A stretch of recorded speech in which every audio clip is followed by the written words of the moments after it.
points in my heart, they lead me right to you. Oh, you are significant value. Are significant value. Are significant value. Are significant value.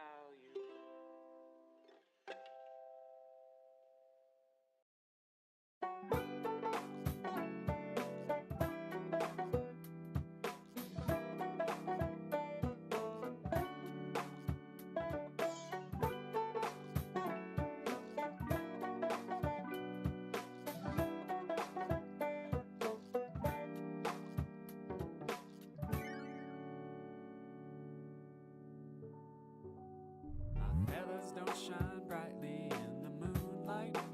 I don't know how to sing a pretty song. Like water off a duck's back, you seem to slip away. Well, natural selection be damned, I'll be okay.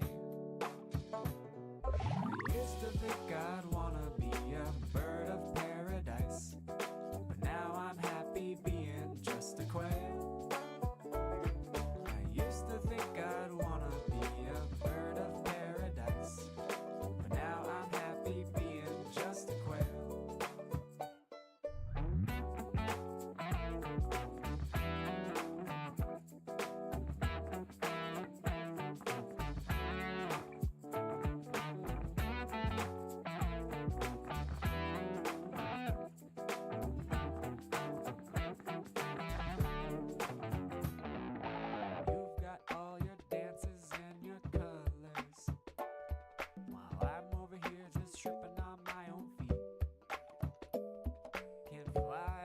Well, it's not so hard to tell. I don't got the moves, but I'm bobbing to my own beat. I used to think I'd wanna be a bird of paradise, but now I'm happy being just a quail. I used to think I'd wanna be a bird of paradise, but now I'm happy being just a quail.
Here we go.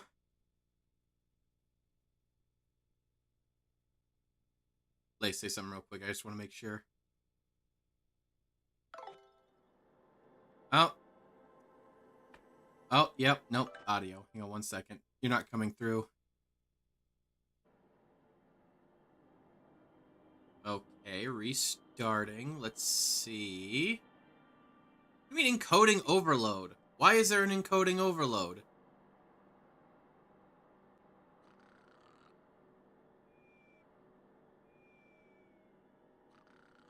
Okay, I'm restarting it again. Encoding overload. Let me open up my task manager. Is it? All right, looks like I Oh. see us. It says that. Okay, wait. Hang on a second. It says right now, Discord's eating up like 90% of my GPU. Oh, whoa. Hang on. What if Double I check your settings, like your Discord settings, and see if there's a way to like see if there's any settings that you can turn off to like, kind of save some processing power. What would that even be? I don't usually futz around in here. Oh. Without looking at it, I couldn't really say. Most of the things that say that they will increase process, like anything that will increase processing generally does say that it would. It would be in the voice and video section. I'm looking at voice and video right now. There's not an awful lot talking about.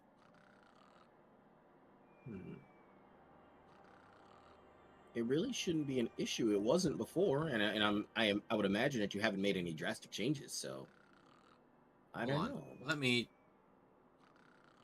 stop streaming on Discord for a second. Let me see how that. Oh yeah. Let me see.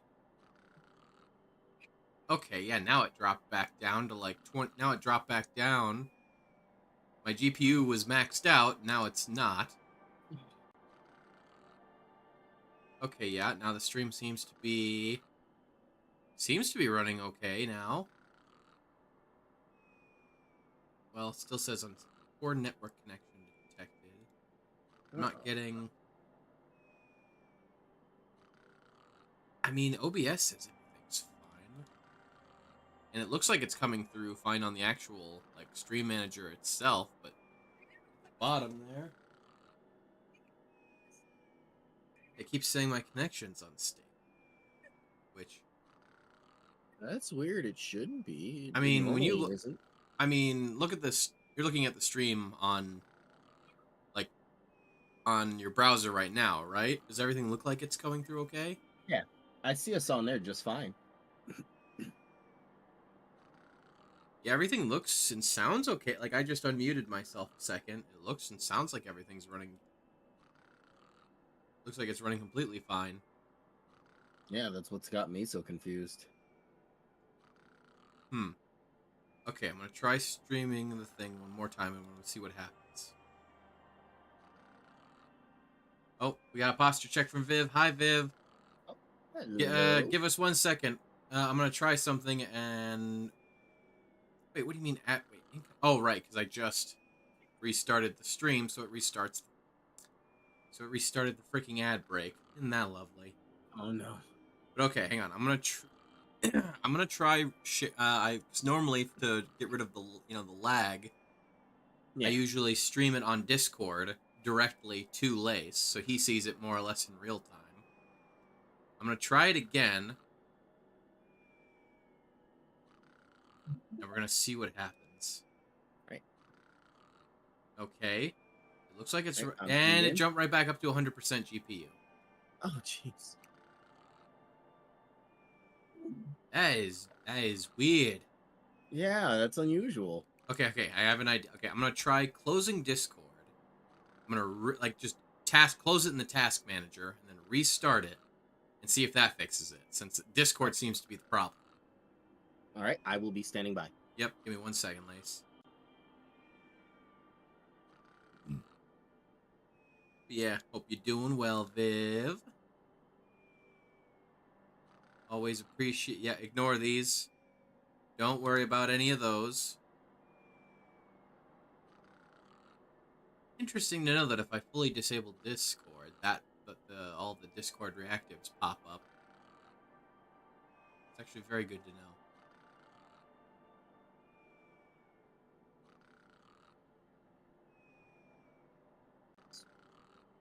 Welcome back. Hey. Okay, hang on a second. Oh boy.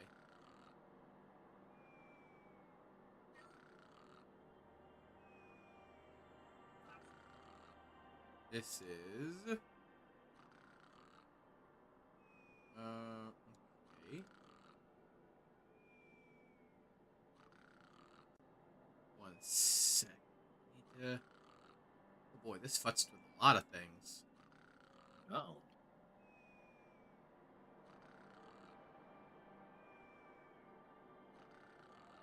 Okay, there we go. No, the Discord reactives, when I closed Discord, that weird loading image popped up. Oh, yeah. Okay. So it looks like we're A-okay. I'm gonna try sharing the screen again. And we'll see. You know what? Maybe if I drop... I'll try dropping the frame rate in the Oh, wait a second. Yeah, maybe because the resolution was at 60 frames and 1440 instead of 1080. Maybe that's what messed it. Oh, no. Okay, I'll drop the frame rate to 30 and the resolution to 1080. We'll see if that... We'll see.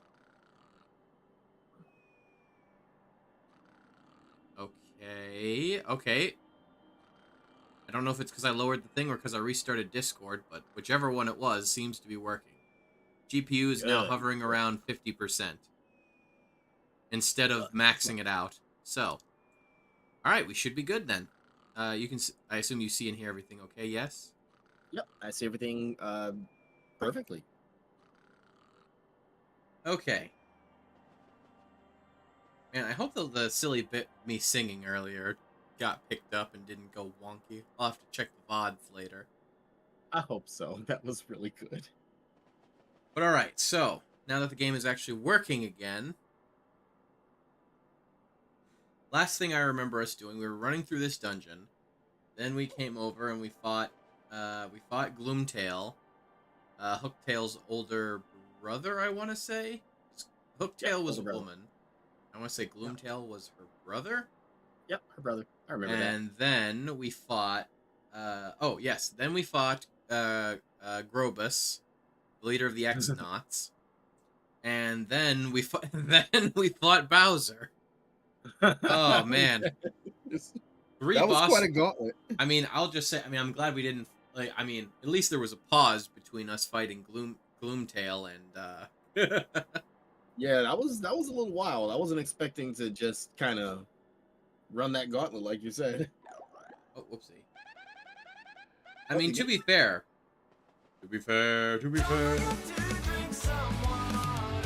not the first time the game has had Bowser suddenly pull up and fight us after a boss fight. Remember back at the Glitz Pit?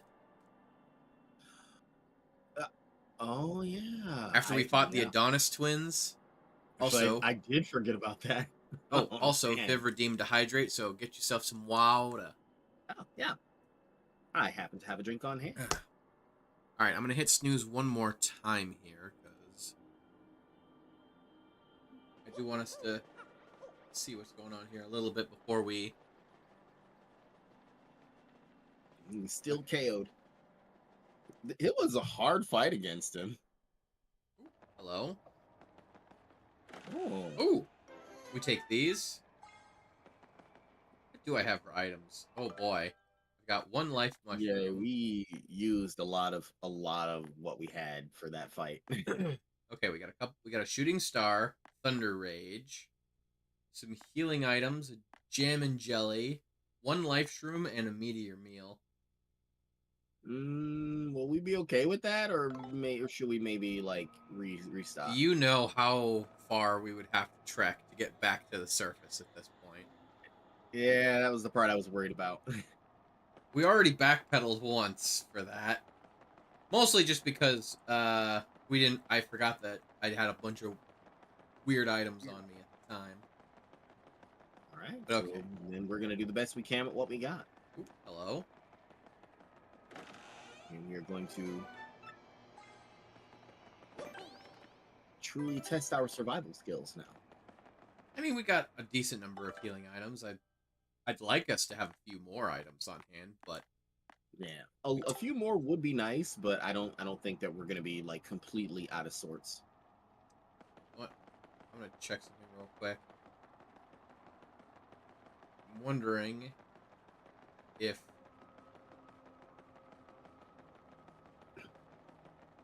that Healy box, we don't need any health, but will it refill my star meter?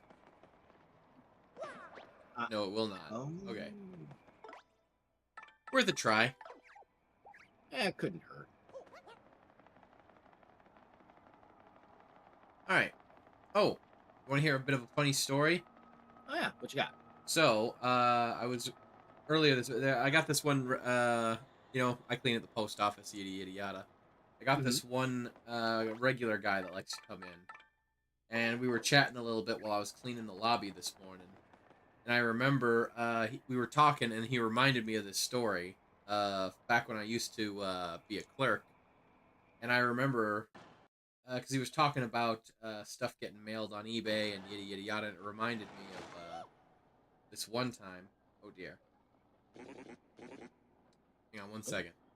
Yep. It reminded me of this one time years ago. I remember somebody there was a package that had come in, and it was a glass lamp.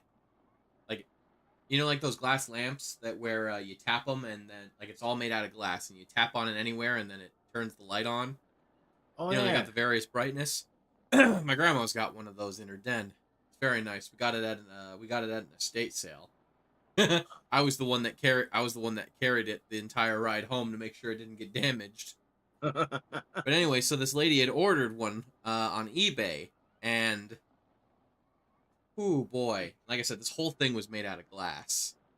Now, Uh-oh. the way that this okay, people like to complain about the post office, they break everything, they lose stuff, blah, blah, blah. No, let me tell you, with this one, this one was not our fault in the slightest.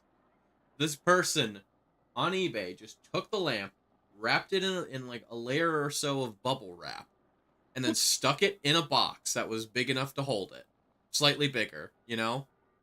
Nothing else. No packing peanuts, no styrofoam, not like. I mean, I'll be honest. And then they had barely taped it, and they just sent it. It was in such bad shape, and like I said, it was full of broken glass, just all up inside this box. And the box was half tore open when we got it. And I remember, what was it? I remember when that came in, I brought it to the supervisors, and I was just like, "Hey, yo, there's no way that this person's gonna want to keep this package."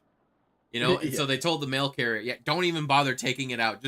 We just scanned it as come pick it up, and we told the mail carrier to leave them a note telling them to come get their package." And like it was either later that day or maybe like the next day. This old lady comes in, probably like maybe in her looked like it was like I don't know, maybe like early to mid 60s. Uh-huh. And I show it to her, and she's just like, "Oh no!" And I'm like, "Yeah, this is." And I even told her, I was like, "Listen, like this thing, because she showed me the like the picture from like the eBay thing, and yeah, no, that's what it looked like. It was the lamp, just in like 500 pieces inside this box." Oh, I even no. because like I said, the box was basically tore open when we found it because of how absolutely shoddily it was packaged up. Yeah. And I'm like, now here's the thing, and I told her, you are allowed to send this back free of charge since you technically didn't open it. because that is, Oh. here's the thing: any piece of, whether it's a letter, whether it is, or a package, you know, letter, large envelope, package, what have you. If you don't, that is a rule at the postal service. If you don't open it, you are allowed. You just refuse it. Is what it's called. You just say, I refuse this piece of mail. Send it back to the sender, and we do. Its postage goes Oh. for as long as it's not opened. It goes both ways. It is a round trip. But yeah, and I told her, you didn't know. That's I mean, nice. this was basically like it popped open when we got it, so you didn't open this. And I said, you are completely allowed. We won't charge you a damn cent. And she was like, yes, please. I'm gonna try and get a refund. Good. And Good. yada yada yada. And I hope she. I mean, she should have. I mean, she literally sent the thing back. I certainly hope she got her money back. But yeah, no, I was reminded of it earlier today, and I told my regular about it, and he, and yeah, no, and I told Lee, I was like, yeah, no, like internet, like it's very convenient nowadays to order stuff, and I'm not trying to dissuade people from doing so. However, when it comes to something like that, something like, again, this was a lamp made it like basically entirely out of glass. Even the Yeah, you're gonna have to be lampshade a was little more also careful with even the that. lampshade itself was glass. You Oh my know, God. it just had a little bit of a metal framework that it was built around with the electronics inside, and I was just like, something like this, no, you gotta go pick that up in person. Yeah. Even like I said, even if I told her, even if you had mailed this under the ideal circumstance, like you packed that thing as great as humanly possible. Again, this isn't me trying to say that the postal service is sloppy, but with how much mail we go through on a regular basis, we literally cannot afford to treat every package like a carton of eggs. Exactly. You know, Exactly. like it's gonna get rough. It's gonna get a little bit of rough and tumble at some point, more than likely. And I was like, and I even told her, I was like, yeah, my grandma has a lamp just like one of these, and I was the one. I held it in my arms in the car the whole ride home because like something like this, you don't mess around with that. Yeah. Whew. Everything worked out for her, right? I I don't know. I never saw that lady again, far as I know. Oh. I would like to think everything worked out. I mean, yeah, from what I understand, eBay's usually their return policies. I think it usually tends to be. I mean, like I said, if Oh, it's you, from eBay?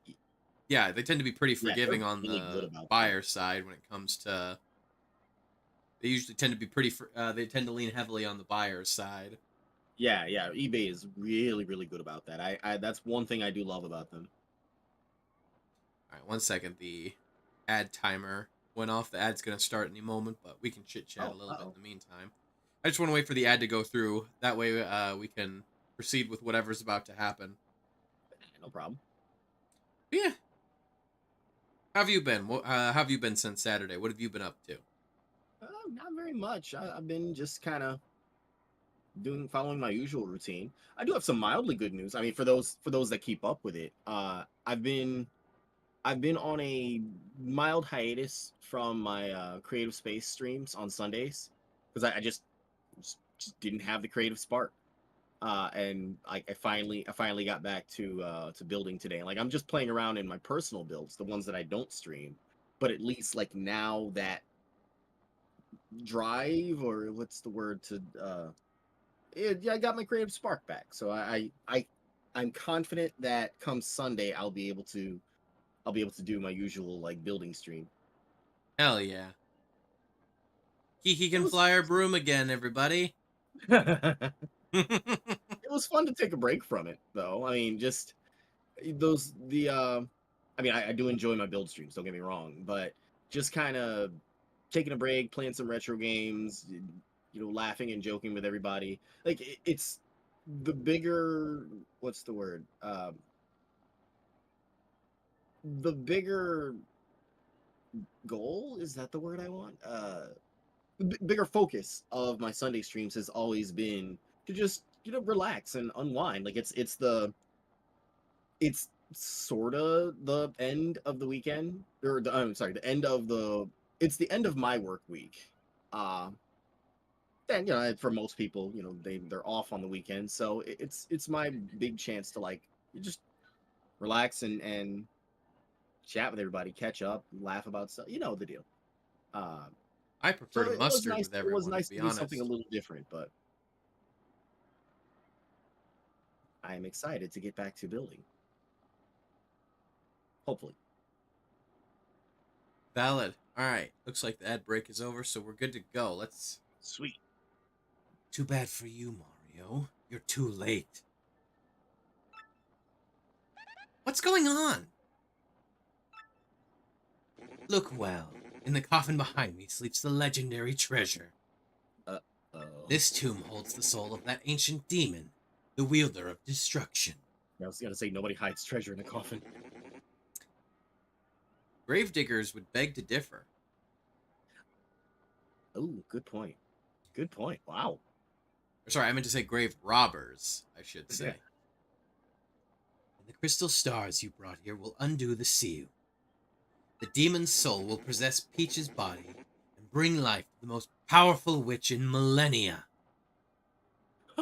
Oh God, that's even worse. That's why you nabbed her? Mario, I'm so sorry sending you that map. Caused all this trouble, didn't it? That is With the not power of the witch, I will rule this pathetic world. The time has come at last. The world will be mine. Uh-oh. Now, arise. Arise, my Shadow Queen. Oh, nothing good can come of this.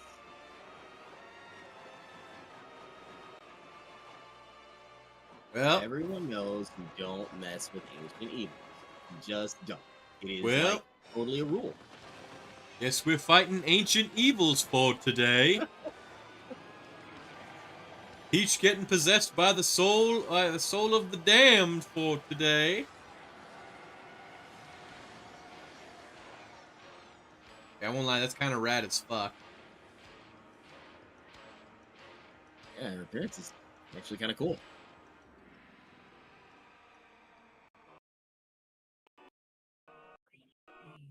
Oh.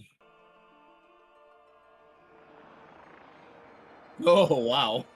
When darkness falls across the land, the midnight hour is close at hand, and creatures crawl in search of blood to terrorize y'all's neighborhood.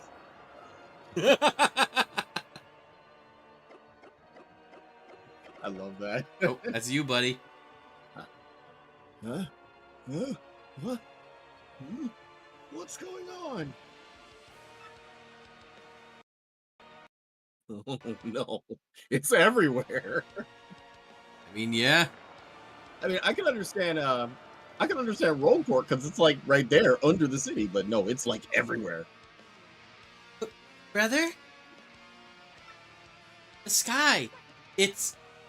I mean, this is supposed to be a cataclysmic event, Lace. True. It must be felt everywhere. Jesus, because it keeps swapping between cutscenes, the audio keeps cutting in and out. Uh-oh.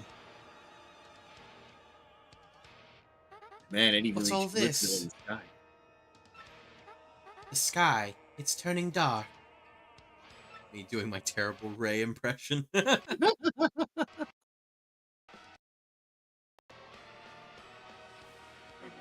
Part of me wishes we could have had her here for that, because the voice Jolene, that would have been perfect. That would have been awesome. Who has called me? But I can't think. I'm gonna be honest. I can't think of a voice right now fitting of this. I'll be completely real with you right now.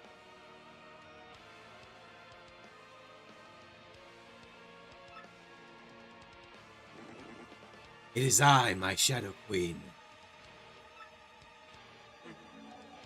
And here's the part where she absolutely bitch smacks him. I bet. Oh. Very well. Where is the vessel?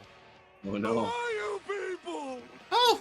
Hi, Daisy. I just got raided by Daisy. Hey there. Yeah, it's from, what was it? It's one of, it's one of Ducky's moderators, I think. Oh, How you doing? Welcome too. We're glad to have you.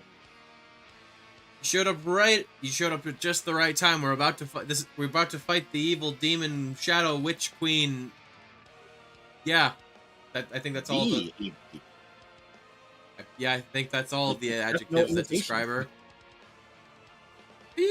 Hello. For any of y'all that don't already know me, I'm Mr. K. I'm your funky space variety streamer. I play what I want when I want because I'm a strong, independent woman who don't need no man. And right now, right beside me here, I got Lace in the place, in your face. So show him some grace. How's everyone's day? Yee. What were you up to? Hope it was something fun. Yeah, right now we're playing some Paper Mario. God, we've been having such a blast with this game. Also, I don't have my usual. These are not our usual models. This is our special Paper Mario inspired PNGs that I had commissioned for us. I love these. These are so good. Oh yeah. Bonisha's absolutely nailed the art, the aesthetic.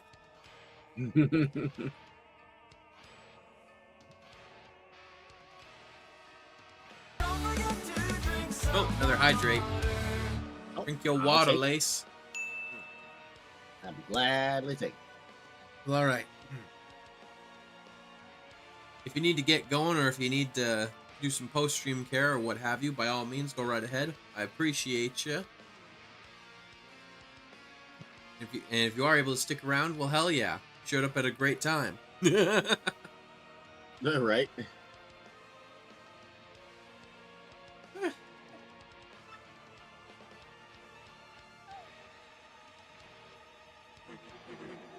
There we go. Well, it looks like we're going to have to play a little game of Exorcist. Oh, no. If I had a nickel for every time I've seen Twilight Town, just everyone's... Oh my... Okay, you know what? It just occurred to me. We didn't see anything in Twilight Town because it's always dark there.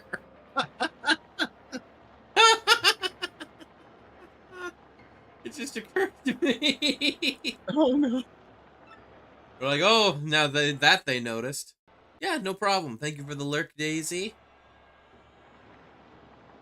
Oh yeah, we didn't see... Well, I guess it would have been a little redundant if we had gone to, like, all the places, but still. Just the fact that Twilight Town doesn't really look much different. What's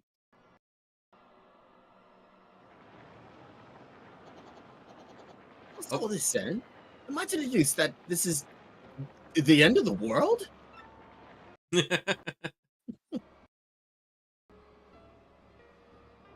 I mean, that wouldn't be a bad guess in this case.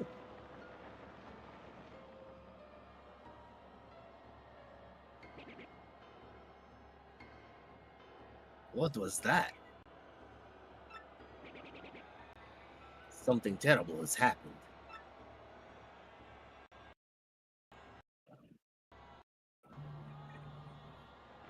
Yeah, skies don't go dark like that for no reason. Hey, it's Professor Franklin. Is it the real one, though? I'm gonna go on a limb and say probably. No. Could the demon of legend have truly awakened? Yeah, I think he just walked into the dungeon. No.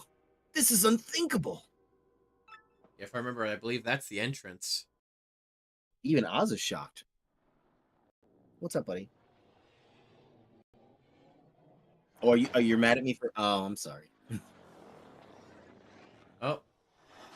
Peach has been possessed by an evil entity again. Hey, look, She got a nice dress out of it.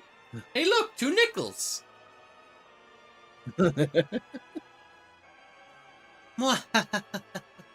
Witness my rebirth.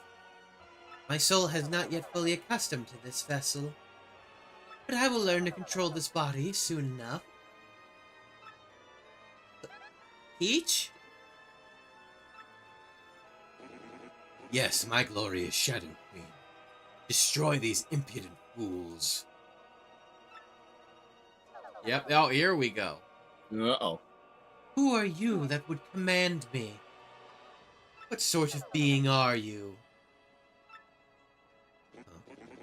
What do you mean? I thought you were bound to obey the one who woke you. Enough of this prattle. Do as I say. Here comes your karma, buddy. Now, or I'll send you... Whoa! Oh my... She just deleted him! Just straight up, just Alt F4'd this motherfucker out of existence. He cast the ancient magic Yeetus Deletus. She just cast Disintegration. Oh, goodness. She cast Wish and just said, fuck that guy in particular. See, this is why you don't mess with ancient evils. Remember this. But if I awoke you, you were obligated to obey. Motherfucker, she was gonna come out in 1,000 years no matter what happened. You really think that she... I think the joke's really on him on that one. Yeah? Wow, she dusted him. Just man. Oh man, and the fact that she cut him off mid-sentence. Literally the game doesn't even give you enough time to actually properly read what he's saying unless you're anticipating it. I shouldn't laugh, but it is kind of funny. What do you mean you shouldn't laugh? He's awful. He Goth is, Peach? yeah. Dude, hey, no, that's not Peach. She's actually being possessed by a 1,000-year-old demon shadow witch spirit. So the demon witch is Goth, not Peach, though. She's just kind of piloting Peach around. How you doing, Gloomy? Still kind of hot, Let though. me give a little shout of Rooney over here to Gloomy. She is an absolute cutie who... She started streaming not too long ago. Oh.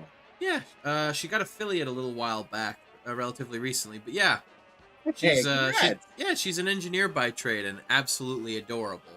No matter what whatever the bad thoughts in her head try to tell her. Tired, been a tyrant at work all day. Wait, there has been a tyrant, or you were the tyrant? Had to. Okay, yeah, you were the. I mean, hey, fair enough. Listen, sometimes, you know, when people at your work, they fuck around enough, eventually they gotta find out, you know? Welcome to the Find Out arc. Exactly. There's, again, you know, you can only go so far past in the fuck around threshold before you find out. But yeah.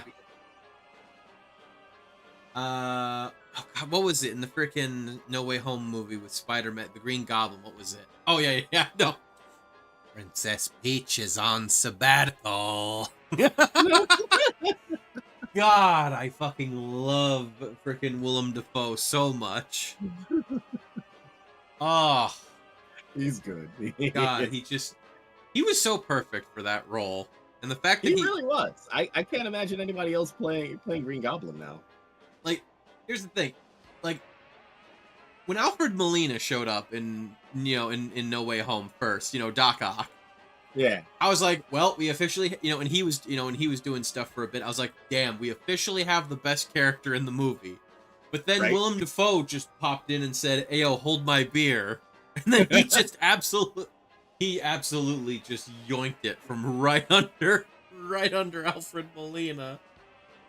I think it's also probably one of those things where it's like both of them are good actors, don't get me wrong, but both of them were playing like absolutely iconic Spider-Man villains and are just they're just perfect for the roles. Oh yes. Oh wait. Still sucks because I had to come home, still had to log in and review drawings. Review as in, I guess, what do you mean when you say review, like as in your own or somebody else's drawings? Sounds like someone else's. Probably. Review, like, are you getting artwork commissioned, or I guess I'm just a little bit confused by. I guess I'm just asking for a slight bit of context if you're willing to give it, out of my own personal curiosity, I guess, more than anything. But no, I mean honestly, both of them absolutely just fucking slayed at both of their roles separately. Then you put them together, and it's just like. Unfortunately, I feel like Willem Dafoe just did it a little bit better. But granted, he had I mean, he had a bit more to work with, you know, with the fact that he got to be the goblin. So a designer does the drawings, but I supervise them since I'm the signing professional. Oh, as in like design, like blueprint drawings, sort of thing. Like that sort of thing. Okay, because I was just a bit confused. Okay, but I think I see what you're getting at now. Like blueprints or like concept arts or I don't know, whatever you want. I don't know the technical terms for that stuff, but yeah, then I get you.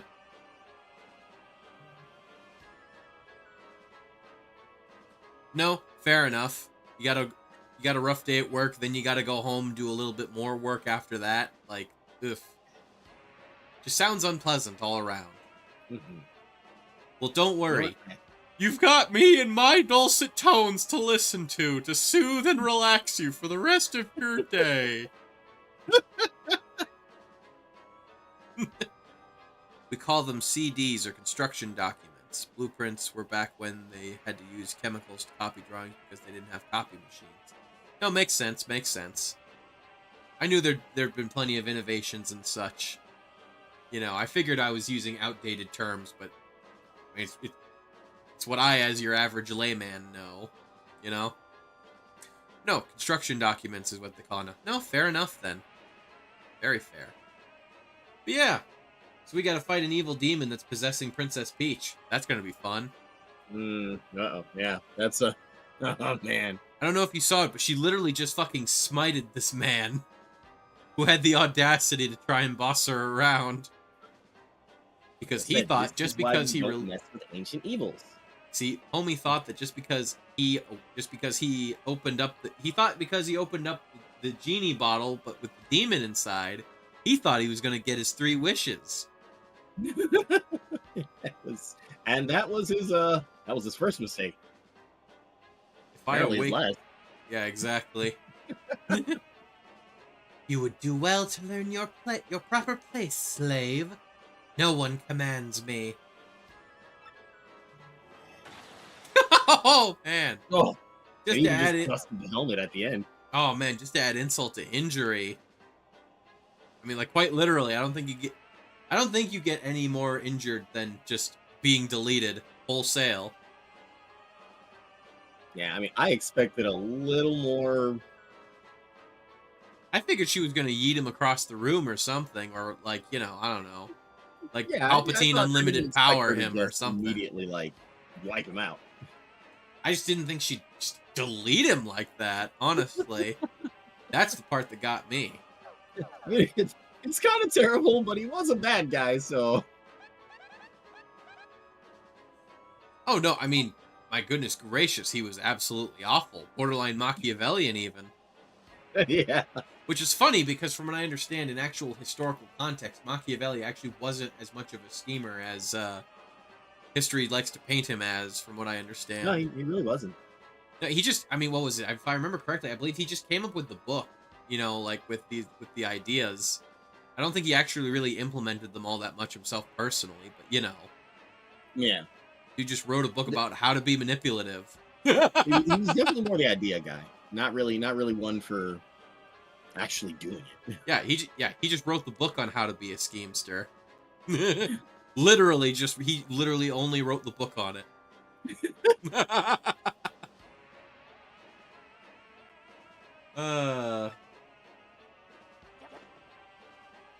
My queen.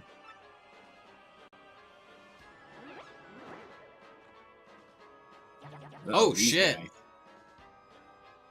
You have returned to us. Oh Jesus! Wait a second. Oh wow, she knows them. Or at least she knows Beldam. Beldam is the oldest. True. Which makes you wonder, how old are Vivian and Miriam? How old is Beldam? I mean, obviously at least 1,000 years old, but... And going by this.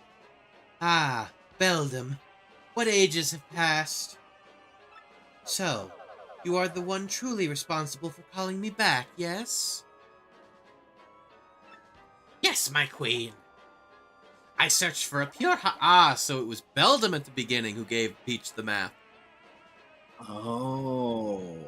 I searched for a pure heart that you might inhabit. And as I did, I spread the rumor of a great treasure. Then I led the fools who had gathered the crystal stars here to open the seal. Yes, you have fulfilled your duties admirably. I am not worthy, my queen. Oh, I'm almost... Man, making me almost kind of wish that we had Vivian with us right now instead of, Oh, I'm wishing we had Vivian out. If I had known this, I'd want to see what I she would might love have to to see say. how different it might be. If anything, probably not any different. If anything, we might... She'd probably be confused. Wouldn't surprise me if she hadn't told Vivian about it. It'd probably Yeah, be I as can much see of that. it'd probably be as much of a surprise to her too, honestly. I probably am. I mean, we'd get some sort of like a bit of an insight of, I'm sure, but probably not much. Yeah. And who are these? Sorry. And who are these beings that stand before me? Oh. Yes, they appear to possess some modicum of power that I may be of use. Sorry, modicum, not modicum. Mortals, if you will become my faithful servants, I will not harm you. Show she just put on? Oh, man. Well, what do we do, Mario? I mean, no way we can agree to serve her. You can't refuse this witch. I don't know. I'm almost tempted to see what happens if we do, if we agree. I mean, fuck it. We saved right before this. All right, let's do it. Milady? Yes, you are obedient. Good, my pet. Now you are mine. You will serve me for eternity.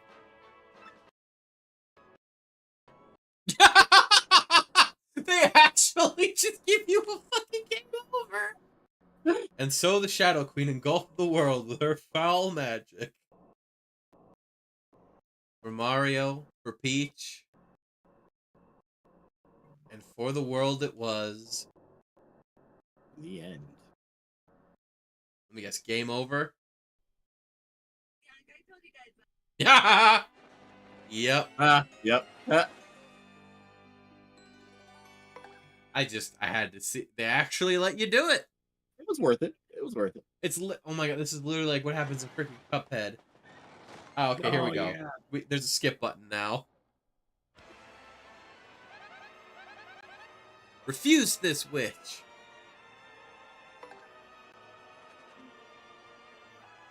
I see. So you defy me. How amusing. Uh-oh. Then you wretched fools will learn the error of your ways. Let's go!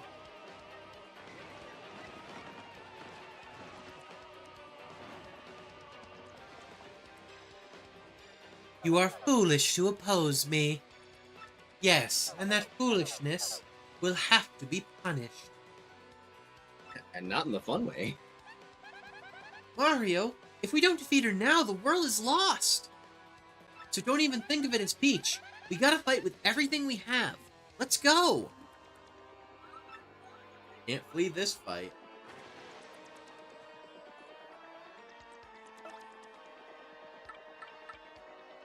Well, time to give it a shot. Come on, I fucked it up that. Damn it. Alright.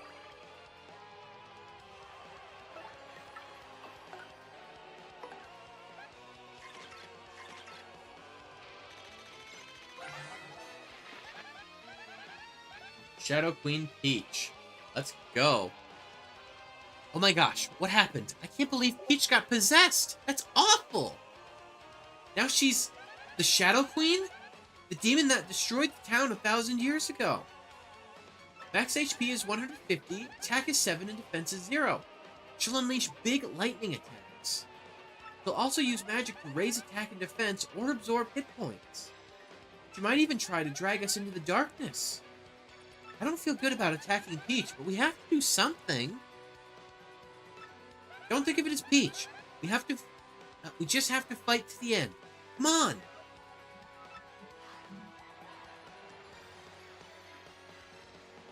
Oh, okay.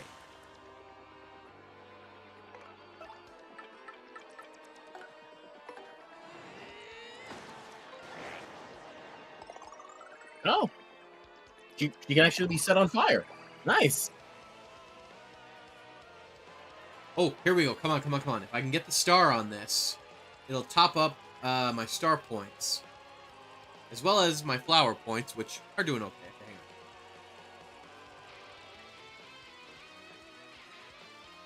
Yeah, there we go. Yes. And bingo was his yes. name-o.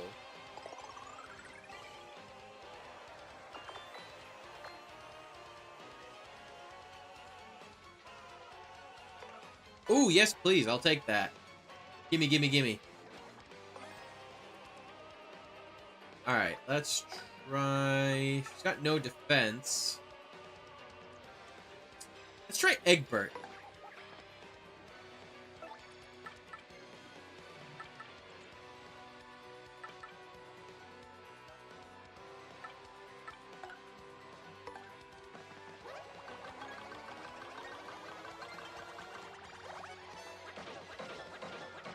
There we go.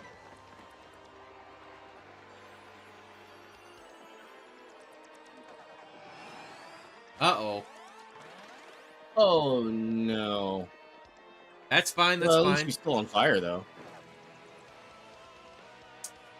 Oh, that's her way to mitigate being on. No, no, no, no, no. The fire only does 1 damage. Oh. But that means we can't use Egbert right now because her defense is too high for him. Alright, hold on.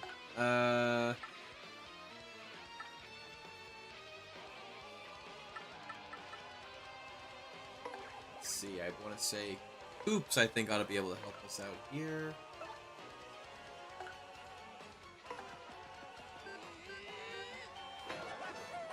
What I was gonna do was boost our attack and defense using the star power, and then go to town, but with their defenses all boosted like that, it'd probably be worth waiting a moment.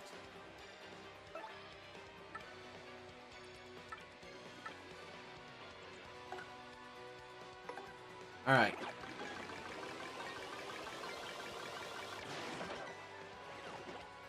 Luckily... Bad. Okay, hang on.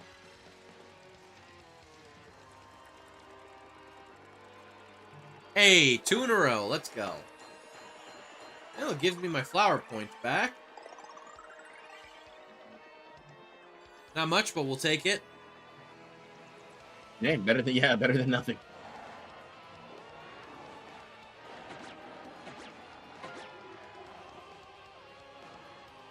Jesus. That ate through a bunch of my... That ate just through a bunch of my hit points. Hmm. Alright, that's fine.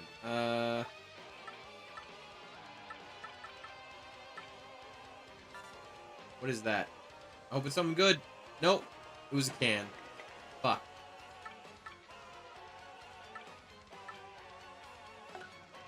Alright, meteor meal time.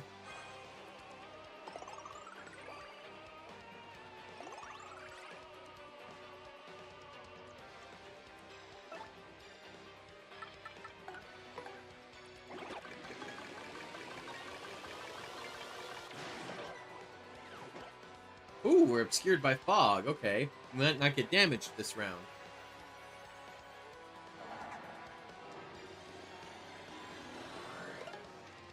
Ha! Missed!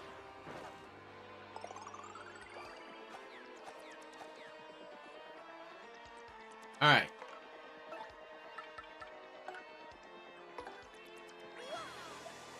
Wait, shit. I meant to... Well, it's fine. It's fine.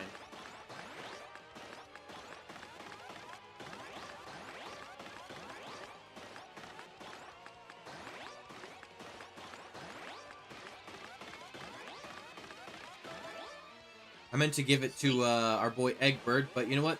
Coops is fine. Coops does some solid hits.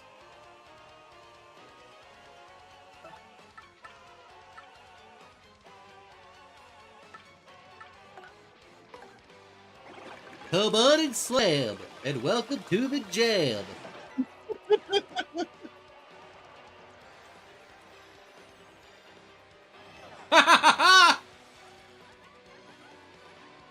Oh shit. Okay, it's not so bad, but we're not going to generate any star power for a hot second now because of that.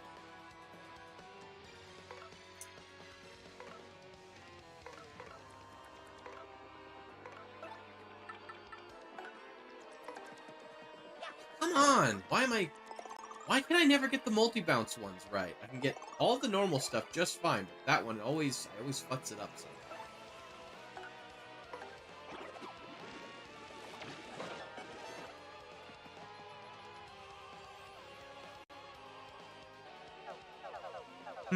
So you are not weak. Maybe you are less useless than you appear. This body is unfamiliar to me. Yes, too unfamiliar. Let me assume my true form and show you real power.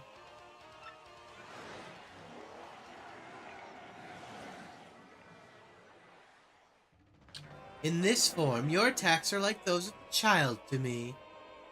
You are lucky. You will perish with the honor of having seen true terror and power. Evil laugh.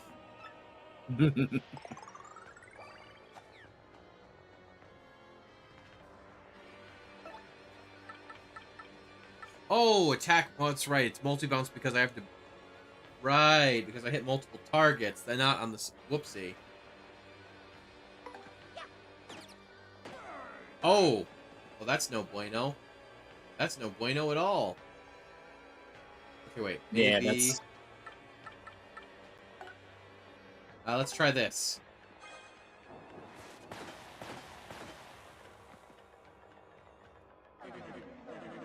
I don't think we're meant to be able to damage her. Oh. I do have an idea. Haha! Oh. Uh-oh. Oh. Whew. Okay. Crowd is awake again. I have an idea. Let's hit her with an art attack. If this doesn't hurt her, I don't know what will.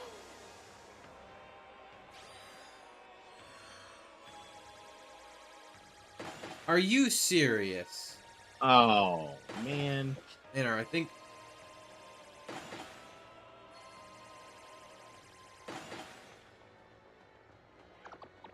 Oh, boy. Well...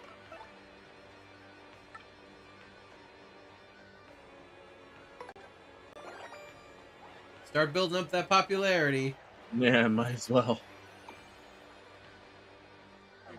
Now taste my power.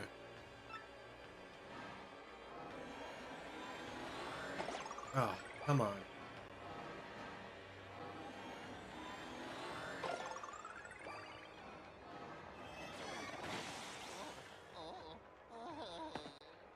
Okay. Damn it. I'm not going to be able to take more hits like that. No! Did you... Man, this has been a very active audience today. Yeah.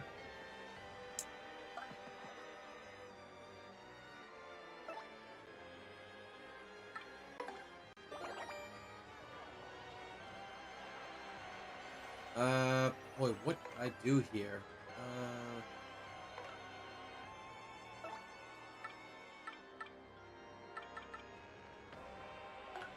I guess just try and keep us topped up for now.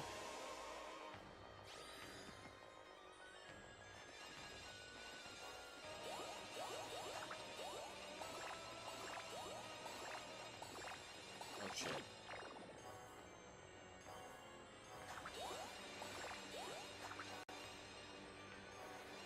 Ugh. Wish I could have gotten a few more hit points out of that, but take what we can.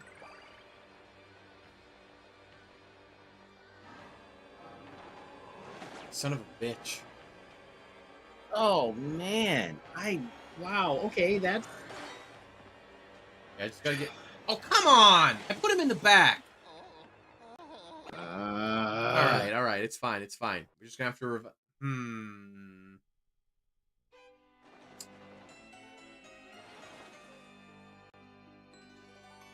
Just gonna have to revise our strategy here. Yeah.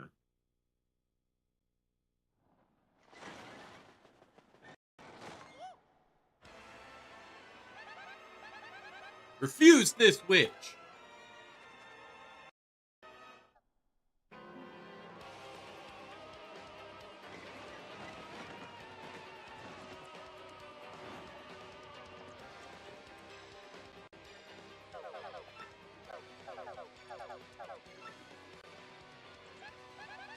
Okay.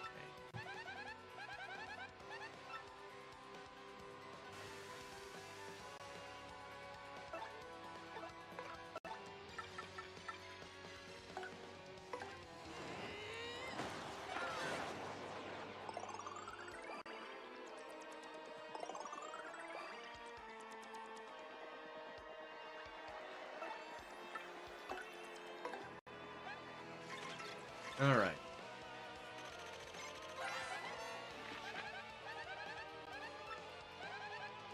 Yep, Shadow Queen. We know all that. Lightning attacks.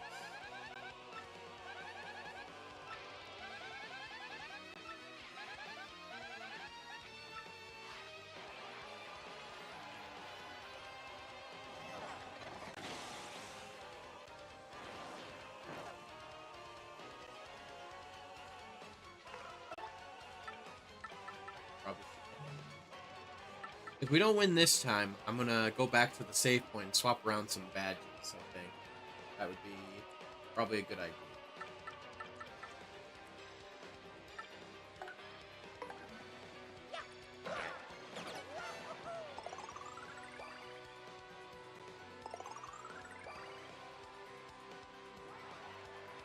Oh, alright.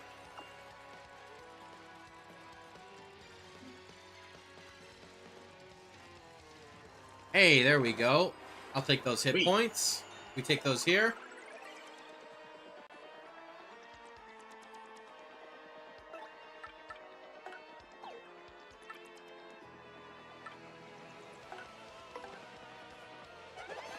Come on.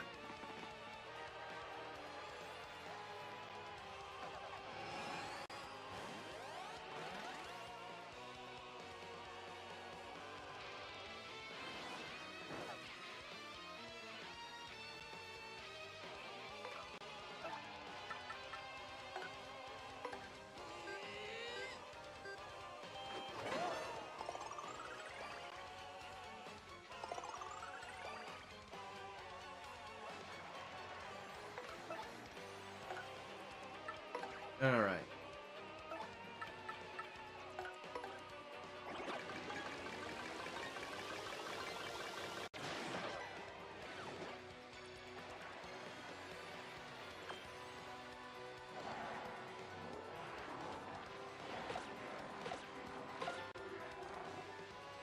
Oh wow, it's not looking so good.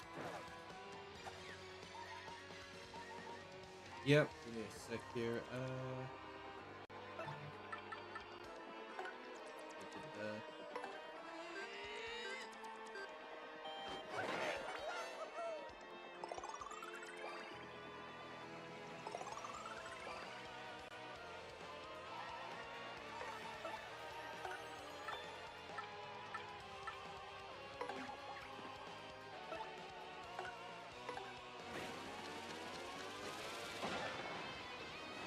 Alright. I'll take that. Oh Jesus! I'm not good with at the lightning, unfortunately. All right.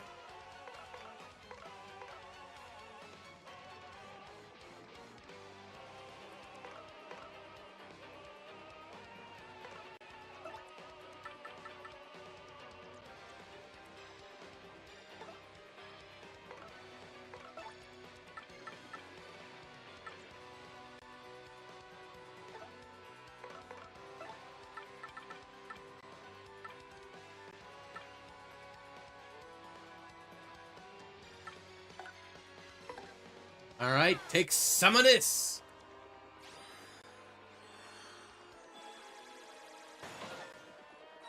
Oh, good.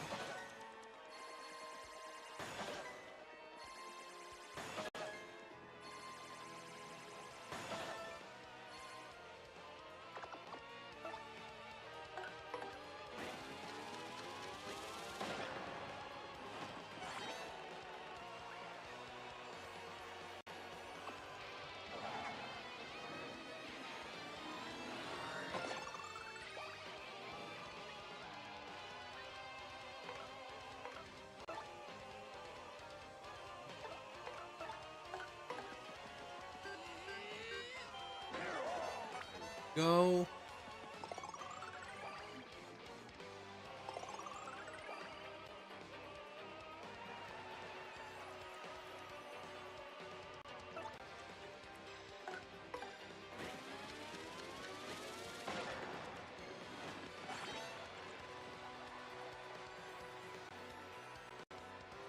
Alright, phase 2.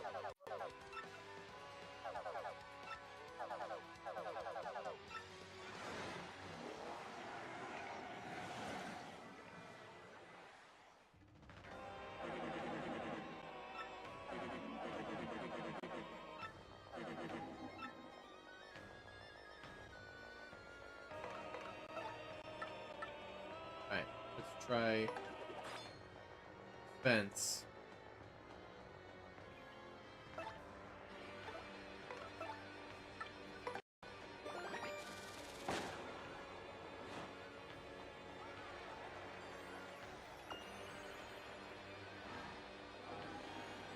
Ah, damn it.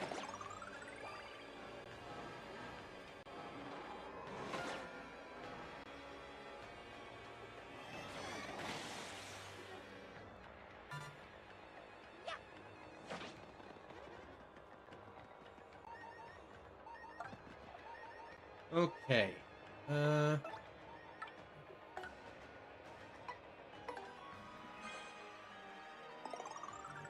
Alright, top up Mario.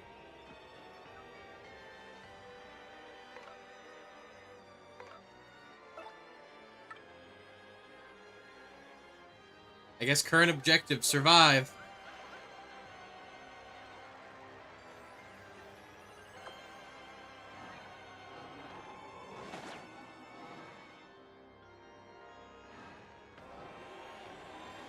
Come on. I'm trying to get these super guards. Holy.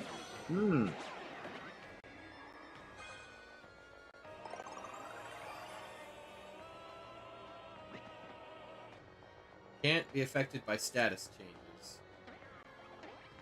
Oh.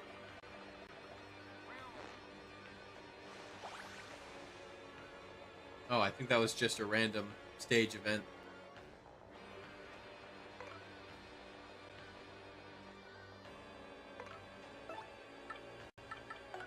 They're not immune to lightning. What about the shooting star? Come on. Yeah, they're just Wow, immune to what is it everything. gonna take?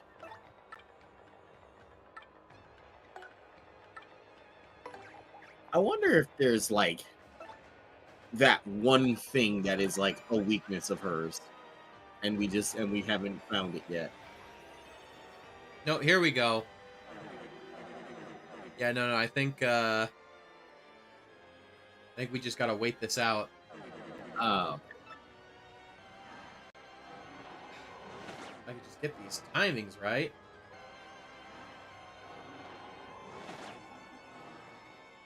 oof.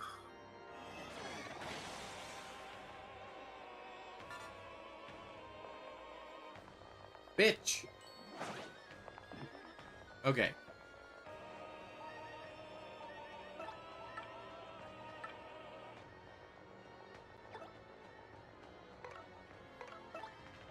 Fuck it, worth a shot.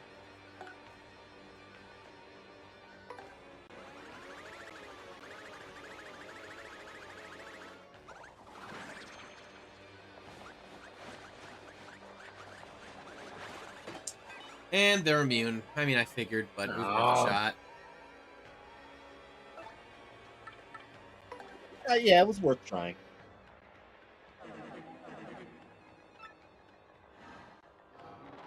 Oh, well, there goes Mouse.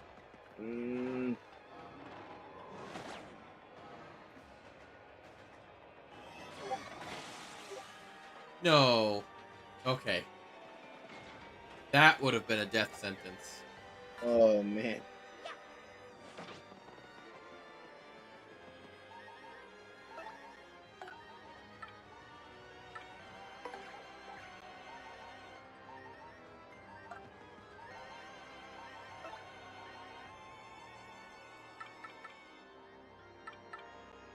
You know what? Yoink!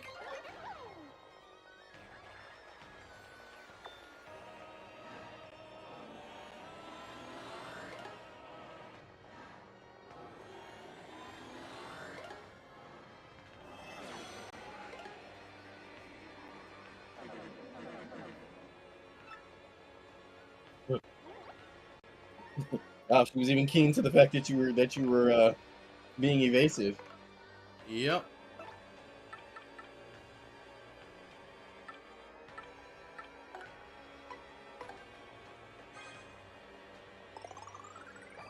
Oh boy.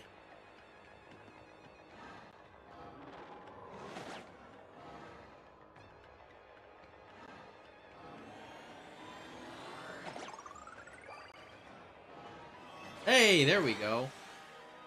Sweet. We won't ever give up.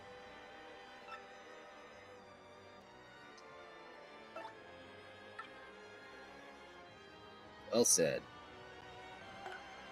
Uh.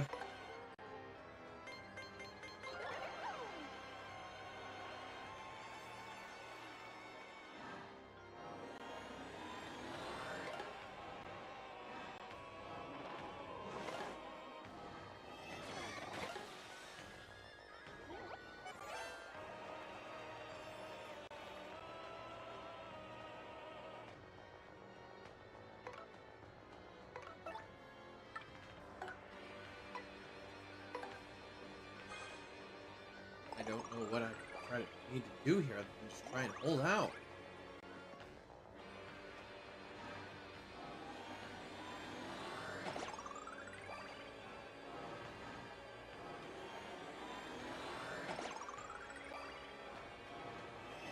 Okay, there we go. Ooh, nice.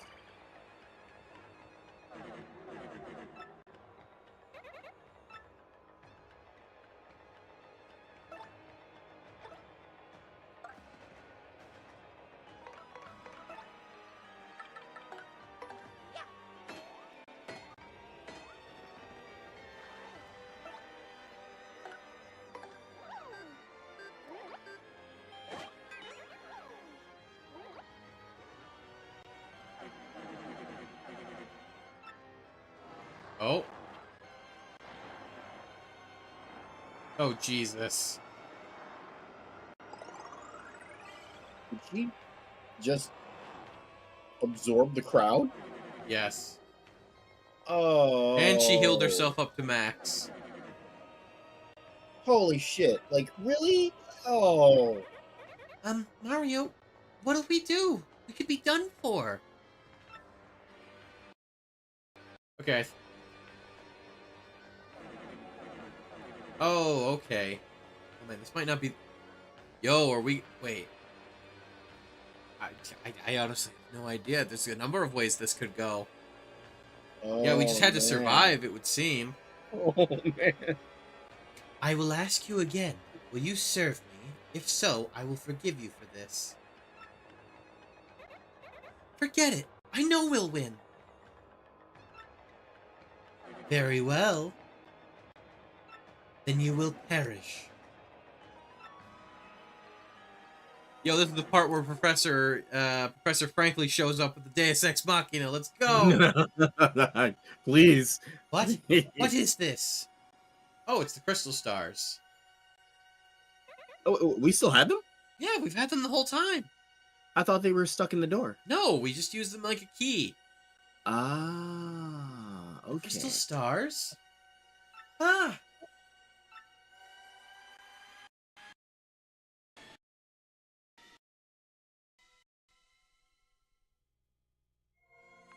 Of course, it's right under the gallows.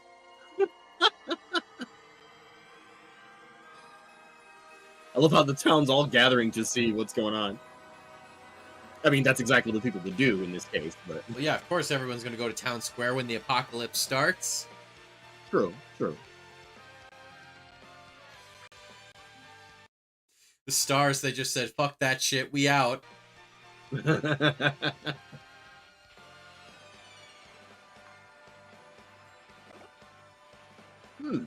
Now?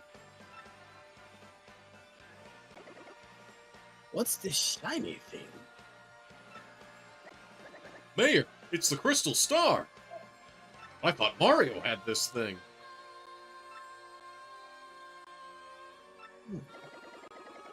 I wonder, kids, if this is related to the sky getting all dark and whatnot. You may be right, but I don't know. But if anything's happened to my boy Koops and Mario... Oh dear. Koops, you're okay, right?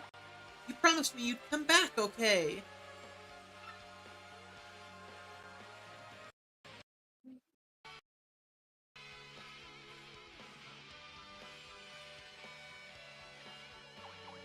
Whoa! The Crystal Star!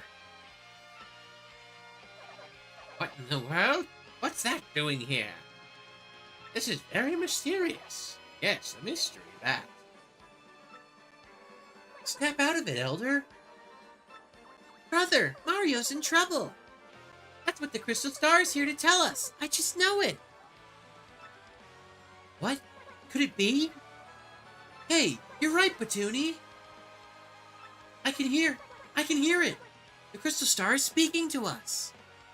It's telling us that Mario is fighting to save the world, and he's in deep trouble. It's our friendship moment. Mario, hurry, come on, don't give up.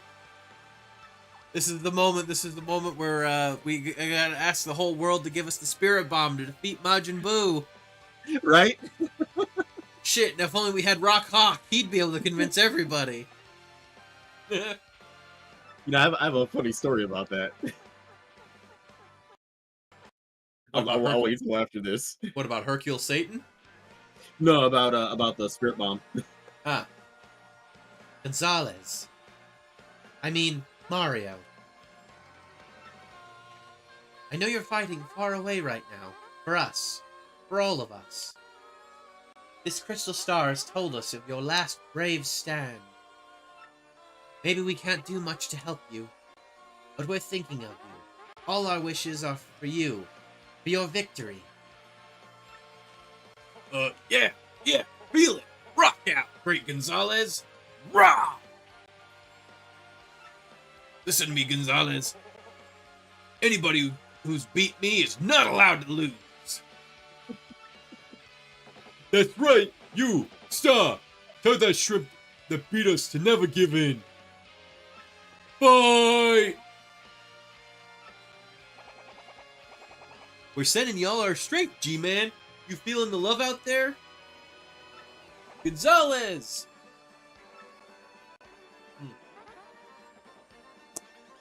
Fight on, Mario. Losing is for losers. He's not wrong though. Don't you give up, Mario. Give it to him. Yeah, never give in.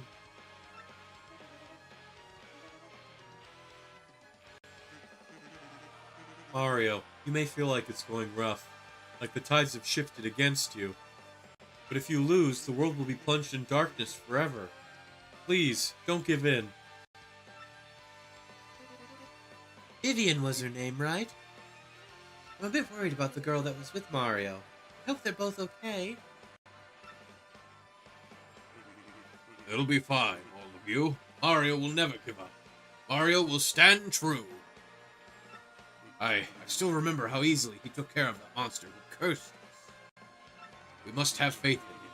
We must believe that light will return to our world.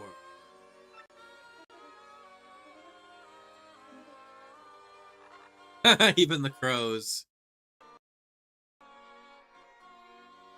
Mario, don't give up. Come on, you bilge bumps. I can't bloomin' hear you. Fight, Bobbery, fight. Once more. Go, go, go. Admiral Bombery, or Bobbery. Show them what a real sea bomb's made out of, mate.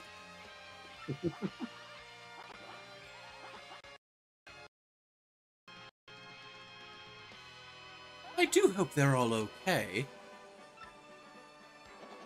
Oh, You're not fair, my dear. Luigi is my finest pupil. I'm quite sure he still thinks he's Luigi. well, I worthy nonetheless. I so hope there's a future in which my little bub can grow and prosper. Well then, I suppose all we can do is give them a rousing cheer, hmm? Yes, certainly. I'm quite sure he can hear us through the power of this crystal. Darn right, Dad. Go, Gonzalez, go get him.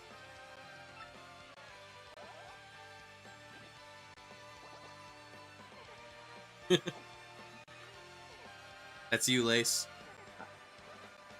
Huh? Mario? Gonzalez? Not Luigi? Only now he realizes it. Because someone other than Mario tried to tell him. We are assembled, Mayor. Okay.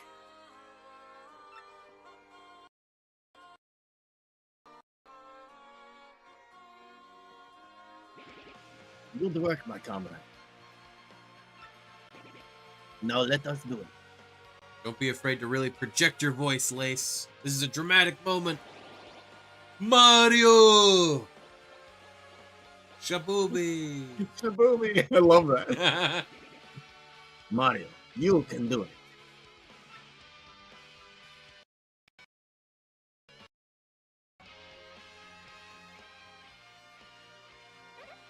Yeah. I saw a yellow do it shrimp. We all know who that's from. Is that? There it is. Can you hear them, Mario? So many voices.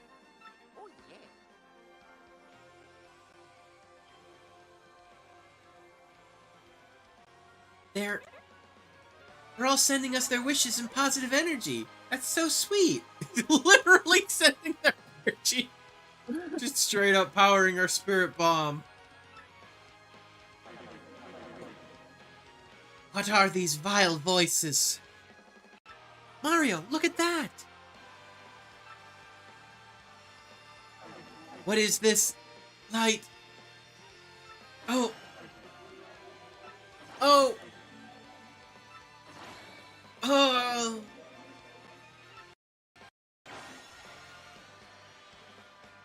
Mario!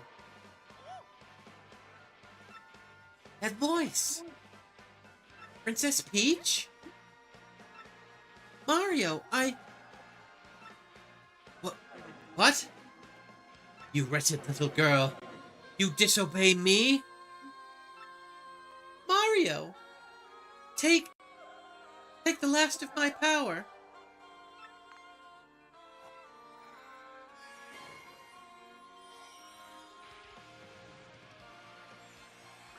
Ooh, here we go. What is this? I feel completely revitalized. You brat! Obey me, girl! Farewell, Mario. I believe in you.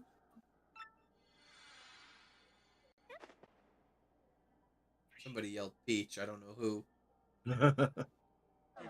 Maybe it was Vivian? I don't know. Very cunning, princess. But you will not undo me. Know me as your queen. Here we go, round 2, baby!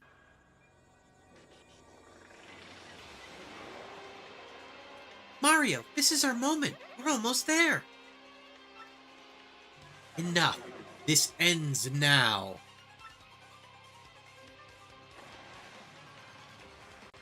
I'm gonna say curious is.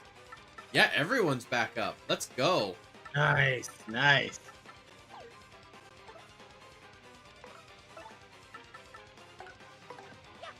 Oh. Oh, okay. I wasn't sure if that was gonna work or not.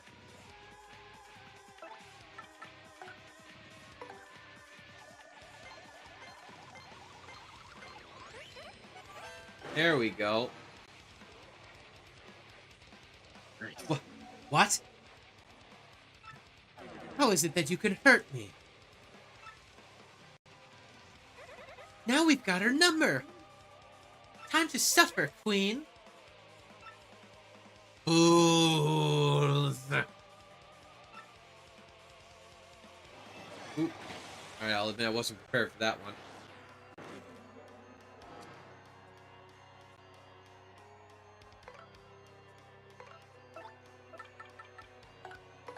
Alright, let's see how you like this.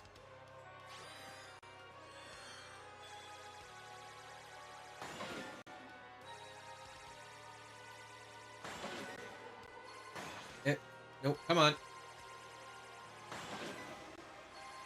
Alright, well, at least got rid of the hands.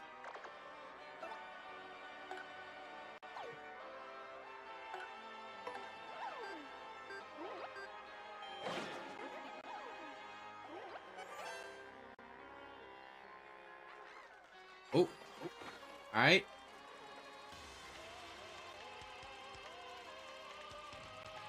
Yeah, there we go. Now I'm getting it.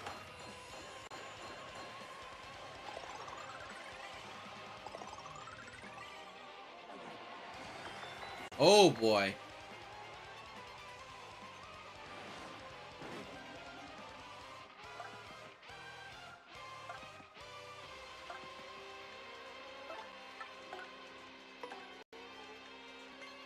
Bye-bye!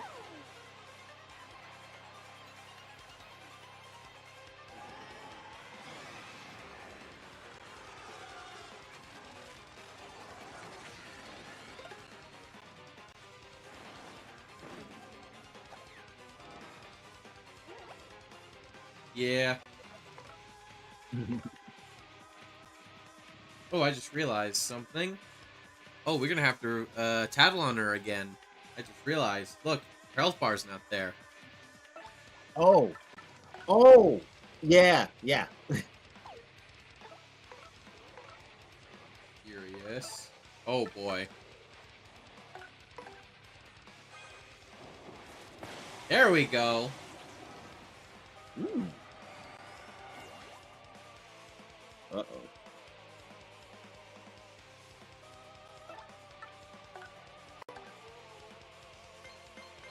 Whoop!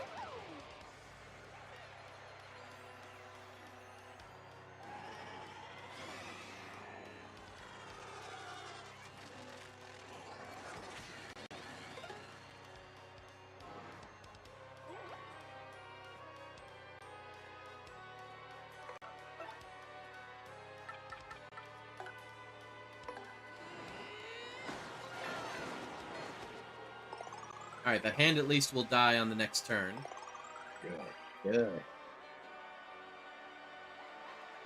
Oh, man, we're getting a lot of bingos. Yeah, let's take them while we can. Alright.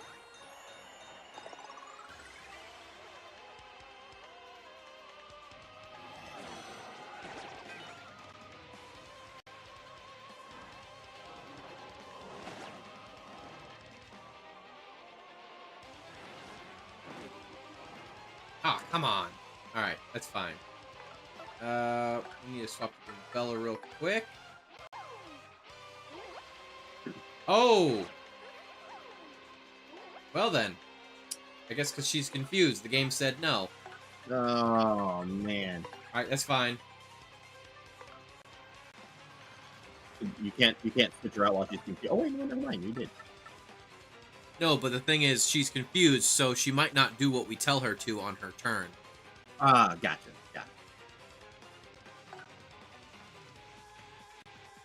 Alright, hold on. I'm gonna beef up our defenses here. Well, also our offense, but Of course.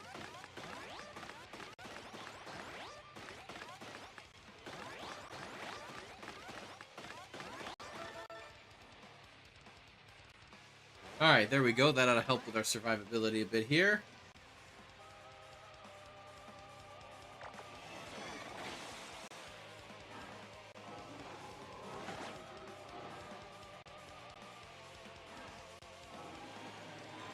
Ah! Get fucked.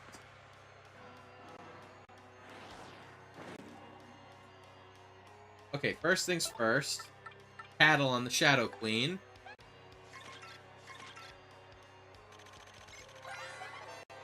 That's the Shadow Queen. Wow, she's scary. We gotta hold our ground. Her max HP is 150, attack is 7, and defense is 1. She'll use lightning magic and boost her own attack and defense power. And if she uses her breath on us, we could be poisoned, confused, or lose our power-ups. But the worst is when she saves energy for a big attack. That is gnarly. We do best to just avoid it by hiding in the shadows with Vivian, I think. Yeah, no, way ahead of you there.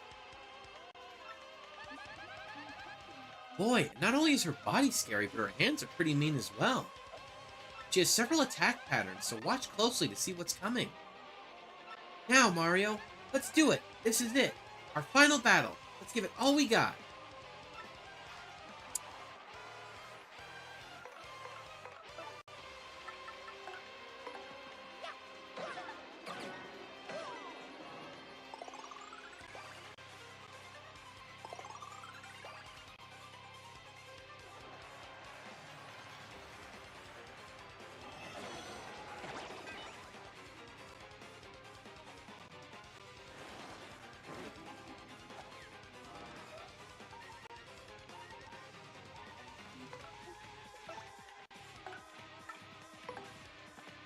And that's all she wrote. Fuck. Alright. Damn it.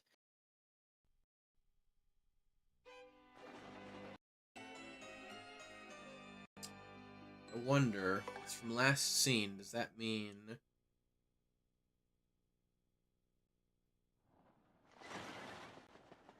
Ah, no, it is all the way from... Okay, hang on. Wait, we have to do it from the first part? Yep. Alright, hang on. Ah. I'm... Okay, hang on. No, I'm going back to the save. I need to swap some things around. Yeah. Okay, yeah, no, with... Oh, boy.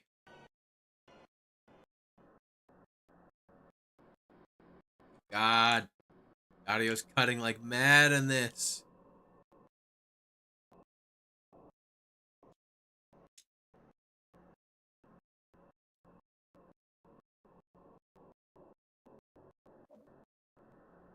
Still funny as shit. But it'd be funnier if I wasn't listening to this audio. Okay. Last save.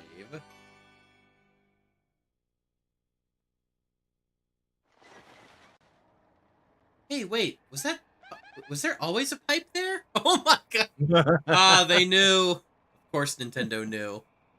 Good old fourth wall.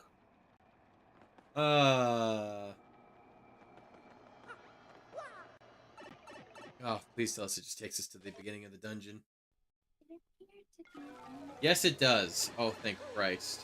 Oh, good.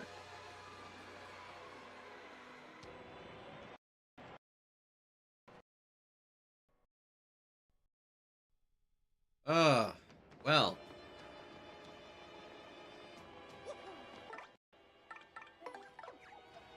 Okay, let's see here. I think I'll hang on to multi-bounce, because that's definitely going to be useful. It's definitely going to be useful if, for when her hands come out.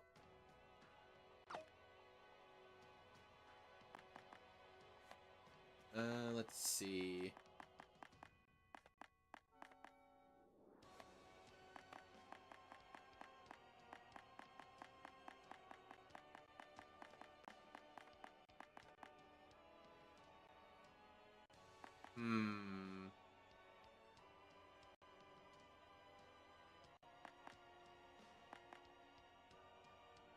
Considering how much damage she does, I feel like the HP, like the 1 HP... Well, No, considering how hard she hits and how often she hits, I'm gonna be real with you. I feel like maybe taking these both off so that we can get 2 extra attack out of Mario.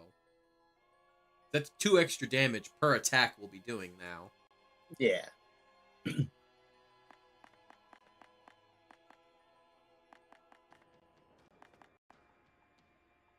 No need for tornado jump.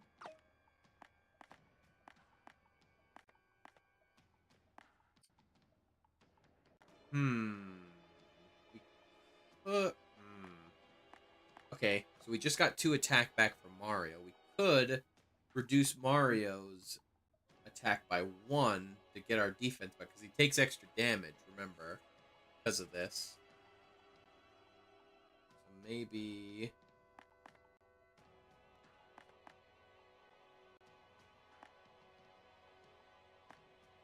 So the main thing is keeping Mario alive.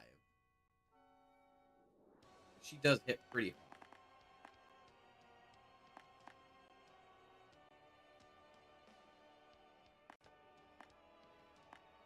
Alright, I think I'm also going to equip the Simplifier. It makes the action commands easier, because... Oh boy, yeah, we're going to definitely need some super cards.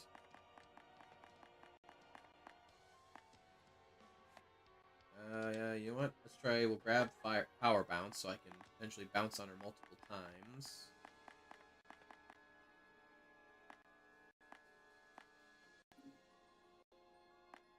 Oh, yes! Okay, hang on. The Feeling Fine badges. Right, that'll make us immune to status effects. Ooh. Because we already had it on Mario, because he was never being affected by it. But our partners kept getting dizzy. Yeah. So there we go, now they'll be immune to it.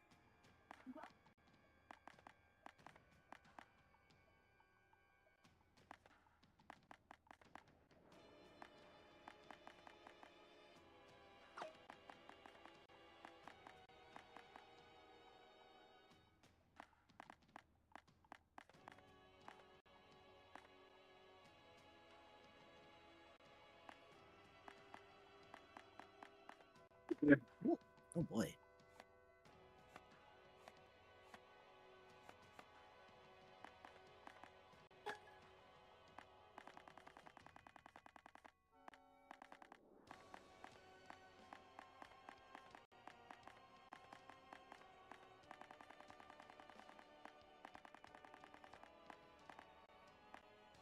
Alright. As much fun as it's been, I think we can take the Luigi costume off. Yeah.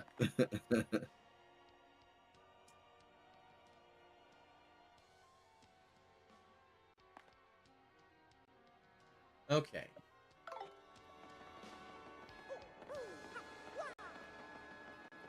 Alright, so that's that taken care of. So, let's make our way real quick back up.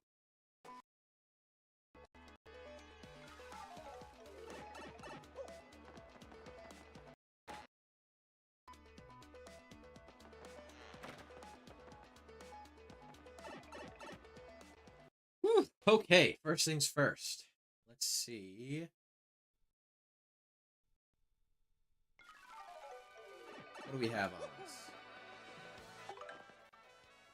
Okay, a couple jam and jellies. You know, the Thunder Rage and the Shooting Star might be useful to hang on to for now. Let's see. Definitely want to cook these Ultra Mushrooms.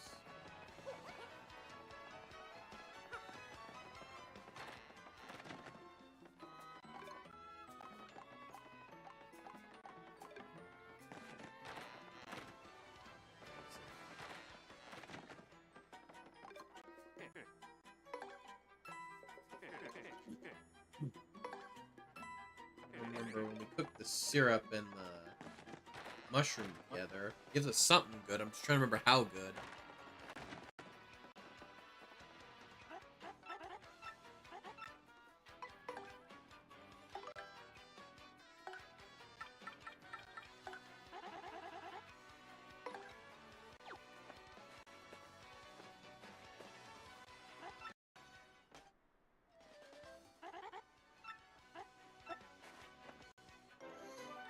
Ah, okay. She still calls him Snoppy. Of course. She never forgives and she never forgets. Right? She only mostly forgives and never forgets.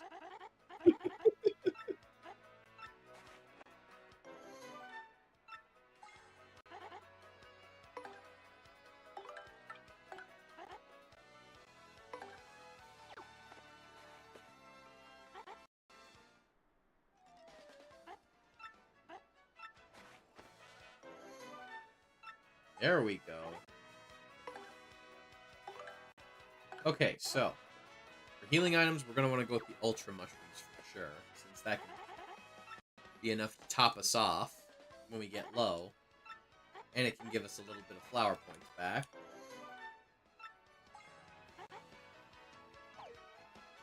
Okay, now let me see. What do we have in our inventory back at the shop?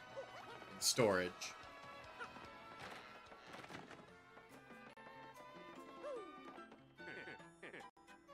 Withdraw.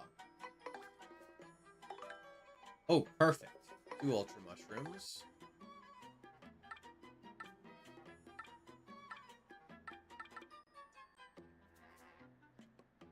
You know what? Fuck it. Let's take the Whack-A-Bump.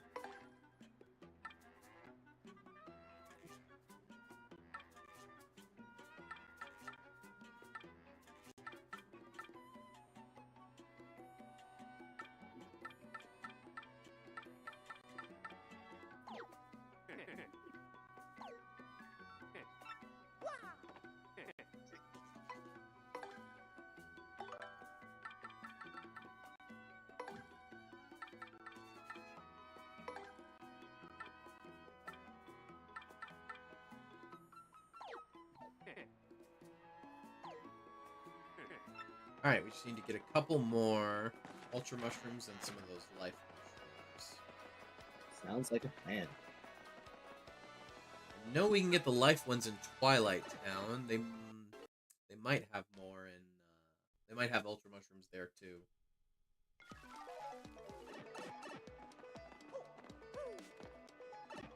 If not, I want to say I think they might have them on the train.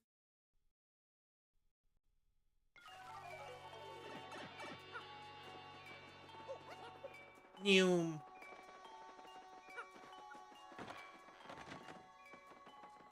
Ah, no, okay.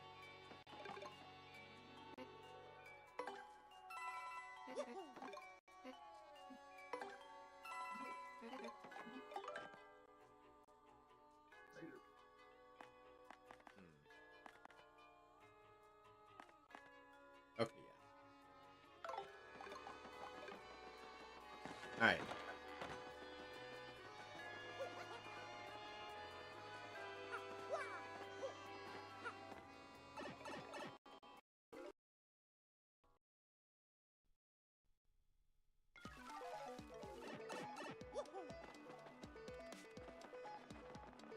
Before we hop on the train, let's try over here first. I remember they had a shop.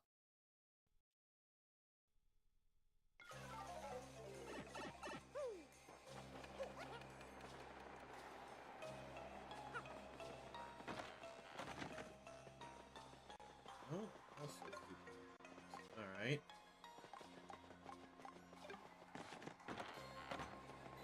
Alright, I guess we try the train.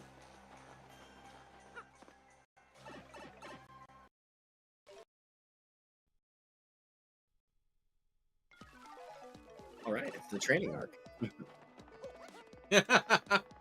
I see what you did there. This is when I want to be like, don't laugh, it's paid for. How fucking dare you? I invite you into my home.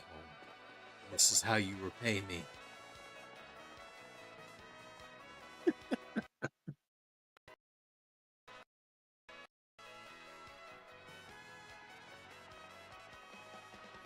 I'm the only one that gets to make the bad puns around here.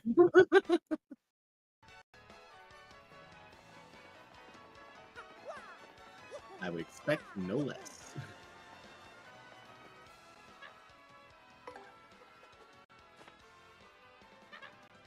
And when Don Pianta gave us that train ticket, Man, it's a good thing he gave us the lifetime pass.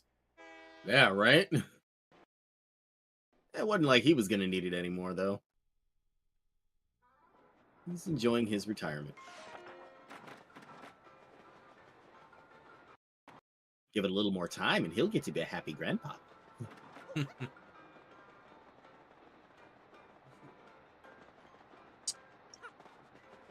Okay. Tell you what. Alright, screw the healing items. Who needs healing when you can just not get hit at all? The last two will be the blue Right. sheets. Just don't get. Just don't get hit, dummy. Skill issue.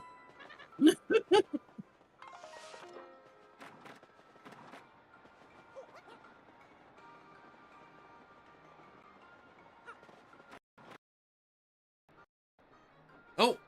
I didn't even realize. Sorry, I was so caught up on what we were doing. We got a couple minutes ago. We had a posture check. Make sure you're sitting up, Blaze. Posture check from Viv. I actually just sat up before you said that. Oh, perfect. Just as planned. Okay.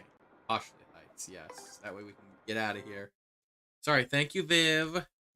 Sorry, I got a bit caught up on what we were doing.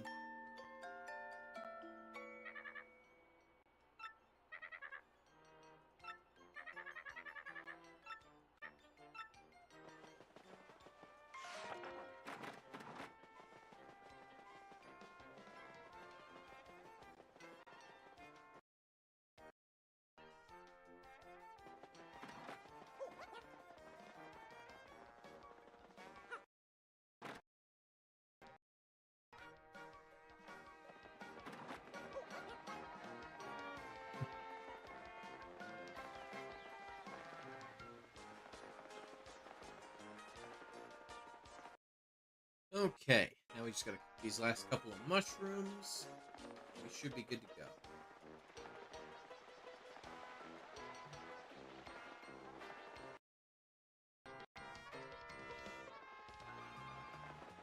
I love how Rockhawk pulled the old "only I can defeat you" shonen bit. I love it. I think it's probably more the. I think it's less that and a bit more the. I don't want to lose to somebody who is defeatable, basically. Yeah, I get that. Yeah, that's I think that's a little more accurate. Yeah, I'd say it's a little. Yeah, I definitely say it's a bit more of a. I don't want the one guy who beat me to ever lose to someone, because then at the very least I can say I lost to a man who was unbeatable. You know what I mean? Yeah, I feel that.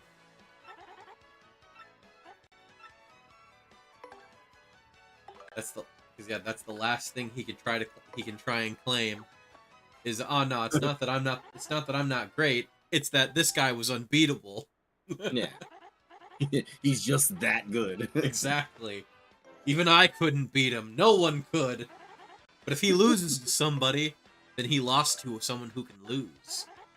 It means he lost to a loser. I had the strategy guide for the original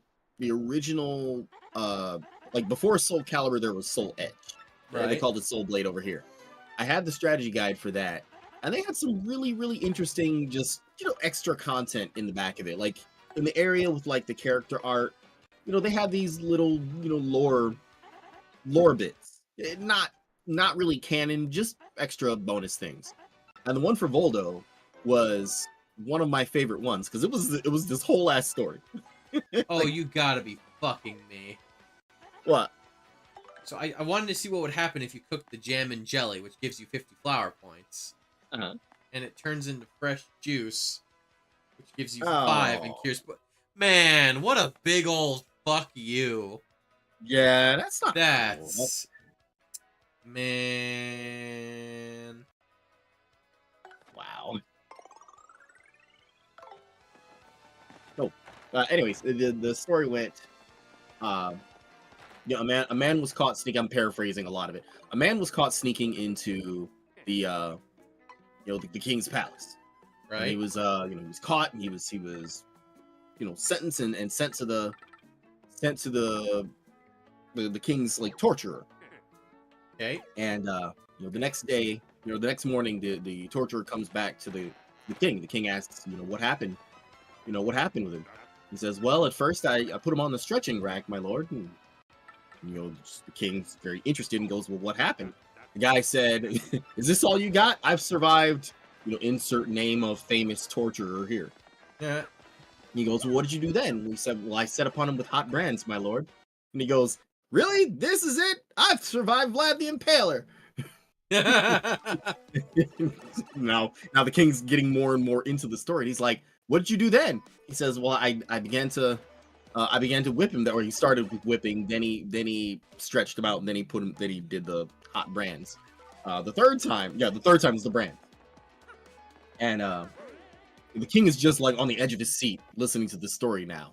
And when he put hot brands on the guys, he goes, seriously, this is all you got? I've survived Voldo. The king's like just beside himself now. He's like, what happened then? He said, I let him go, my lord. Any man who can survive Voldo can't be killed. I love that story.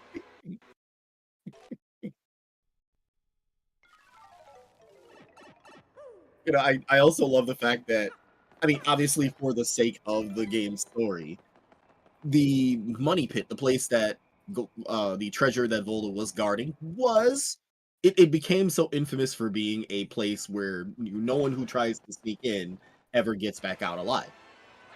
Yeah, except like 2 different people did it. I love that. Egbert being absolutely on brand.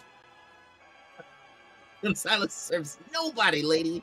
Right, Gonzalez? Immediately submits. No. He's like, wait, hear her out.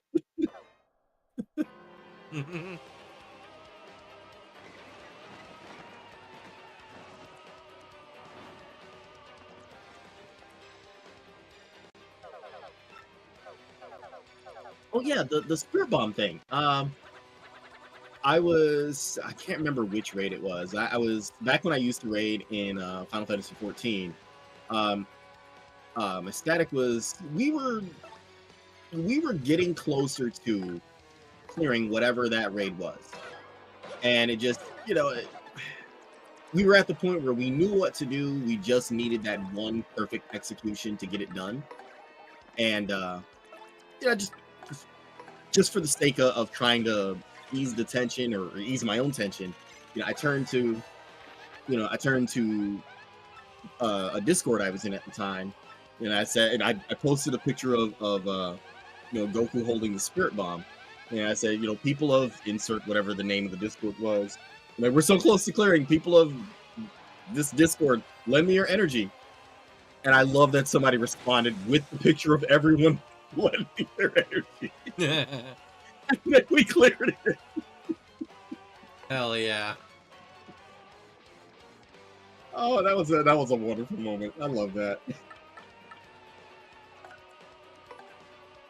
It's moments like that make me glad to be alive.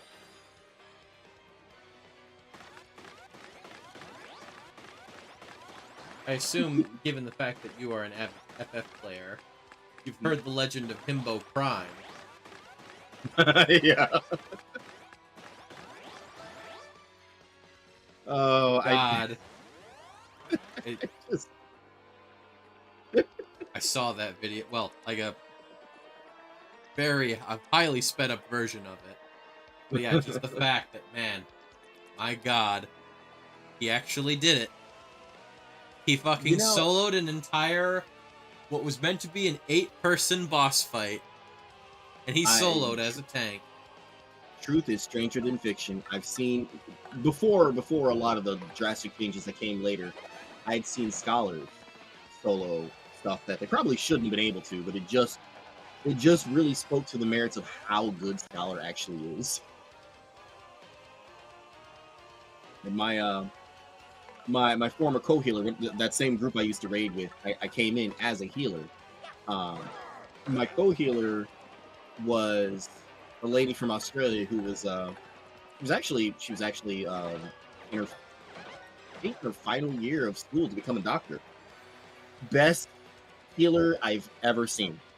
Like, just she is on legend status to me. I mean, there's plenty of good people out there. There's plenty of capable people out there, but she is just on another level. I get back when a buddy of mine wanted to learn how to play Scholar, I sent him right to her. And even he came back like, "Wow, she's amazing." It'd be like that.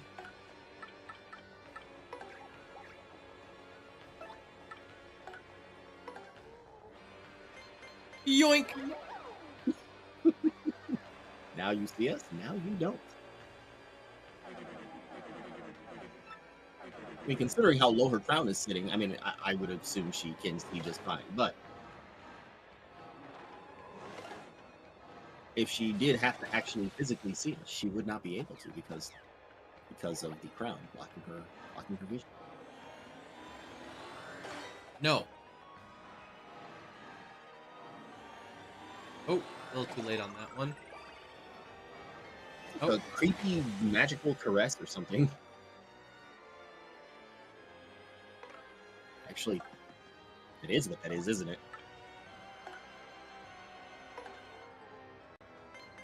I'd say it seems like more. It's like a kind of like Moira in Overwatch, just sucking the life essence out of you or something. Ah, yeah, okay. Yeah, that's a little more fitting.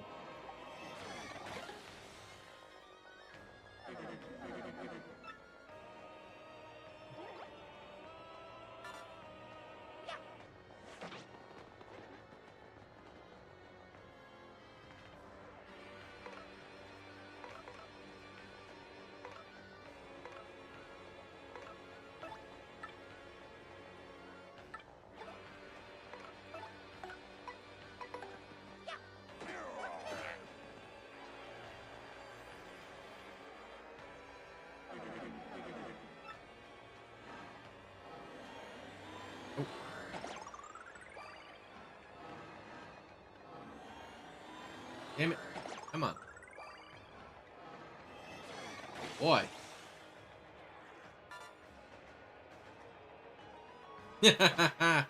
Sock it to him, Vivian.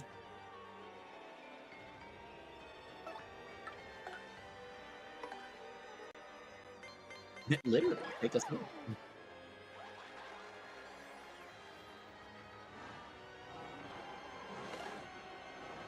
Yep, all I gotta do is just stall long enough.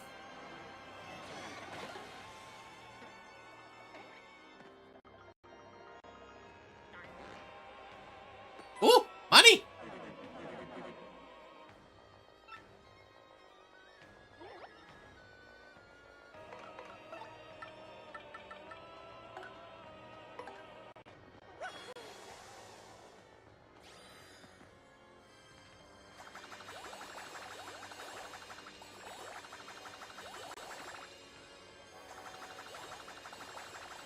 There we go. Oh shit. Come on, come on. Yeah, there we go.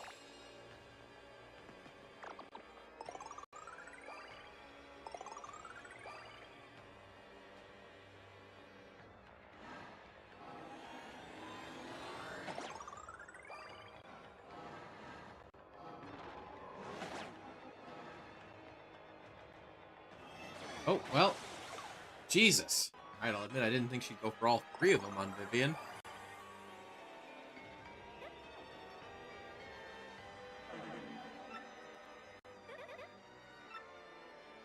Alright, so now, put Vivian in the back.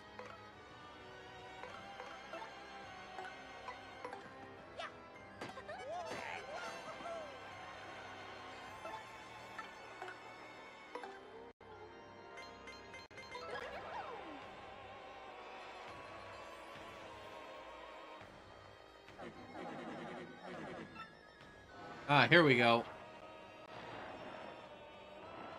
We're almost there. We just gotta survive a little longer. Oh, no, no, no. Now's the part where it's... Oh yeah, this is when she absorbs the crowd. Well, hey, we only lost one item out of that. Granted, it was one of our reses, but... We should be fine, but well, let's see. We should be fine. I hope.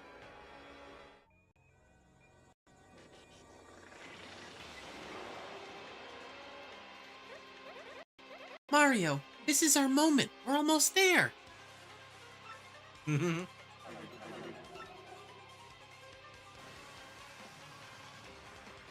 Okay.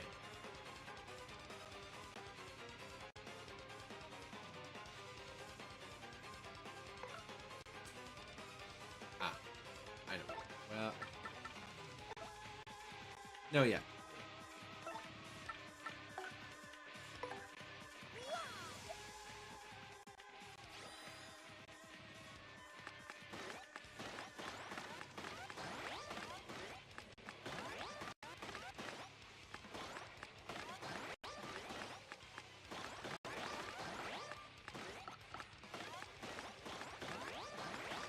Jesus, felt a little off that one, but good enough for now.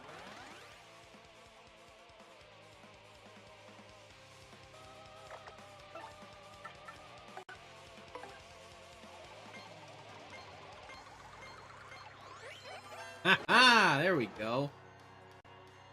Oh, fuck.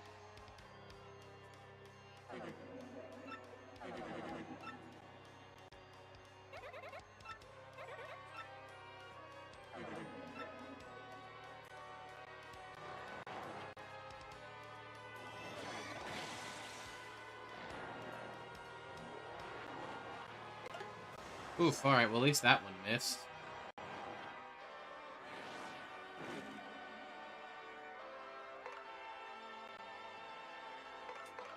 Uh...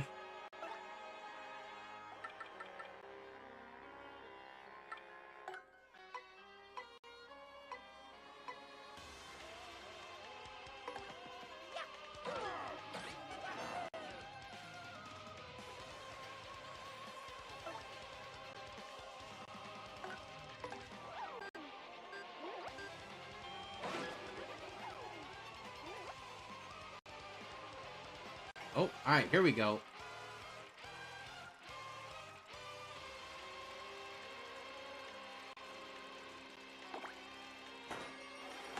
Sweet. Oh yeah, and the crowd's back, baby. Nice. They know it's Mario time. Oh, I don't want to risk that. Even with the fog. Nah, fuck that. I'm gonna take the guaranteed. Yeah, I'd play that one carefully. Hey, it's Trebuchet. How's it going?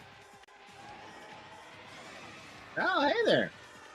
Hey, you remember Trebuchet? They showed up a couple Mario streams ago. Back when we were on the X-Dot base, if I remember correctly.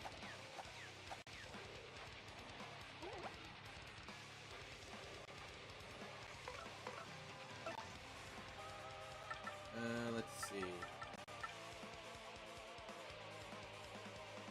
Fuck it, let's hit him with the Supernova. Let's go all out.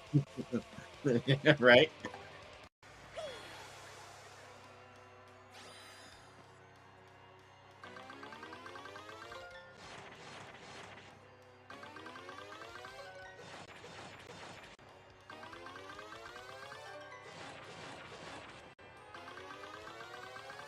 Wonderful. Excellent. Oh, 15. Hot damn. That's pretty good. Ah! Oh shit. Oh shit. Okay, there we go. Woo, boy.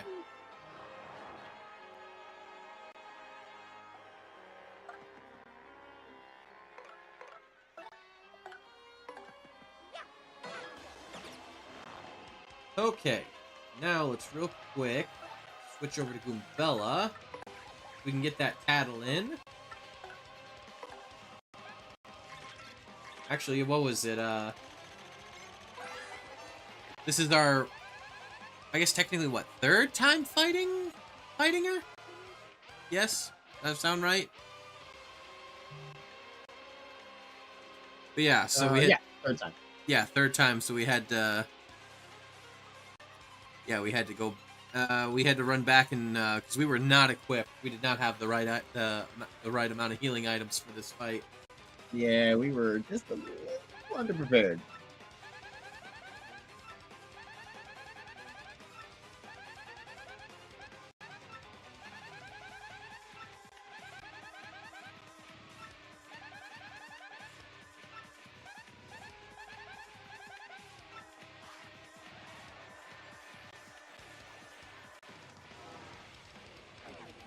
Oh, yeah, here we go.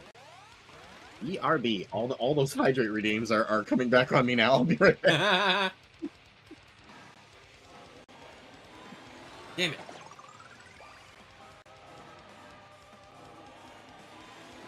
Come on.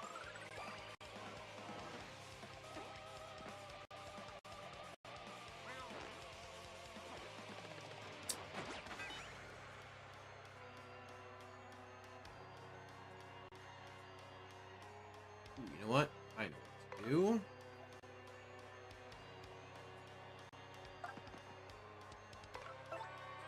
I think it's time for a little Coops action. And with the shelf land.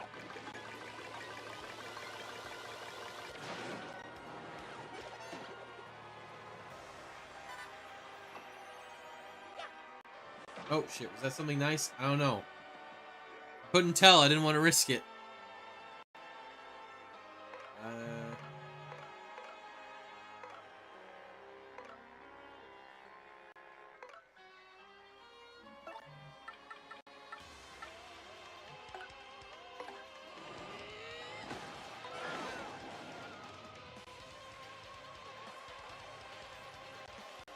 There we go.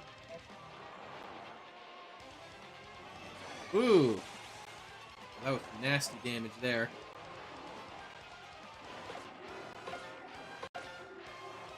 Oh no, my boy Coops.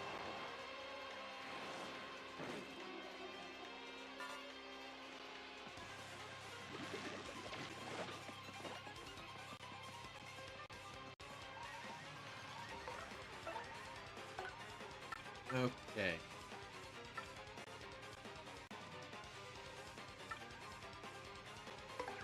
Bobbery.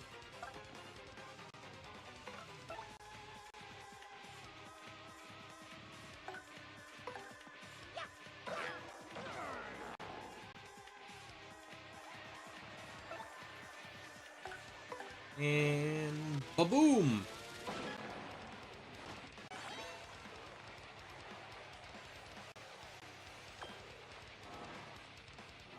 Damn it.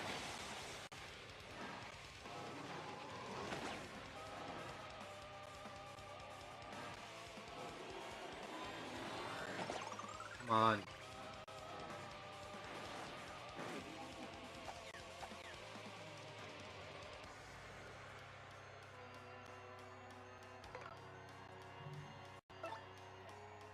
All right, back. 8. Let's see. Ah, I know what. Okay. Pushing back to Vivian. And I'll hit us with a power lift.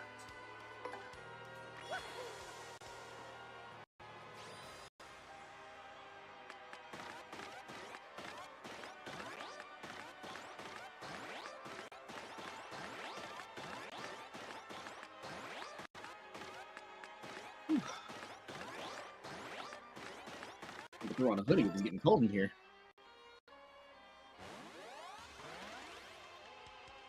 Right, here we go. We have Vivian hit him with the Jinx.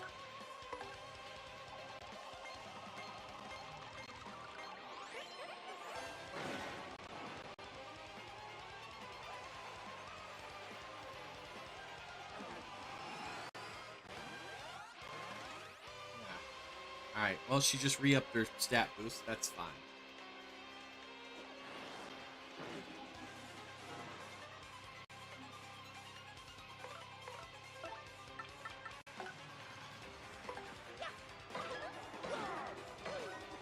Go. Oh! Oh, yeah, come on. Give me them flower points back for free. Hang on.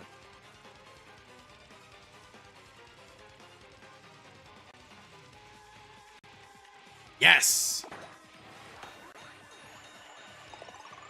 Oh, I definitely needed that, actually.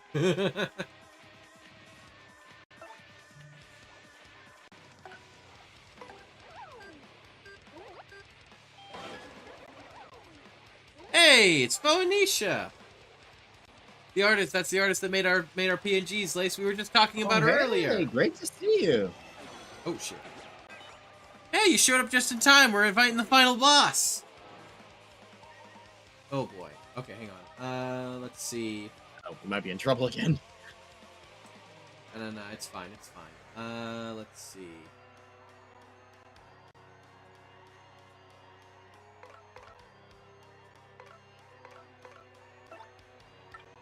Oh, that's right, we do have the boo sheets as well. Yeah, we've been having a bit of trouble. This is definitely the final boss fight. We've, Thankfully, I will just say, thankfully the game was kind enough that when we tried fighting her a couple times, and we lost because we didn't have enough items to last us through the fight, and when we reloaded the save before the fight, a warp pipe appeared that wasn't there that took us back to the beginning, so we wouldn't have to trek all the way back. That was very nice of them to do that for us. No, don't need anything.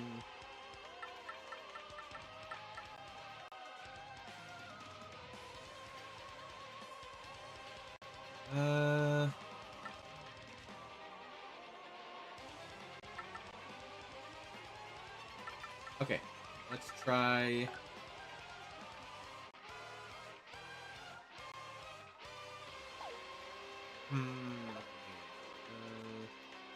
Okay, wait. Better idea. Hit with Fiery Jinx.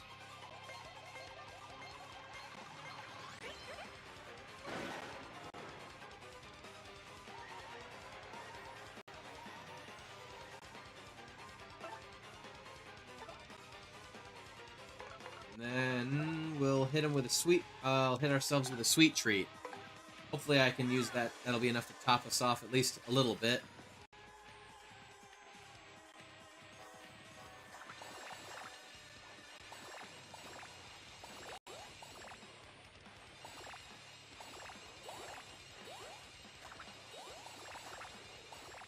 Okay, 7 each. You know what?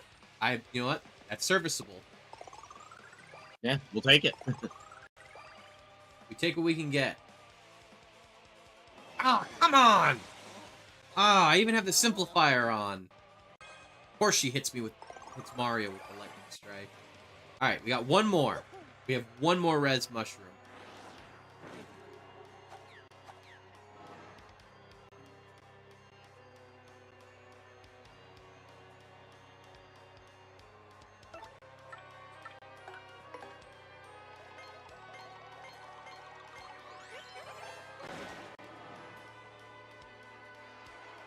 Okay, we got that.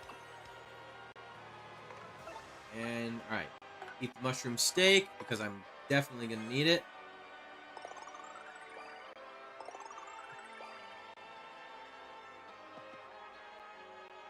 You do not know what you have done. Fight back against you? I think that's the whole point. That's what we're here to do.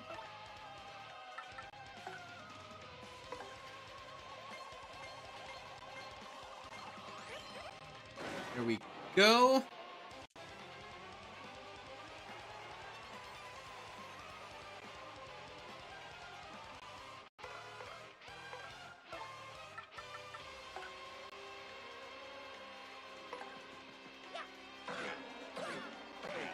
Okay, there we go. Doing decent damage. She's down to 40-something.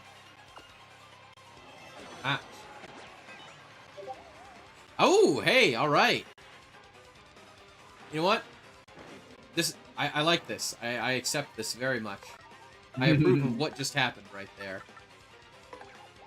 Oh, right. Forgot about that. Oops. You know what? It's fine. Come on and slam, and welcome to the jam. Come on and slam, if you want a jam. But come on. With moves like that, you saw how I got him breakdancing. Yeah. Alright.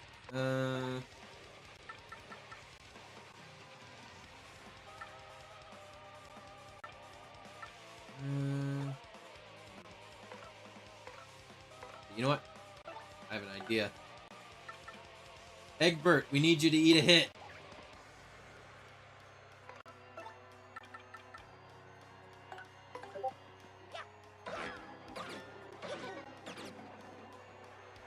That's right. I almost forget because I can swap out freely. That means I can swap them out if I don't want them to get hit.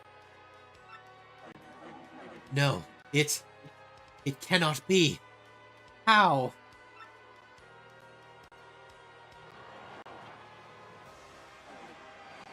Oh shit. Oh.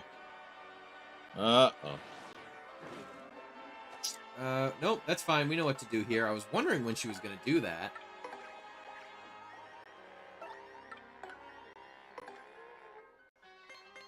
Bye-bye!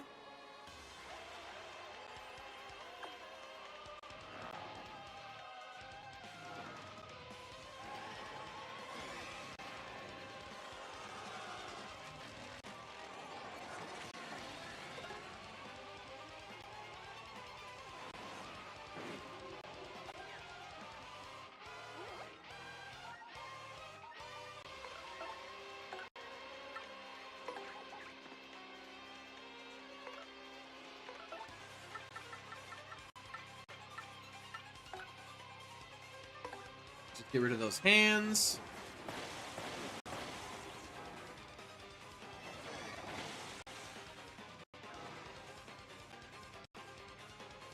Hey everybody, it's the lad! Here, lad.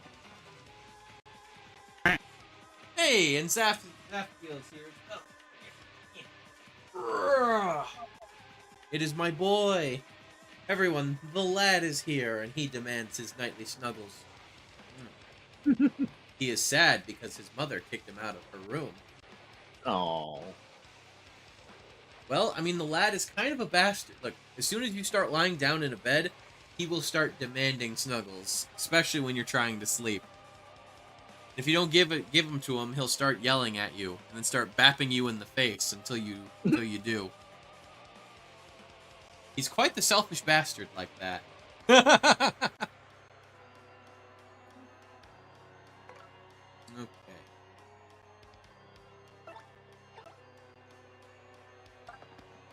I know what to do here. Alright, power lift, and then our boy Egbert's gonna be the one to do it. Egbert's gonna finish her off right here, right now.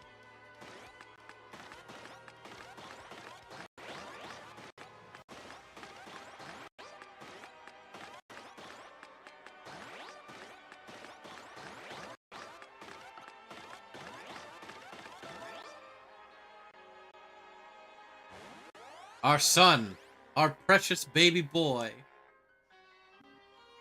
He about to absolutely annihilate this bitch. Check it.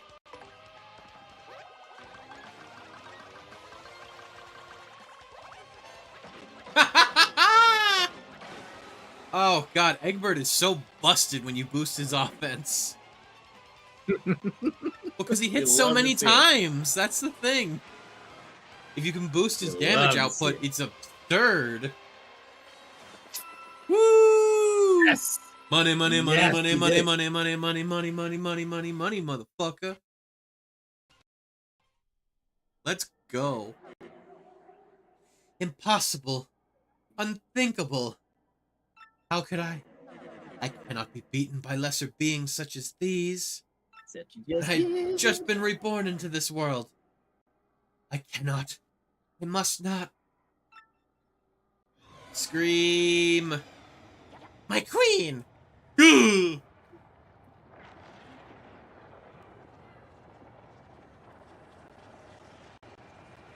Hell yeah. Oh shit, hang on a second. The audio's starting to... Hold on. Real quick, everyone, don't mind anything you see here. Ignore the man behind the curtain.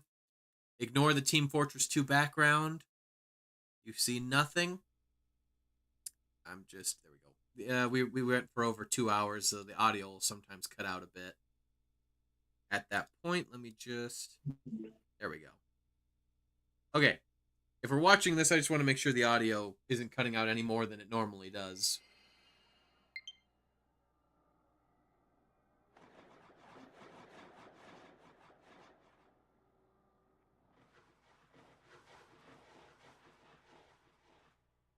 No! Let's get out of here, Marilyn. Ooh. Hey, wait!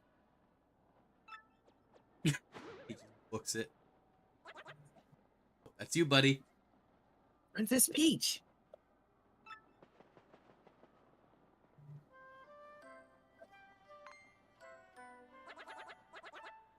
Peach is completely fine. She's not even hurt.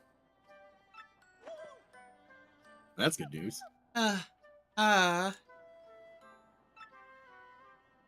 Mario?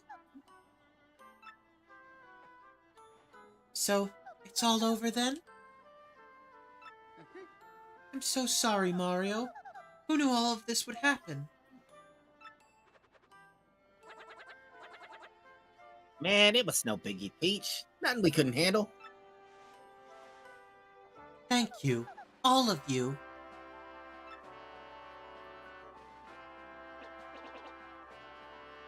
Ah, that'd be Professor Frankly. That's Frankie. Aha! There you are, Mario. Yep, that's him. Well, can you believe those brutes even came after me? An old Goomba? I still made it here. I was so worried about you all. You have no idea. By the look of things, though, I guess we're in the clear, am I right? You kids sure are the real thing, I tell you. Yes, I seem to be in one piece too, so all is well. The One Piece is real! So, without further ado, take a look at this. I found this on the way. This must be the treasure we heard rumors of in Rogueport. My theory has been correct all these years. There really was a legendary treasure. Oh, Professor. This is the part where everyone just starts laughing as the camera pans out. And then we fade to black. No, don't bring me down now. It might be something great. And all's well that ends well. I think I know where this is going. Let's watch out, buddy. How about we all get out of this dang place?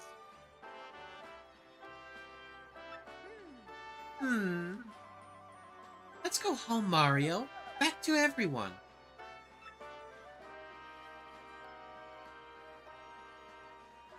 What do you think the treasure is?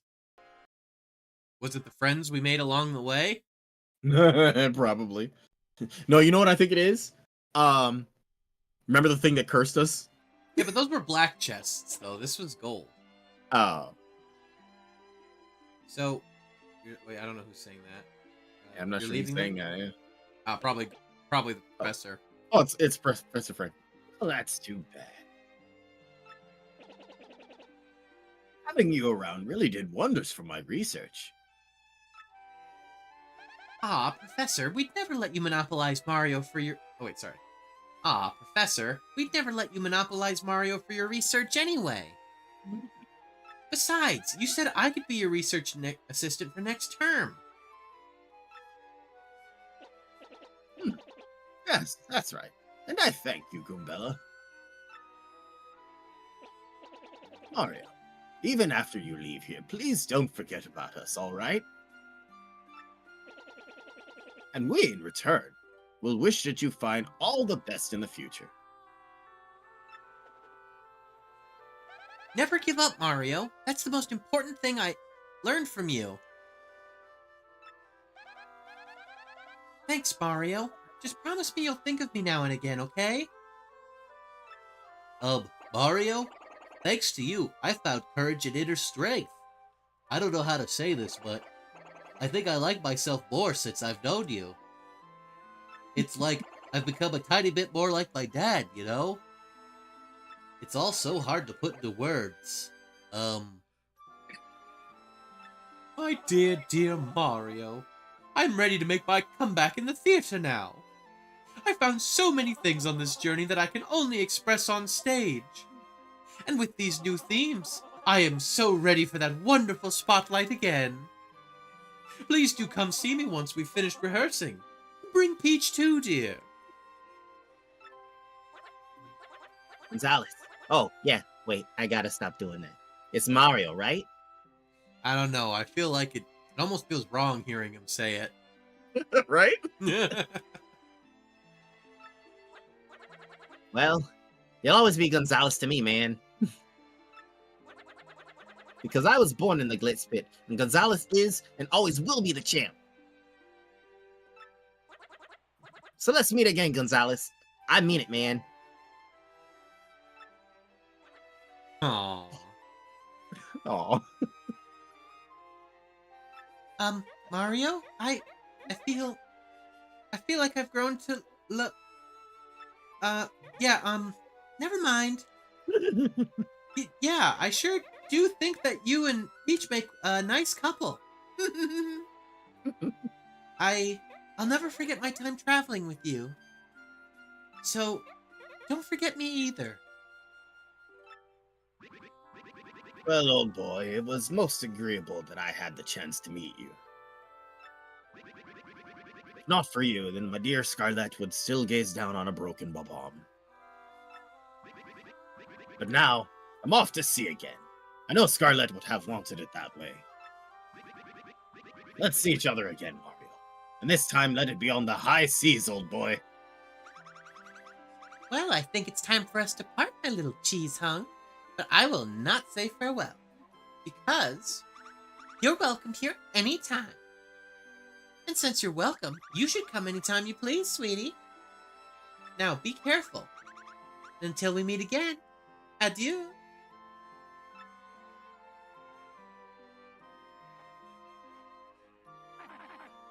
Well, the boat's almost here. Mario. Oh, it's the Punies.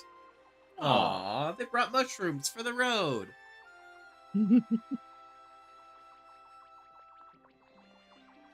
We made it just in time. Take these with you. We brought them so you'd have something to eat on the boat. Yummy. These are very fresh mushrooms.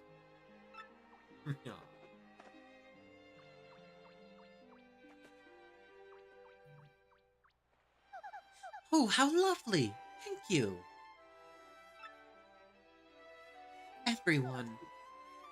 If not for all of you, the world would have fallen into a horrible darkness. But your brave hearts strove for peace and saved this world. I don't know how to thank you, but excuse me. But know that the entire world is in your debt.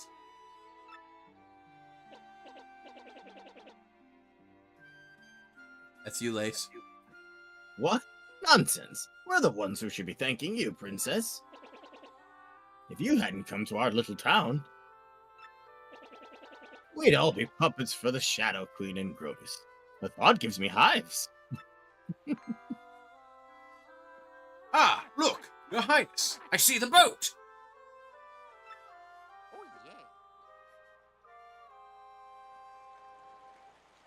Hey, it's the boat we came in on. Nice. Oh, forgive my lateness, sir. I must have dozed off a bit. But please come on board. I'll get you folks back at full steam. Take care, everyone. Farewell. Ha ha! Ah, they did it again.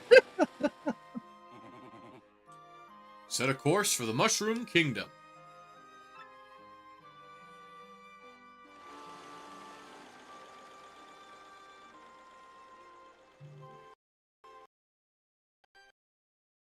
At least it's not dried shrooms this time, yeah.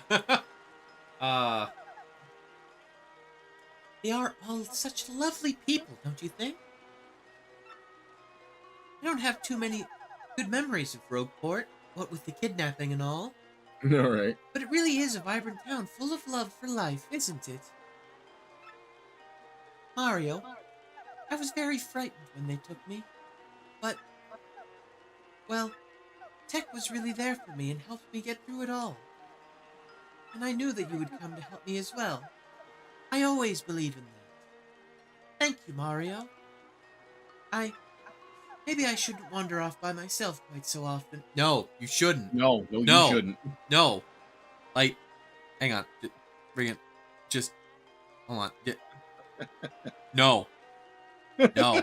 Stop. Stop wandering off by yourself. Peach, we love you, but just don't. You are the most kidnap-prone person in all of fiction. There is literally not a single other person who has ever been kidnapped more than you. I'm pretty damn sure. Right. Anyway, thank you for coming to my TED Talk.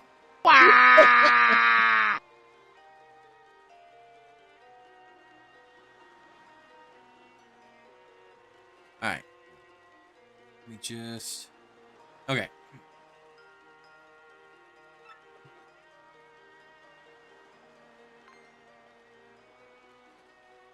Oh, it's sunrise.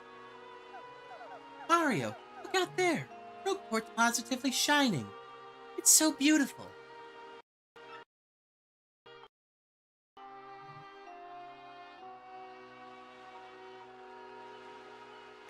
Don't mind me just taking a screenshot.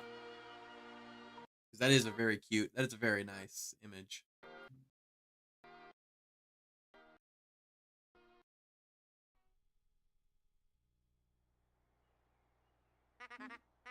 Oh, wow. That's wild, bro. You had a pretty rough time of it, didn't you? Okay, I just want to say before I continue. If you look back on the shelf over there, there's a picture of all of Mario's companions from this game. And then right to the right of it, there's a picture of all of Mario's companions from the first game. Oh, nice. Which, if I remember correctly, that was there at the beginning of the game. Now we've got another one there. You know what's really unfortunate? I think aside from Origami King, yeah, they stopped after this game. They kind of more like Nintendo more or less stopped with with all the really fun side characters like this. Like all the I mean, you still would have NPCs and stuff, but there weren't as many unique and so many individual side characters to join Mario on his quests and whatnot, which is honestly a absolute crying shame. Again, from what I haven't played Origami King, I know there's a Bob-omb who joins you. Yeah, the partners were the best part. They were so much fun. Like they were all just so distinct and they're just such fun takes on these creatures that like they're like Bobbery, for example. I mean, look at it. He's a Bob-omb, but he's got he's got a ship steering wheel on his back and a big old mustache. And you've got Goombella. She's got her, pith helmet and the ponytail, like all that cute. You know what I mean? Like it's just, like they had some fun stuff in the first one, but like they really had they had a lot of fun with the characters with the companion designs in this one. Honestly, that's just one of the things that just really kind of killed it. I mean, I've played Super Paper Mario, which is the game that came out after this, and it was on the Wii. It was definitely very weird and trying to do something very different, but at the very least, I was able to respect what they were going for. It was that's a whole other thing, but it's just, oh boy, sticker star, color splashing. I haven't played it. From what I understand, Origami King was a step in a better direction from what people have told me, but I don't know. It's just they keep making Paper Mario games, but they won't add in the stuff that the fans keep asking them to put in the game. I don't know. Nintendo's just really weird like that sometimes. For better and for worse, they very much do like to try and experiment and, just try different things a lot. Which usually is a good thing, because a lot of the times it does tend to work, but hoo boy, sometimes when they miss, they do miss by quite a bit. Anywho. But now that Peach is safe, I guess everything's okay. Really, though, how amazing is it that you saved the world again? Again, bro? And say, it's been a little while since then. Are you ready for a new adventure? Oh, yes. Yeah, you the man, bro. I wonder what everyone who traveled with you is up to. Oh.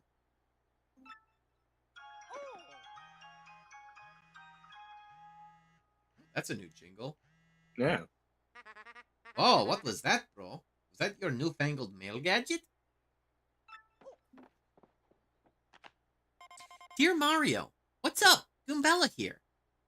I'm still working with Professor Frankly. We beat the Shadow Queen, but there's tons of Rogueport lore we still don't get. So my research with the professor goes on and on.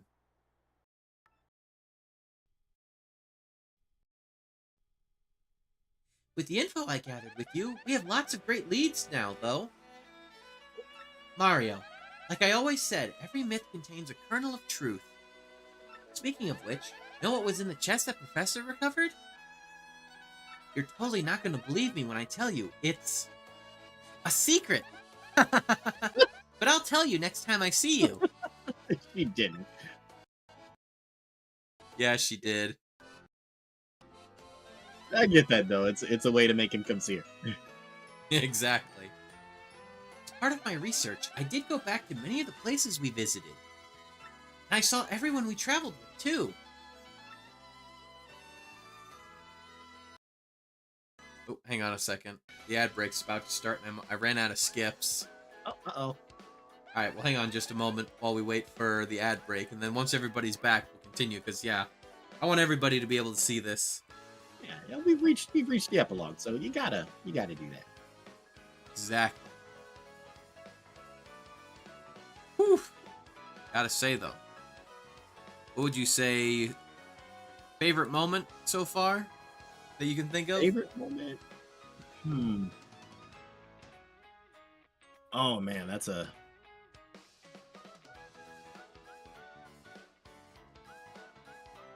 favorite moment. Oh man, that's a tough one. There's so many good ones.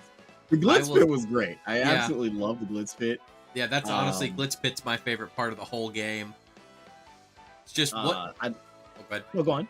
Oh no, I was gonna say just what a concept. Just Chinese themed WWE. Anyway, you were saying? Oh, and I was just saying, if not for that,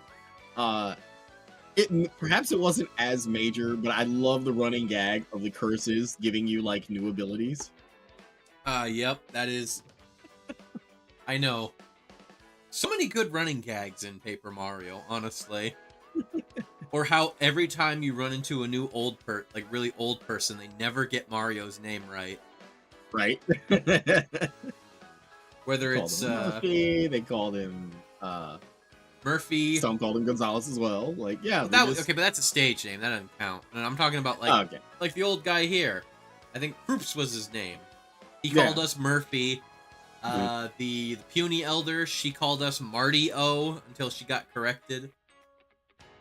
And then there was one more. Not the penguin. That wasn't part of the gag because, I mean, that was just he's a terrible detective. That's the gag. Yeah, his whole shtick is just being wrong. He's always wrong, or at least he's mostly wrong.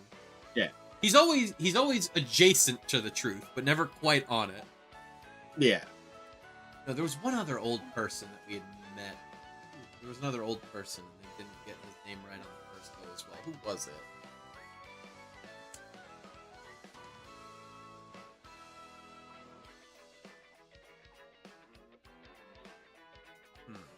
Well, I'm sure it'll come to us eventually.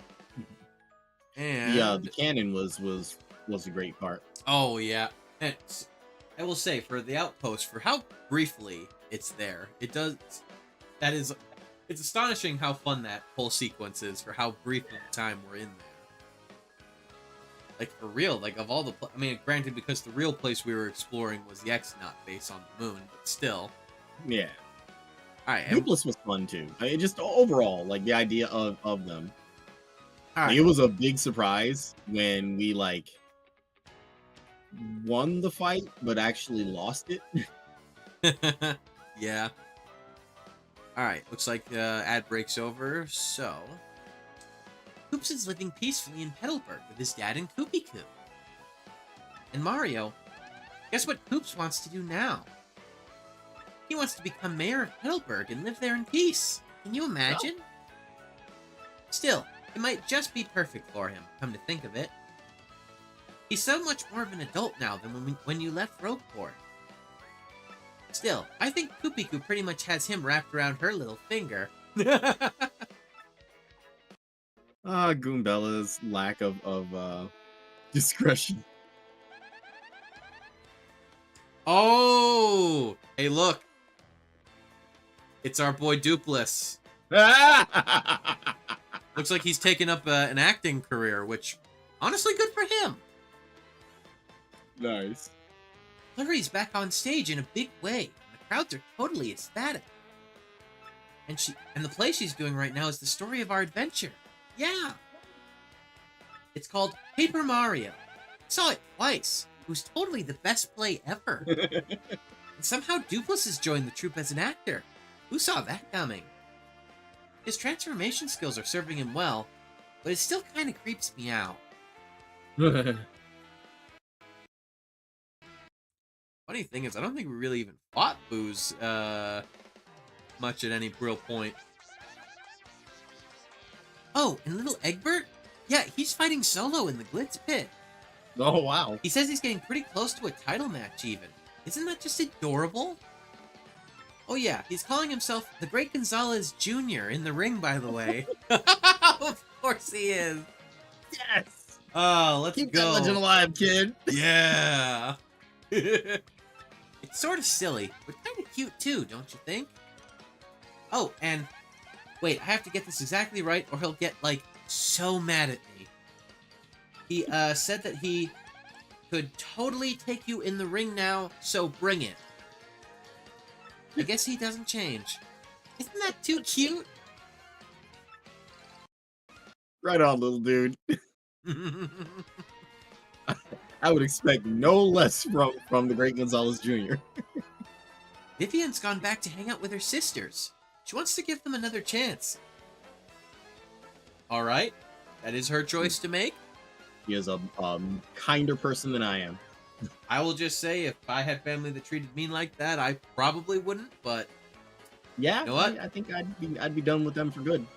I mean, hey, who's to say, now that she's, learned to assert herself a bit better, maybe standing up to Beldam is all that they really need to potentially mend that bridge. Who knows? I sure hope so. Now that the Shadow Queen has been defeated, I don't think Beldam's into Eve. I mean, yeah, we did just kind of... It did seem like her major purpose in life just got kind of absolutely nixed by her sister and a bunch of other people, so... I mean, you literally watched your sister beat the shit out of the person you work for. Yeah, I mean, when your great evil, when the great evil that you were trying to serve is gone, well, you got to figure out something else to do. I think, especially considering that her sister was one of the people that basically killed her, I think she's a little less willing to talk shit now, to be fair. Right? Well, maybe I should behave myself. I'm just imagining Beldam muttering to herself, like, "Now Vivian, Mario," and you just suddenly Vivian's just right behind her. Just, what was that? Nothing at all. How was your day? I love that. He doesn't even need to be menacing. Just is by virtue of what happened. Oh, and Beldam's also promised me she would never be mean to Vivian ever again.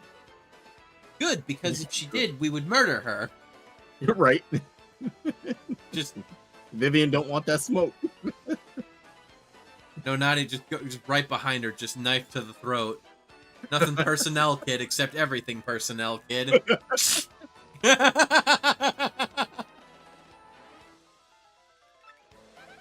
Yep, I think the three sisters are going to live pretty peacefully from now on. But you should totally go visit her sometime.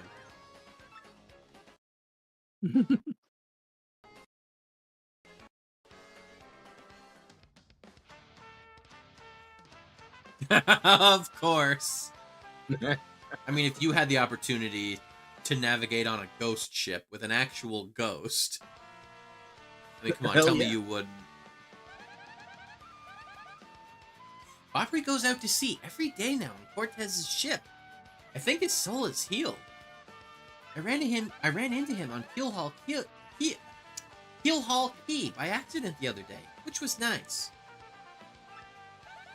He was so happy, I thought he was going to blow up on me for a second there. You know, I bet Scarlet is looking down on him and smiling right now. Oh, I almost forgot. Everyone on Keelhaul Key as well, and they say hello.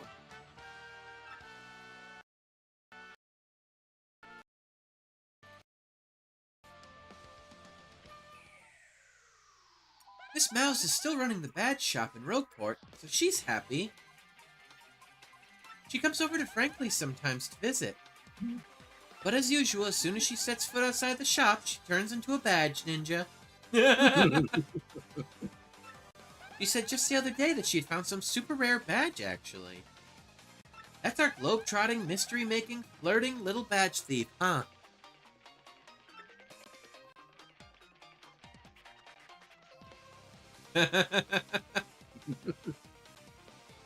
Look at her go! Hot damn. She can fucking bounce. She got some height and distance. Right. Ah. Honestly, part of me had kind of wished that he I mean, it's a Nintendo game, so alright, fine. Yeah.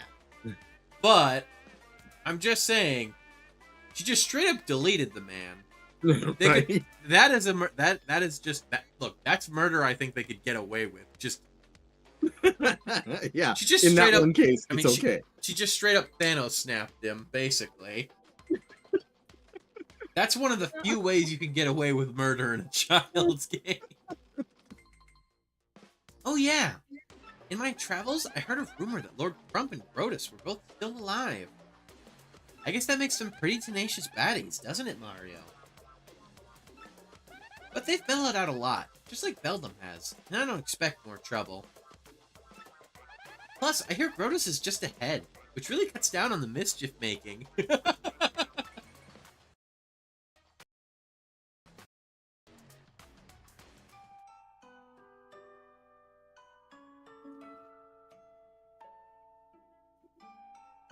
Yo, wait a second. Never punished. I mean, given the fact that he's just ahead now, I feel like that's a... You've essentially turned him into... I mean, heck, you've essentially turned him into a quadriplegic at that point. Yeah. Literally just a severed head. I guess, is he even technically severed? I don't know. Still. Speaking of miracle survivals, guess whose favorite calculator is still computing? He says he really wants to see you and Peach again. Huh. Right on. Our boy Tech. Our boy Tech made it. Good. This makes me very happy.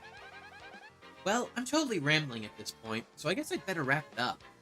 I just want to say, even though things got tough, I'm grateful for our time together. And there is one thing that kind of weighed on me and I never got to express to you. See, well, maybe that's best kept a secret. Man, what a ladies' man, am I right, everybody?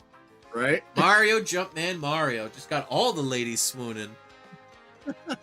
I mean, have you seen that mustache? Mm.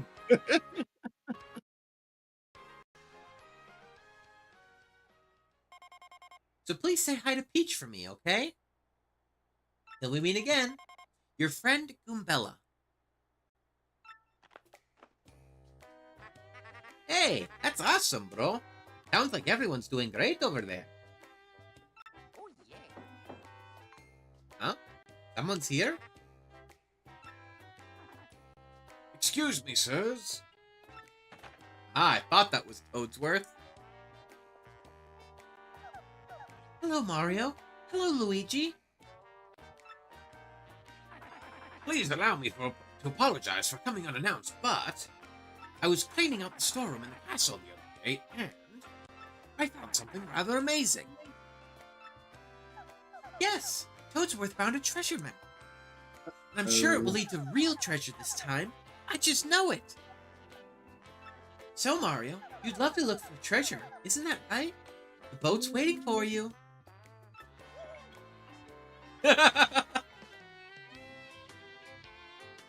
Luigi's just pushing Mario out the door.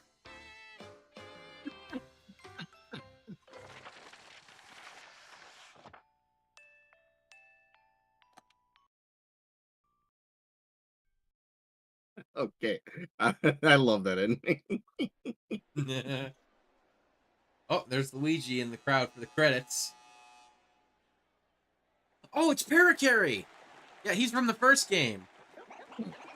Yeah, he's one of the companions. He's also the mailman that delivered us our mail at the start of the game. The one who gave us the letter from Peach with the map in it. Yeah.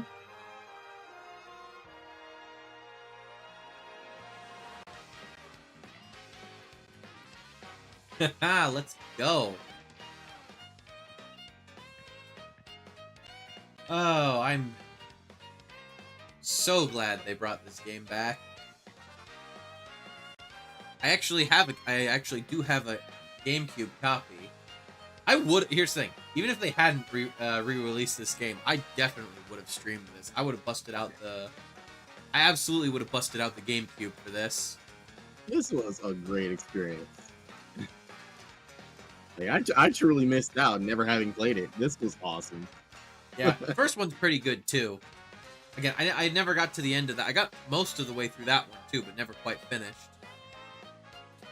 Well, thank you kindly. Yes, this is my first time actually. I never actually did, because I never actually owned a Paper Mario game until relatively recently.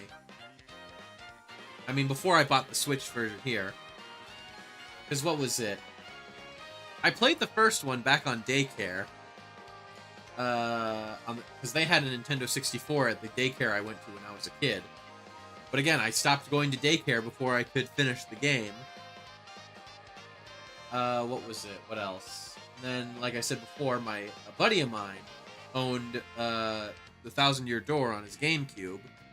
But then I never got to finish it before he sold it, because then the Wii came out and he sold all of his GameCube games, you know, to buy Wii stuff. Something that he has told me he has severely regretted doing.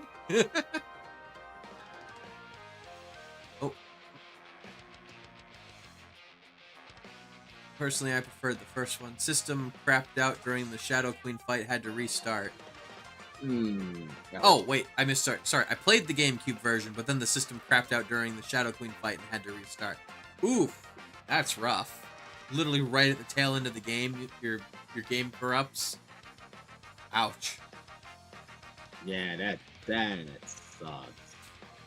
But yeah, so, like I said, I'd only gotten about as far as the train sequence before that. And then, when he had my same friend, he got Super Paper Mario for the Wii. Ooh. And I got most of the way through that. Never did get around to finishing it, because again, well, I'll admit at that point, I stopped seeing, my family stopped visiting quite as much. I believe was the reason why I never finished that one. Yeah, and then eventually he got rid of it, you know, so. Man. This is technically my first time ever completing a Paper Mario. For as much of despite the fact that it's literally like one of my top 5 series of all time. I'm glad I got to be here for it then. This was great.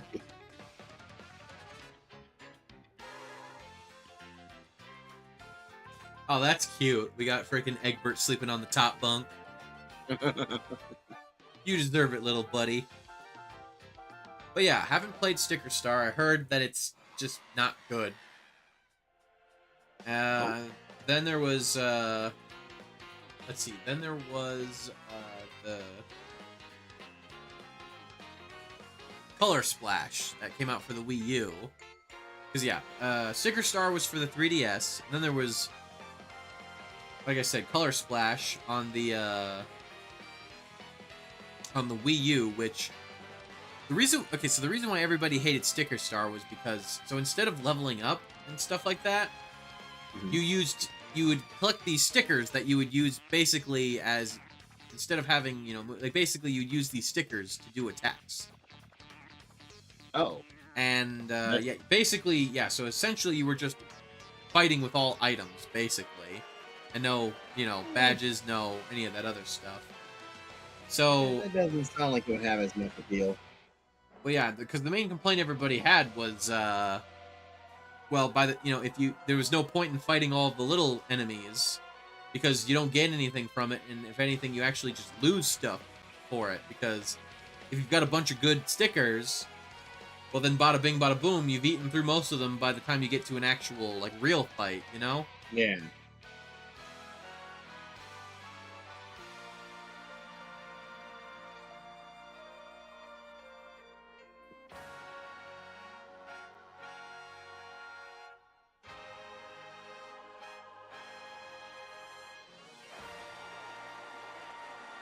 The end.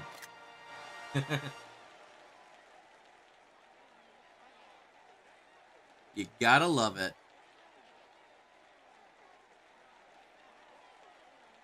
Even Bowser's there on stage. Well, of course. He was he wasn't a significant. He wasn't a significant. Well, I mean, at the end of every chapter, we literally saw him. He wasn't a major part of the story, but he was a significant part of it. He was, and even if a little misguided, his I guess his intentions were sort of in the right place. I mean, I guess he was sort of the B plot, Yeah. If Mario and Peach were the A plot, A and then 8.5 plot, Yeah. One second. Curious. If I restart the file.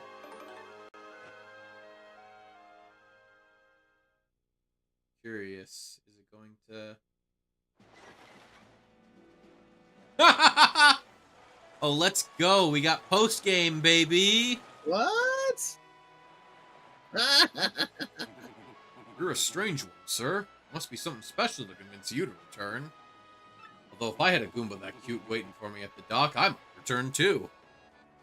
Well, whatever you're doing, be careful. Bye, sir.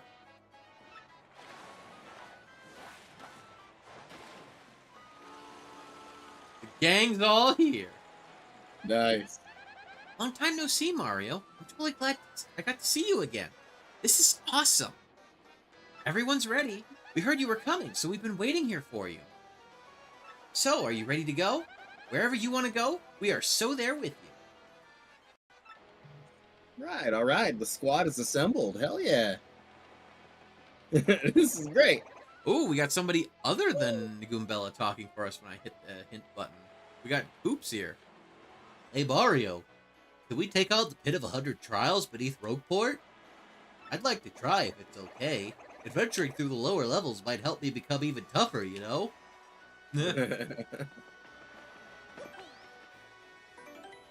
Woof. It's a great way to introduce the post game.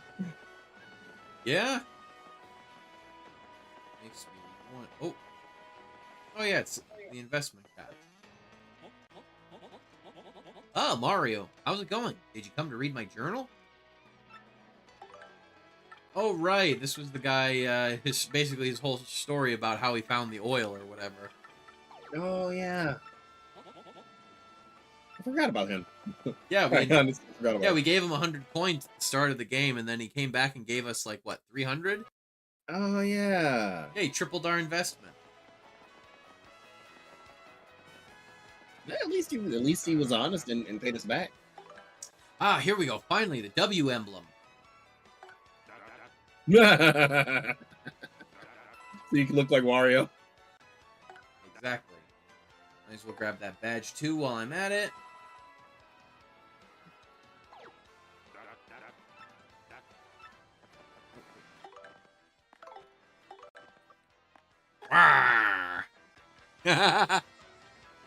All right, everyone, you may now proceed to Wah. As the man here is here. Where is it? Where is it? Ah, here we go.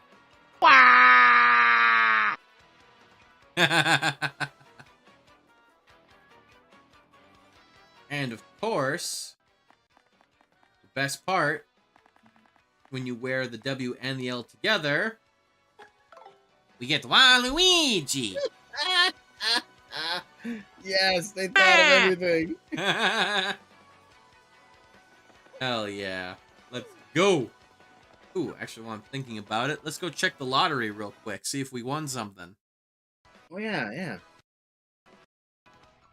Another day, another lottery ticket.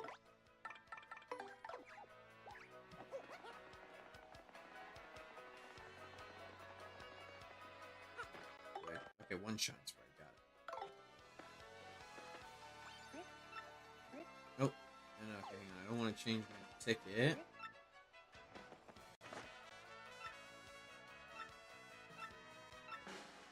Oh, we got 2 of them right. Oh, sweet.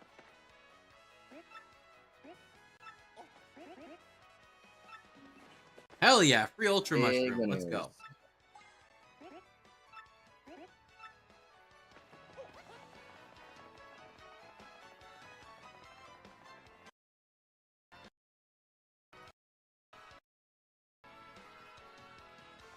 Okay.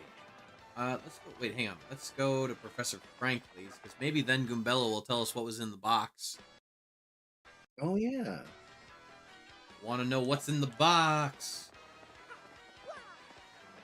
Professor.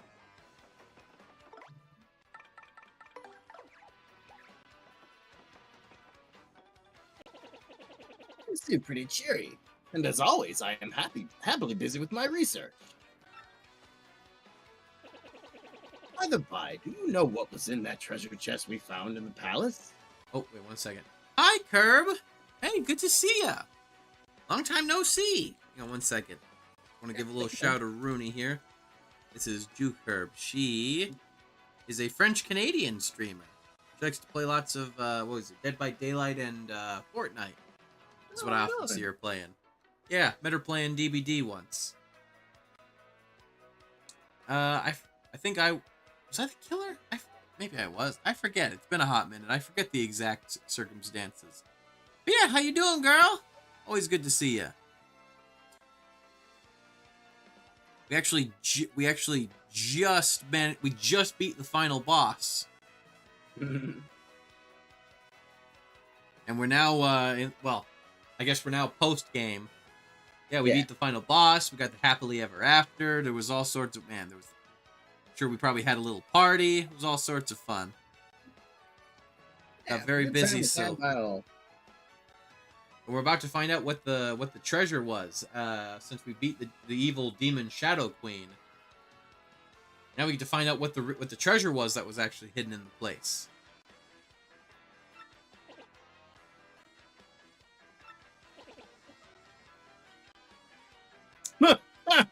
Of course, this is some Legend of the Silver Star bull of the Blue Star bullshit here. Wow. There's something I don't want to spoil. So you know what? Instead, I'll spoil something that I don't care about spoiling. What was it? Because what was it? Fallout 4. There's this whole side quest you can go on. The treasure of in Fallout 4. There's this one, the treasure of what was it? I forget the name of it off the top of my head. I'm gonna say it's like Jacob's Heights or something like that. Basically, like there's billboards and posters talking about it. And what's funny is that in Fallout 4, there's like a bunch of like treasure hunters that all wind up killing each other trying to find it. And then when you actually do manage to find the place and manage to get in, because it's locked inside an underground bunker. You want to know what's inside when you go in there? It's a bunch of baseball memorabilia. Because again, the treasure of Jacob's Heights or whatever it was called, it was an attraction that was advertised before the bombs fell. Of course, it was just that. I'm gonna be honest. I don't want to say anything because I want you to find out about it. But there's another thing that this reminds me of that did it honestly kind of better. but still, I am always a sucker for hilarious tragic irony. Because yeah, if I remember correctly, you find like some notes from a bunch of guys that all betrayed each other and killed each other trying to get to this treasure. And they did it. Yeah. Actually, what's kind of funny is there's actually a baseball bat in there that's got a special effect where what was it? If I remember correctly, whenever you use it in bats, there's always a 1% chance that when you hit somebody with it, it'll just automatically kill them and send their body ragdolling like a home run hit. Wow. And you'll hear baseball sound effects when you do it, which is honestly pretty hilarious. Honestly.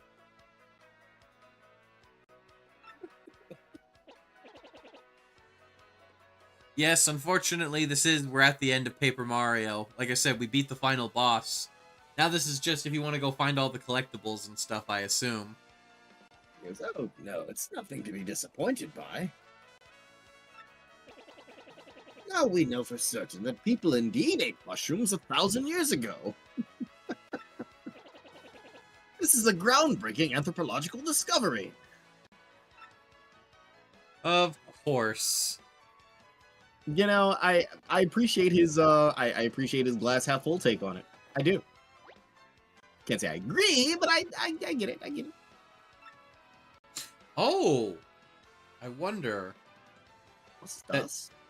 So it gave me a note for the tattle log. It said for one of the X-Naut critters. I'm wondering. You know what? I'd be willing to wager that this trash can was where we would find all of the stuff we didn't get the tattle logs on that we couldn't encounter anymore. Oh, nice. I'd be willing to. And apparently, I only missed one, which I'll admit that's pretty impressive. That is actually. That's. Yeah, let's You were see. pretty thorough about it, though. Yeah, I mean, there's a few more we'll probably run into when we get to the Pit of 100 Trials. Yeah. Most of them are just, variations of. Most of them are just going to be variations of stuff that we've already fought. I could see that. Yeah, I could see that. Ah, yes. Dupless. And Dupless. I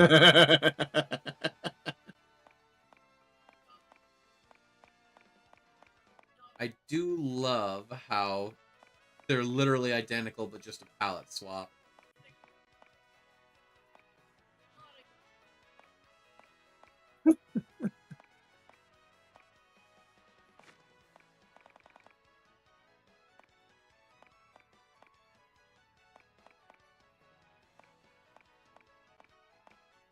I guess the thing I missed was apparently those little, those little mini things that like orbit around them. The mini, mini we things. can tattle Yeah. we can tattle those too. Apparently, I didn't realize. Oh, I guess in that I think at this point in the either. game we were so strong though that we were killing them before we even actually, before they even got the chance. Yeah. I mean, I thought they were part of the bigger enemy overall. That's Yeah. Okay. I get it. I get it. That's not bad. I love how like look at that Beldum and then Beldum again, but more menacing.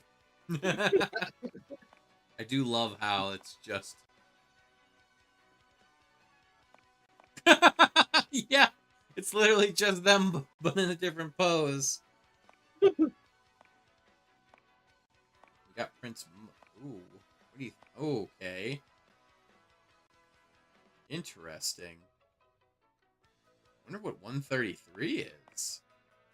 Because I mean, Prince Mush was apparently added into the game, into the remake. He wasn't actually fightable, and he's literally the toughest fight in the game. What if it's oh my god, I just blanked on his name.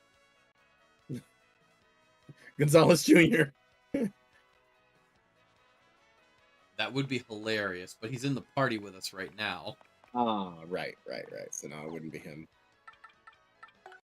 Also, recipes.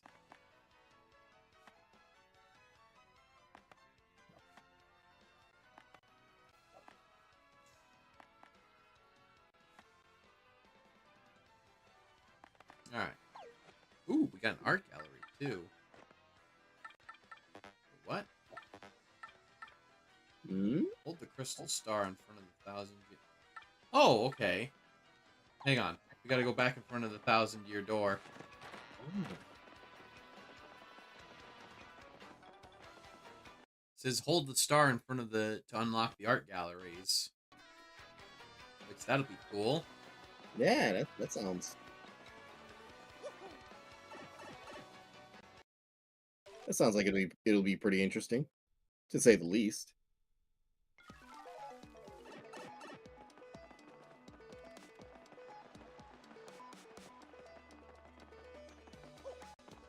I figured nothing would happen if I did that, but I thought I'd check anyway. It's always worth it to try, right? Unless, of course, trying means that you will be summarily executed. Well, yeah, that's that's kind of hard to refute. And I'm not saying don't do it. I'm just saying is just understand what you'd be getting yourself into if you did. Yeah.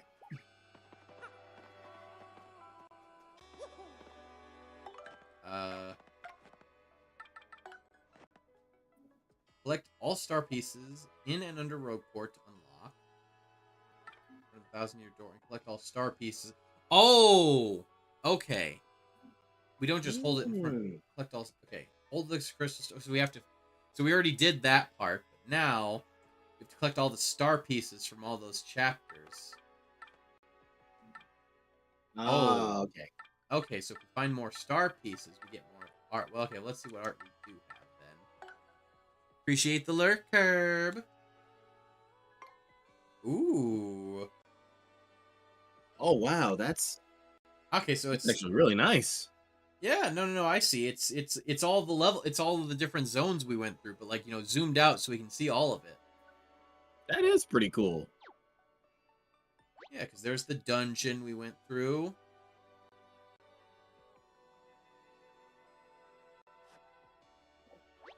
There's, yeah, the fountain room.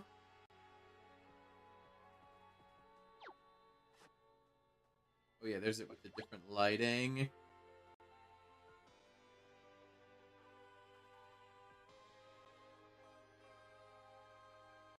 Oh, very cute.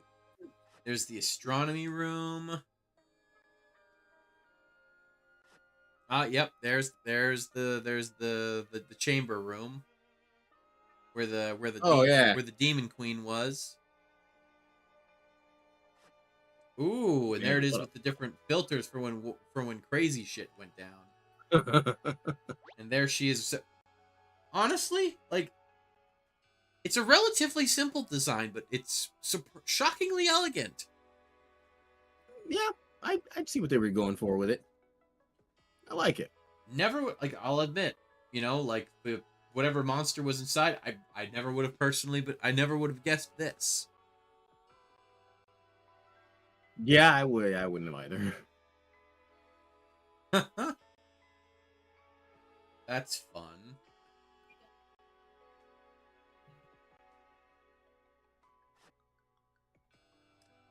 Ooh, here's some.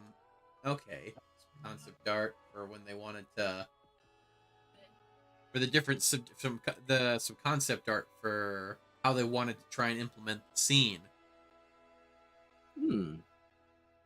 The concept art being on the bottom right, and then one, the other three being how, the finished product. Yeah. Ooh, now we're getting into some actual concept art here. Let's go.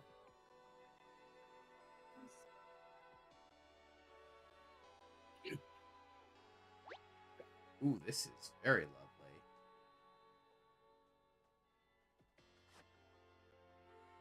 God, man, look at this. This is, I mean, like, even, like, these are all just rough sketches, and these are just oof. Chef's kiss. This is lovely. Yeah, these are really, really nice.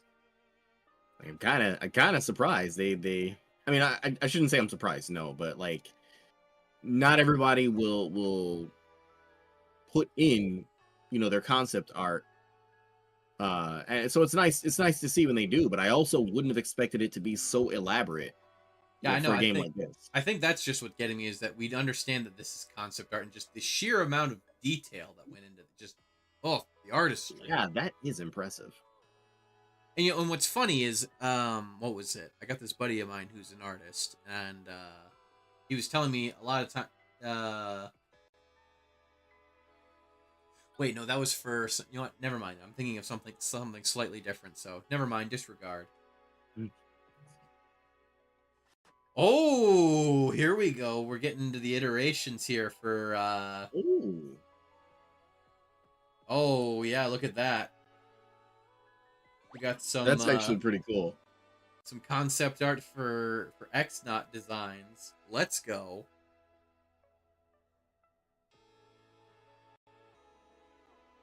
Who is that supposed to be? The Shadow Queen, maybe? Or Yes. So I see somebody says looks like it says version 2 or VER 2 period, which I assume is version 2. abbreviated for version.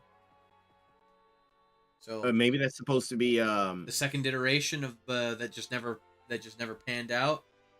Yeah. Or could be No. I mean, if I look down, that might be version 1 underneath. I think both of those were pretty good, actually. Dated April 16th, 2002. Wow. Oh, and we're back at the start. And then we've got the special art. There we go. There's Mario's house. Which is, I mean, yeah, what's funny is that's also how his house looked in the first game, too. Like, I love it. Oh, God. Sorry, I'm gushing again, just thinking about just the continuity that these two games had, you know? Because, yeah, this is where the first game starts off. Like, you literally can, if I remember correctly, you can, I want to say you can eventually go back to Mario's house in the first game. Like, just visit there whenever you felt like, I want to say. I could be misremembering that part, but... yeah, after this game is where the continuity also stopped as well. Oh. I know, they had 2 games where, like, this was literally the sequel. And then there was other games and just... They're all still Paper Mario, but none of them ever... They don't really acknowledge the Unlike Thousand Year Door, none of the other ones really acknowledge the events of the previous games. That's too bad. Yeah, I wonder if it was maybe a thing where like perhaps they were concerned that anyone who hadn't played the previous ones, well, I mean, just wouldn't catch the references, or I mean, I don't see that as a good reason to not do it. That's yeah, I'm gonna be honest, that I ain't feeling that I mean, it's not an invalid argument, but I definitely ain't feeling it. Yeah, it doesn't really feel like it holds much water. Because like that's the point though. Like in this one, all of the cameos for the first game, like I said, they're unobtrusive, and I literally point them out to you. Yeah. I'm like, yeah, because again, they keep that to the back, like, you know, they kept it mostly to the background. Yeah, still overall, I think they did good, but I can definitely understand how it would be for someone who has played the previous games. It would definitely be a step backward to not acknowledge the previous entries. Yeah, I mean, especially where it is supposed to all be still canon. At least the first 2 are, you know, well. Actually, okay, so technically Paper Mario is its own separate canonicity from the mainline Mario games. Yeah, there's Mario and there's Paper Mario. Well, what's interesting, they actually do a crossover game from, so aside from Paper Mario, there was another Mario RPG series. I'm not talking about Mario RPG, I'm talking about that Nintendo made around the same time. Oh. And it was called, it was the Mario and Luigi series. The first one being for the Game Boy Advance. It was Mario and Luigi Superstar Saga. Oh, I remember that. Yeah. Actually, it's available on Switch Online if you've got the premium membership. I mean, like the super, like the not like the normal online membership, the premium version of it. Ah, okay. I don't have the premium version. What's nice, a buddy of mine was kind enough to put me in his family plan, but he only has the basic version. So I'm fortunate enough I don't have to pay for Nintendo Online. A very good friend of mine. He's a very good family friend. I've known him since high school. Oh wow. Actually, he's Nice. coming to visit me on Monday next week, right before Christmas. Oh, that's pretty awesome. Like, it'll be a good chance to catch up. Yeah, he moved states a while back. Actually, he's the one I stayed with when I was last year when I went to Vegas. I was actually staying with him Oh. that whole time. Oh, okay. Yeah. No, I mean that's where they moved for what was it? His wife was able to find some good work over there. So they moved and yeah, cuz she works she does legal work. I forget the particulars. Oh. But yeah, no, when after we graduated from high school, she went to college to study law, and I forget what she does exactly. She's not a lawyer, but she does work in law. Yeah. I think mostly she works. I think she works for a firm, like mostly doing paperwork and stuff. I think, It's but like a law clerk. yeah, it's something like that. At least I think. Okay, cool. Yeah, so she mostly Far does less of a headache. Yeah, she mostly just handles clerical stuff, and you still need to know you still need to know what the heck you're doing, Yeah. even if you're not going to be the one going into a courtroom. But yeah, what's also actually really nice is he's real savvy with building computers too. He actually helped me build my original PC, my original gaming PC from that I had for about 8 years before I had to finally replace it with my current one. But actually, another thing that's happening is I didn't mention this. I was waiting a little bit, but fuck it, since we're on the topic, I actually I don't usually do an awful lot of Black Friday stuff, but I've been noticing that my PC's been having a little bit of a hard time lately. Even though it's only a couple years old, it's been having a little bit of a harder time with, well, mostly by virtue of me being a VTuber and Yeah. VTube Studios, as well as some of the other stuff I've got going. And I was able to find a pretty decent deal on a pretty good graphics card, actually. It's not the top of the line, but it's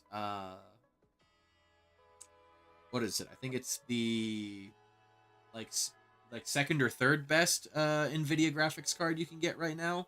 Oh, Yeah, I got it for like $100 off. not bad. Yeah, and he offered to help me install it and get all that, get it all set up nice and good. So, yeah, come what was it? After next week, my PC is going to be a decent bit beefier. Hell yeah. I can't wait to see it. Yeah, I know. I've got it sitting in my closet right now, just waiting for him to show up so I can bust it out and we can get it going. Yeah, no, he's real big into building computers, so I mean, hey, might as well let him if he's offering, right? Yeah. Shoot, I wish I could take advantage of that. I mean, I know my stuff myself, but still, I wish I could take advantage of that. Yeah, I'll admit, for as much of a nerd as I am, I never got super big into like the actual I guess computer parts, for lack of a better way of phrasing it. I mean, I know, like you've got your RAM, your graphics card, and I'm forgetting other stuff off the top of my head, but I mean, understand how they function, but Mhm. I had a buddy when I had my first apartment. I had a buddy who lived down the hall from me, Nico. He was from Argentina. He was going to school for something computer related, and he just, we met and bonded over that, and he just, just by hanging out with him, I like picked up a lot of stuff. When he graduated and he went back home, he like just gave me everything. yeah, nice. I miss him. He's doing he last I saw, he is doing very well for himself. The last time I saw a picture of him, he was on a beach surrounded by very, very beautiful women. Fair. And I was in the cold.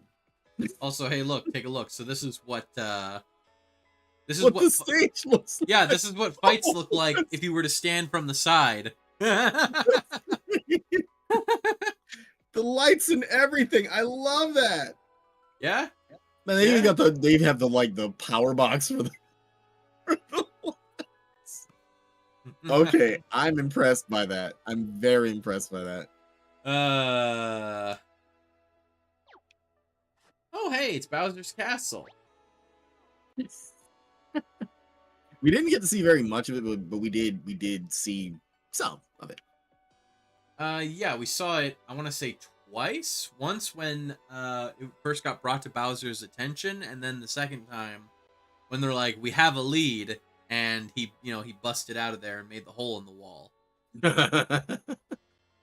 Because who needs doors when you're Bowser? Who needs doors when you're the king? Yeah, that's actually a really hard argument to refute. He's the Ooh. king. He'll do whatever he wants. Hey, looky here, some concept art of Keel Hall Key.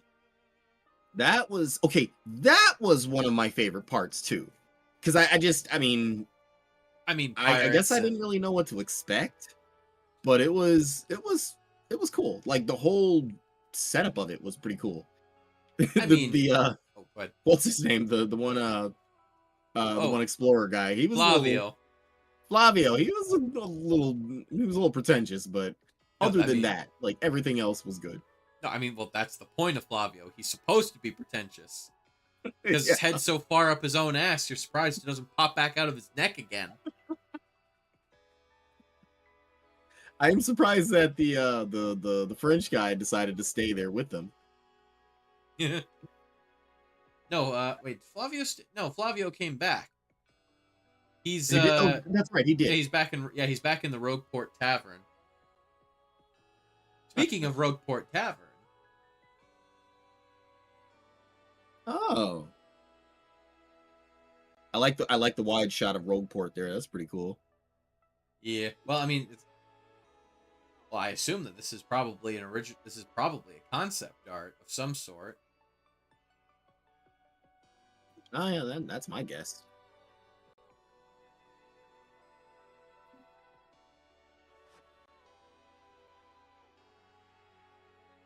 Ah, that's the inn from Petalburg. Oh, is this just fan art now? I'm wondering how much of this might actually just be fan art. Oh, this is in concept art. I don't know. This is. Oh, I'm wondering how much of this is concept and how much of this is might be fan. No, maybe this is. No, I mean it makes okay. Maybe since they wanted it all to look paper craft, maybe this is still yeah. concept art, but just not in the most traditional sense. yeah, just stylized. I get that. No, I mean like that's an actual cardboard cutout Mario house. Oh, Like, the one in the middle there. Like the one in the middle right there. Like Yeah, that. actually, that's actually a cool idea. Like, I mean, given the game's aesthetic, if they actually went as far as making making an actual cardboard house, That's what was That's- making me think that this might have been some concept art, or I mean, fan art potentially. But no, I don't know. I think this is actually them. that's think they made it kinda as- cool. I think they actually made it as like a proof of concept for the aesthetic. I love it. That actually looks really good. Hey, psst. Hey, kid. Want to buy some shrooms? that is what that looks like. It's wonder why he's being all suspicious about it when selling mushrooms is completely legal in all 50 states. And of course in Rogueport too. Well, of course, Rogueport's in America. All of this game takes place in America, right, Lace? There's nowhere else but America. Why would we go there? I'm just being. Ooh, hey, this is fun.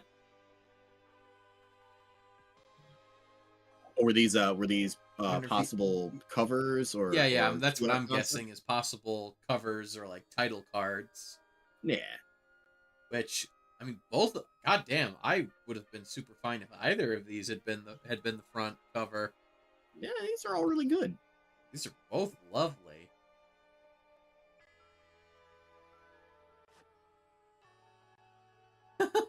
What on earth? Oh, Just variations of the one on the bottom right. Those are all the guys from the Wanted posters. Ah! That's right. That's right. Yeah, those various Wanted posters we were seeing all over town. It's those guys. Look, that Boo even has a gun. Man, they thought of everything. Oh, looks like we're right back at the start. I Oh, like that. I love that a lot too. Collect all the shines. Oh, okay. Collect all the Did you not shines. get all the? Okay. Oh, okay. I was actually thinking about. I was like, I knew there was a couple of shine sprites I missed. I knew for sure we missed a couple of them back over in Keel Hall Key because we needed like super jump to get them.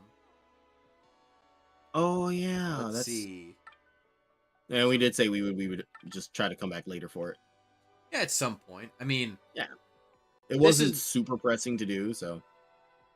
well, I mean, I'm not saying we're ending right this second, but it is, Fine. you know, we beat the game, and I think at this point we're just kind of looking around and having a little bit of fun before we, head off for the evening. Yeah. Well, damn. Yeah. No, I mean,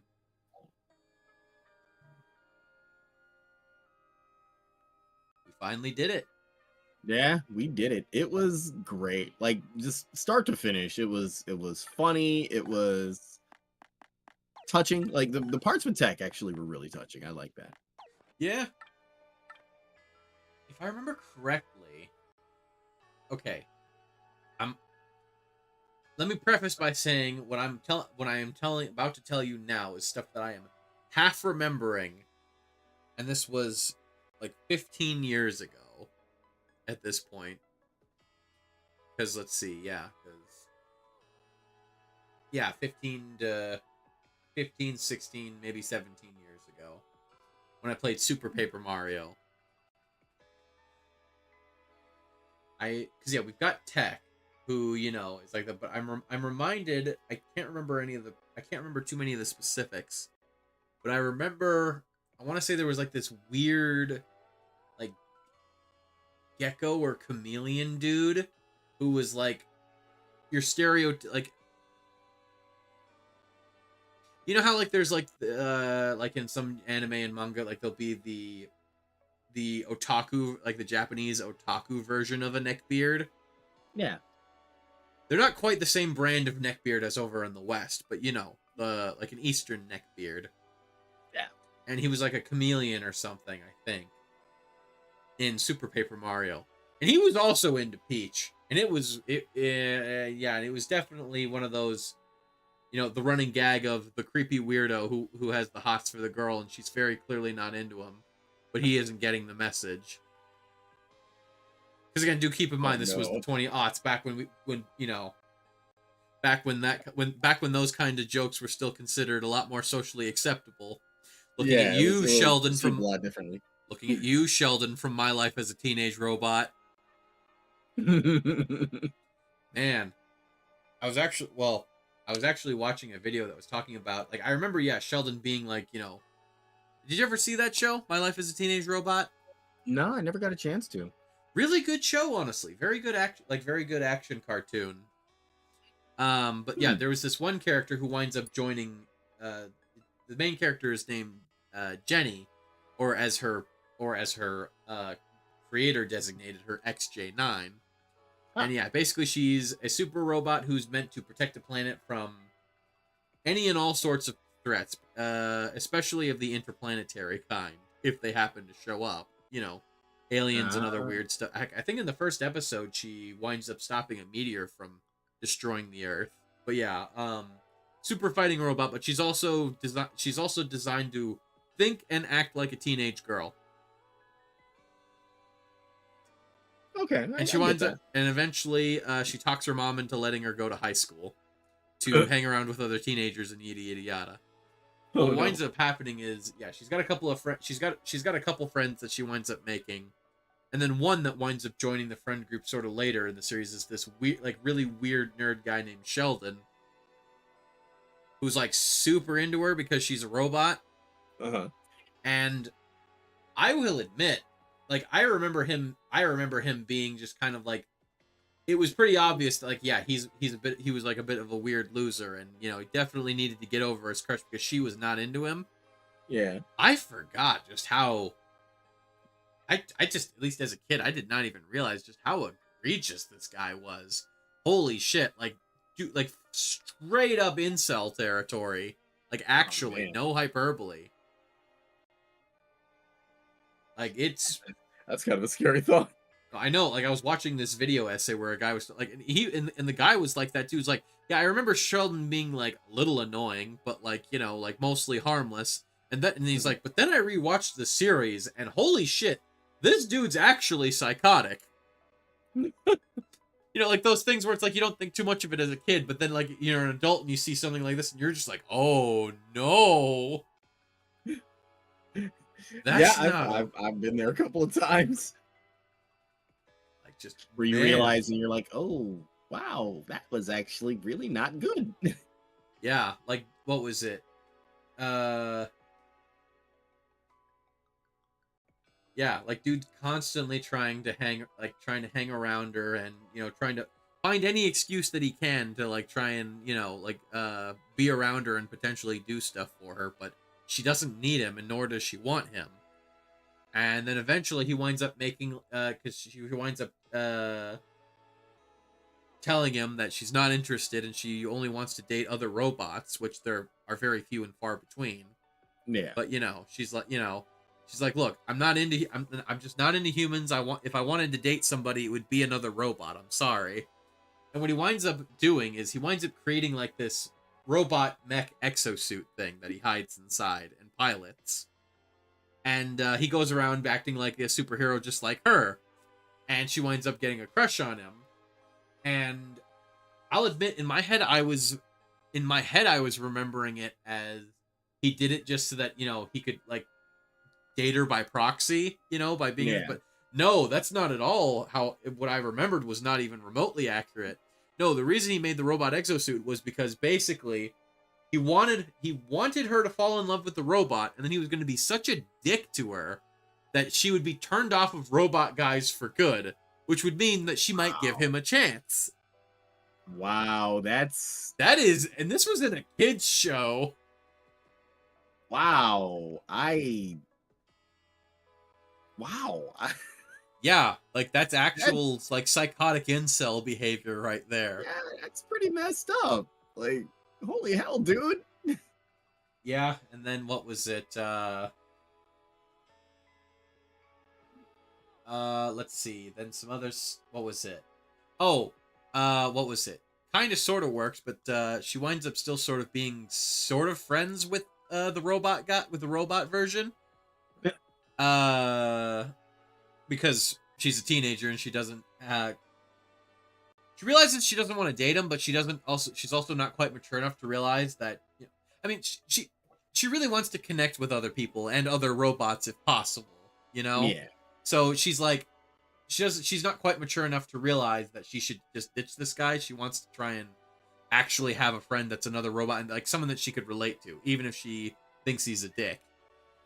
Pretty on brand. Yeah, it's pretty on brand. Which, okay, yeah, not unreasonable for a teenage girl to wind up, you know, potentially doing, especially in a TV show.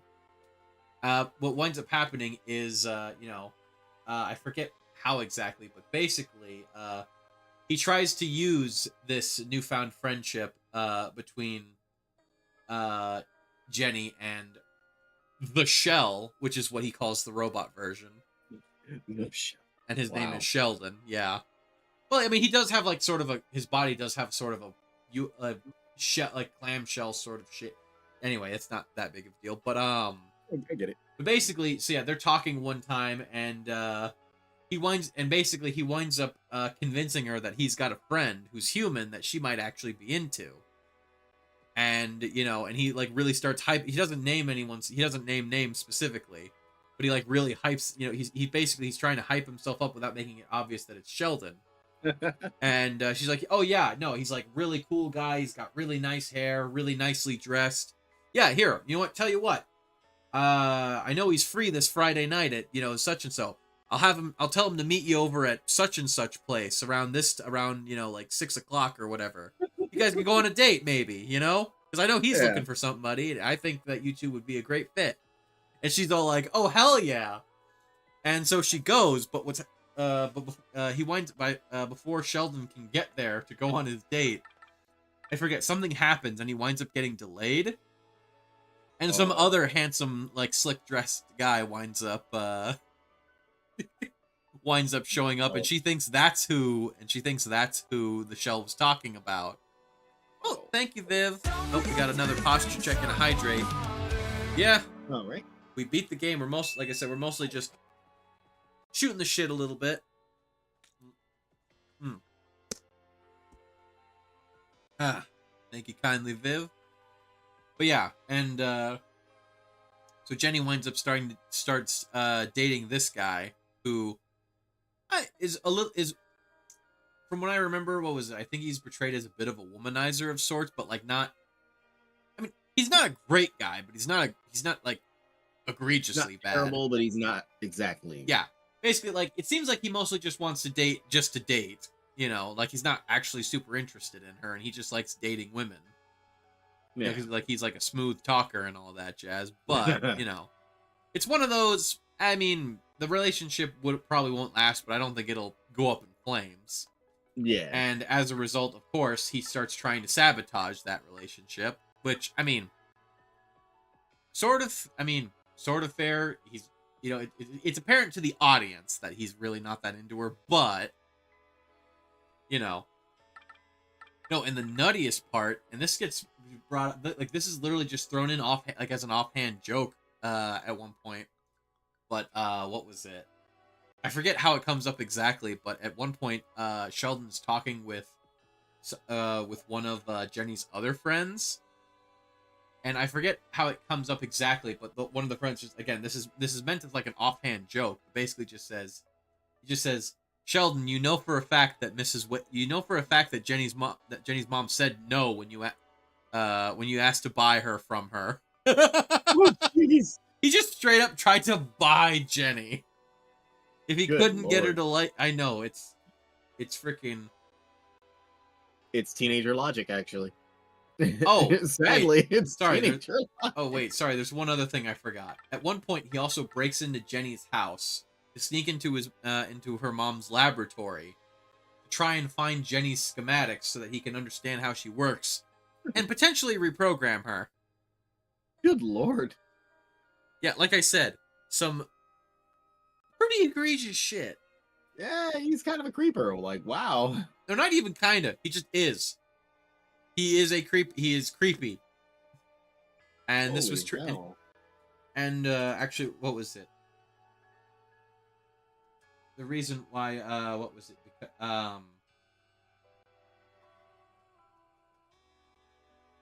I remember, what was interesting, the person pointed out in, 'cause they also brought up the fact that, particularly around the, the 20-aughts and prior, there were some shows that would use the running gag of, like,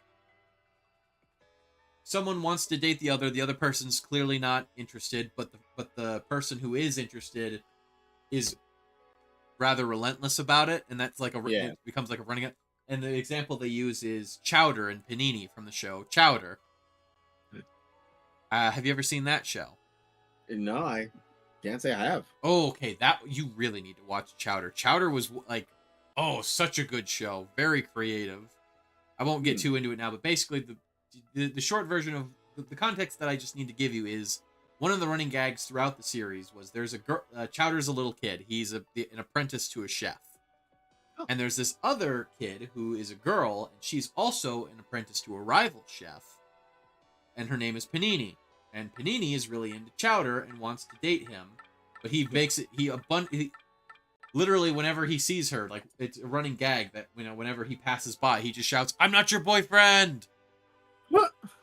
And yeah, there are times in the show where she'll just fit there are times in the show where she just like grabs Chowder and just drags him off against his will to go on a date. And someone basically just pointing out that the reason why that that joke is considered acceptable, especially in a kids show, is because gender dynamics. Girls can Yeah. get away with being physical with guys, but not the inverse. Exactly. And that's why the only way to make it, and I say I don't think it necessarily works in this case, but the only way that you can make something like that work, air quotes, with the genders swapped is by making Sheldon such a beta male incel that it's like he's incredibly pathetic, even though despite how creepy he is, he has to be the most pathetic wimp of a man who's just so very clearly incapable of actually doing any physical harm to the female protagonist. Yeah, he'd have to be completely just not a threat. Exactly. Again, I don't think it works because looking back, I think the one with Chowder sort of works a little bit, mostly just because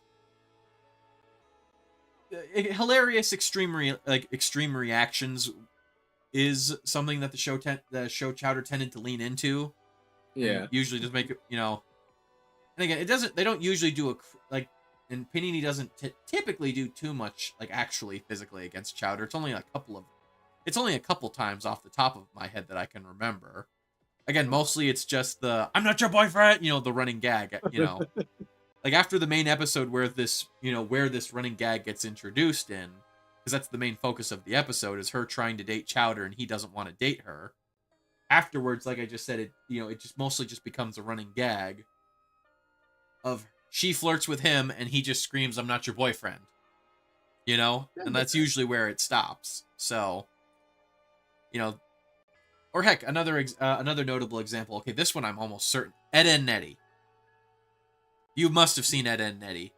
A little bit, not very much. Okay, do you remember the Canker sisters? Yeah. Yeah, no, okay.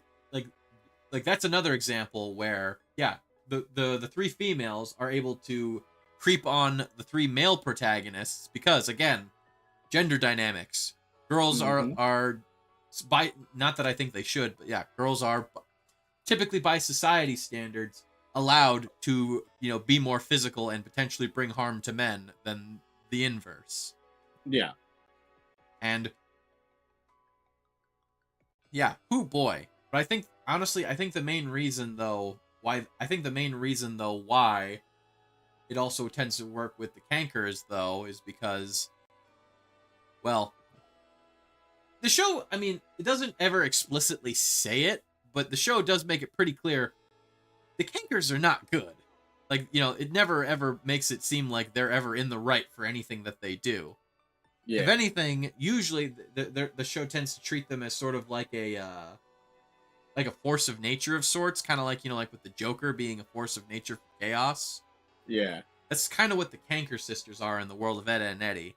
And at times they also tend to be, not always, sometimes they just get thrown in just, usually for a bit of comedy, but a decent amount of the time that they're used, they also tend to be sort of the karmic backlash for whatever scheme the Eds might have been getting up to. They're trying to scheme people, then something goes horribly wrong, and then they wind up, they somehow wind up being trapped by the Cankers. Possibly intentionally or potentially inadvertently. Due to their own sheer stupidity, they accidentally just put themselves in front of the Cankers on a silver platter by sheer accident. They tend to be a bit of a punishment for the Ed's misdeeds. So, again, not that I think that anyone deserves to be sexually harassed, but for the purposes of a fictional narrative, yeah. I'm kind of reminded of there's an anime I saw not too long ago. It's been like maybe 2-3 years since. Aho Girl. It literally translates to idiot girl, and it's about a girl who's an idiot. But of course, I guess the real twist of it is, yes, she isn't. She is an absolute moron. That's undisputable. But she serves a purpose of being, ironically, a voice of reason around others, like around the others, in the show. Hmm. Like where they may falter, where they may be confused about what to do, she's so she's so to the point in her idiocy that, she's more, I guess resolute might be the word. Hmm. Like, she makes friends with a girl who's very shy, very very timid. Like it's hard for the girl to speak up for herself. But because of just getting dragged around by the main character all the time, she not only learns to speak up for herself, uh, she often has to be like, the voice of reason between them. And in the few moments where her friend kind of breaks, or the idiot girl is ironically the voice of reason. Actually, A this also large amount of the show does center around her and I don't think he's a childhood friend. Oh wait, no, he is a childhood friend. Her childhood friend slash neighbor is a guy who is not. He's not a bad guy, but he's also not nice. Like by the show's standards, he is actually a really horrible person, and he's often called out on this. But it's more like he is the exasperated object of her affections, and kind of the unwilling gravitational center of everyone in the show. Her mom wants him to ultimately like marry her, to at least give her a chance at a quote unquote normal life. Hmm. uh her best friend wants to actually be friends with him because he just seems so standoffish. So he seems like the type of person who would happily embrace being a loner, then ultimately regret it. And then there's the class president. The class president is the typical. It's the trope that you mentioned before, where she's interested in him. He's got just absolutely no interest in her whatsoever, and then of course that makes her somewhat of a rival to the idiot. The class rep is kind of a tragic case more than anything, because she legit doesn't understand that he's not interested. And half of that is like she's attracted to how mean he is, which just makes no sense. But then again, it's on brand for a teenage girl. She's attracted to his coldness, but also just doesn't get the idea that he wouldn't be into her. Like Yeah. there's a moment where the friend tries to kind of pull her aside and say, "Hey, like you're really coming on too strong. You're creeping him out." And she at first kind of hand waves it like, "Oh, you're kidding. Like you're just messing with me." And then when she's like, "No, really, you're creeping him out." Like the poor girl just like totally b-sods. Like she almost just completely like shuts down as a person. And seeing what she did to her, the friend kind of caves, and it's just like, "Oh, no, I'm kidding. Maybe if you try harder, maybe he'll one day come around." It was one of those like, I it's would. either try to help her and ultimately just completely crush her spirit, or don't, and not. She picked the lesser of two evils. Basically. I mean, she. I. She chose the easier option. Exactly. I don't know if that's the lesser of two evils, if it, and more so just the path of least resistance. I think that's probably a better way of putting it. No, what It was it? is it is a funny show. I will say it definitely has its comedic moments. Um, I do love that she, like, the idiot girl. I can't remember her actual real name. Uh, the idiot puts a delinquent on the right path by both being just completely immune to his provocations, but also, I mean, just through her, she's that like gets along with everybody type of person. Mm-hmm. And because of that, makes him confess that he really just wants to make friends, but being a delinquent, he doesn't know how to approach, so he's always just aggressive about it. It's like, did you just accidentally reform this guy? Or when she out-logicked her teacher, who was trying to get her to yeah, she not only out-logicked her teacher, she kind of crushed her hopes of finding oh wait, no, the teacher was trying to get her to solve one of those like math word problems, um and she somehow like reverse Uno carded it to make it about the teacher not understanding understanding a man's heart. And she was like, if you can't even understand why the guy in this, if you can't even understand oh yeah, she said, if you can't even understand why the guy in this math equation is doing what he's doing, how can you understand like a potential relationship partner?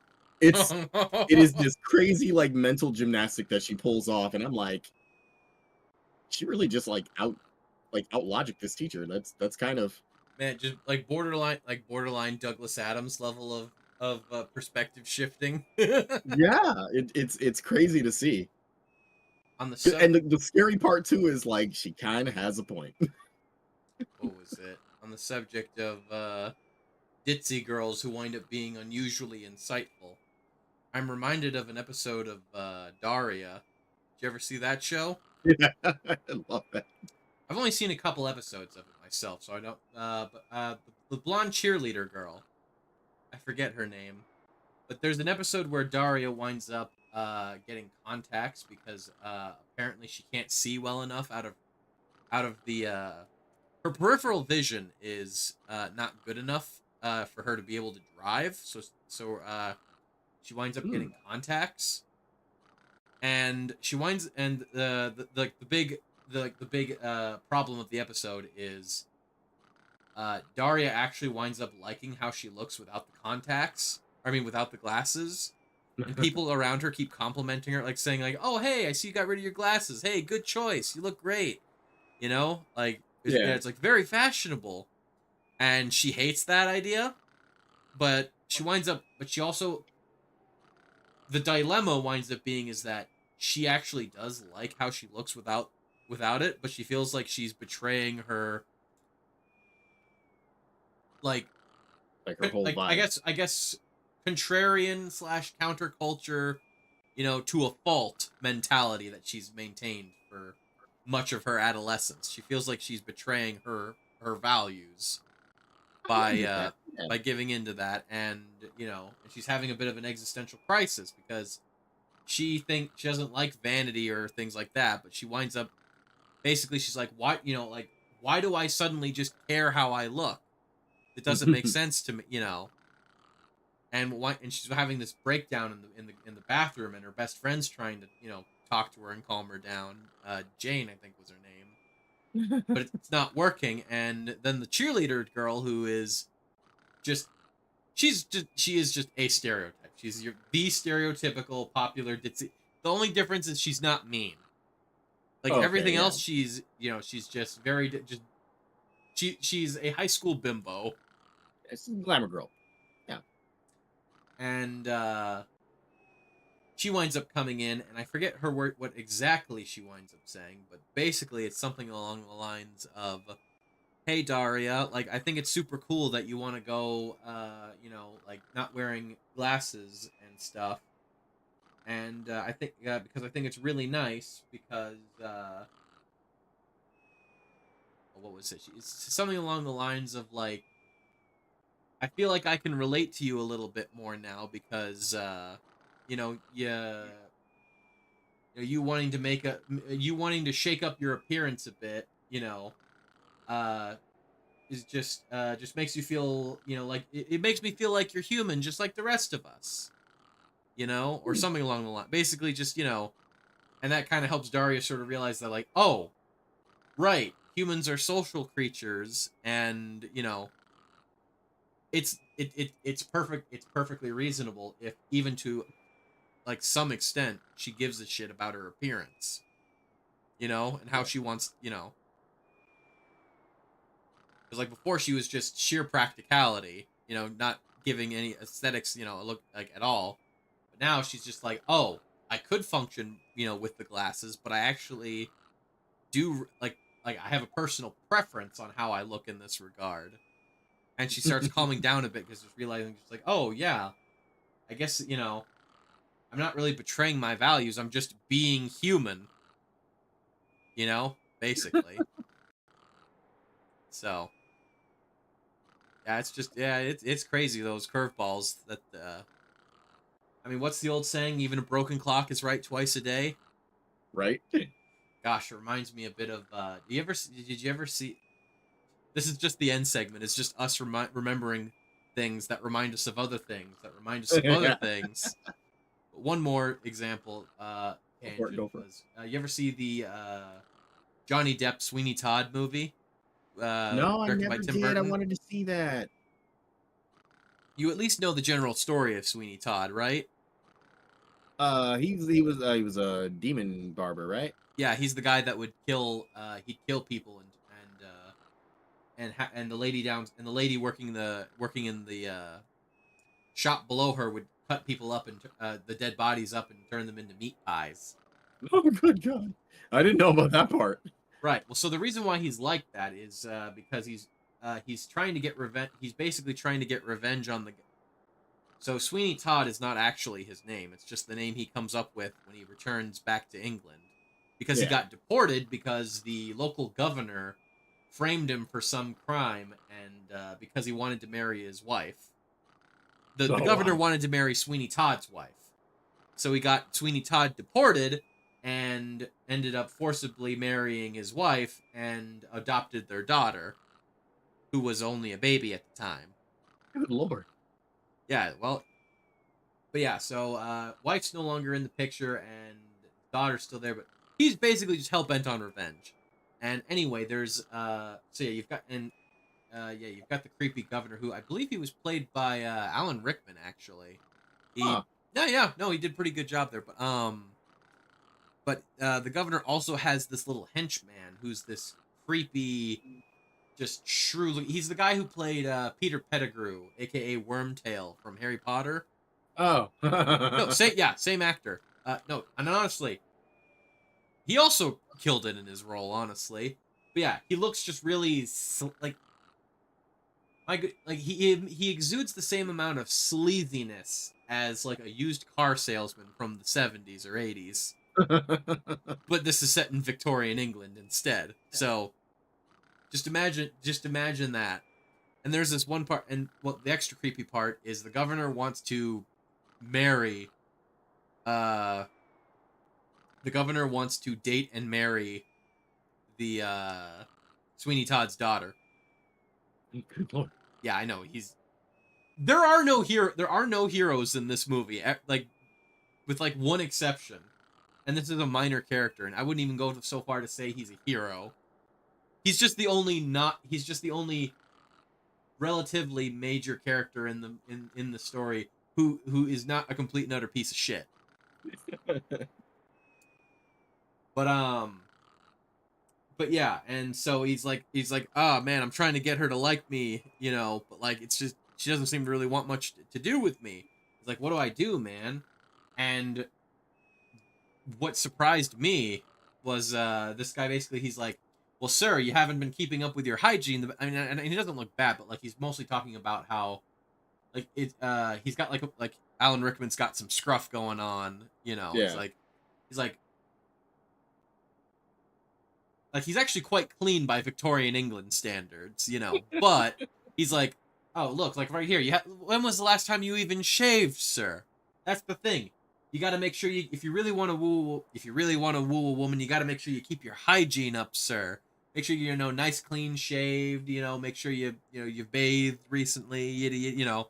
And I was watching it with some friends of mine at the time, and everyone was just like, wow, how is this like? And up before this point, this character has been introduced like the movie makes sure to establish that this character is, even like in the things he says and does, are typically very sleazy and slimy.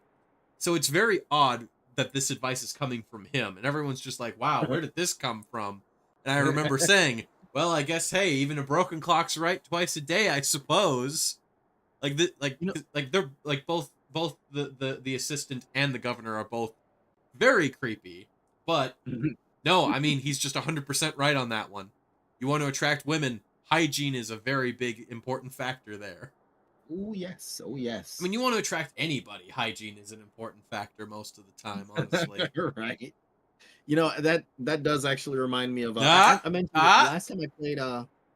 Last time I played Senran Kagura, I mentioned that the masochist half of the twins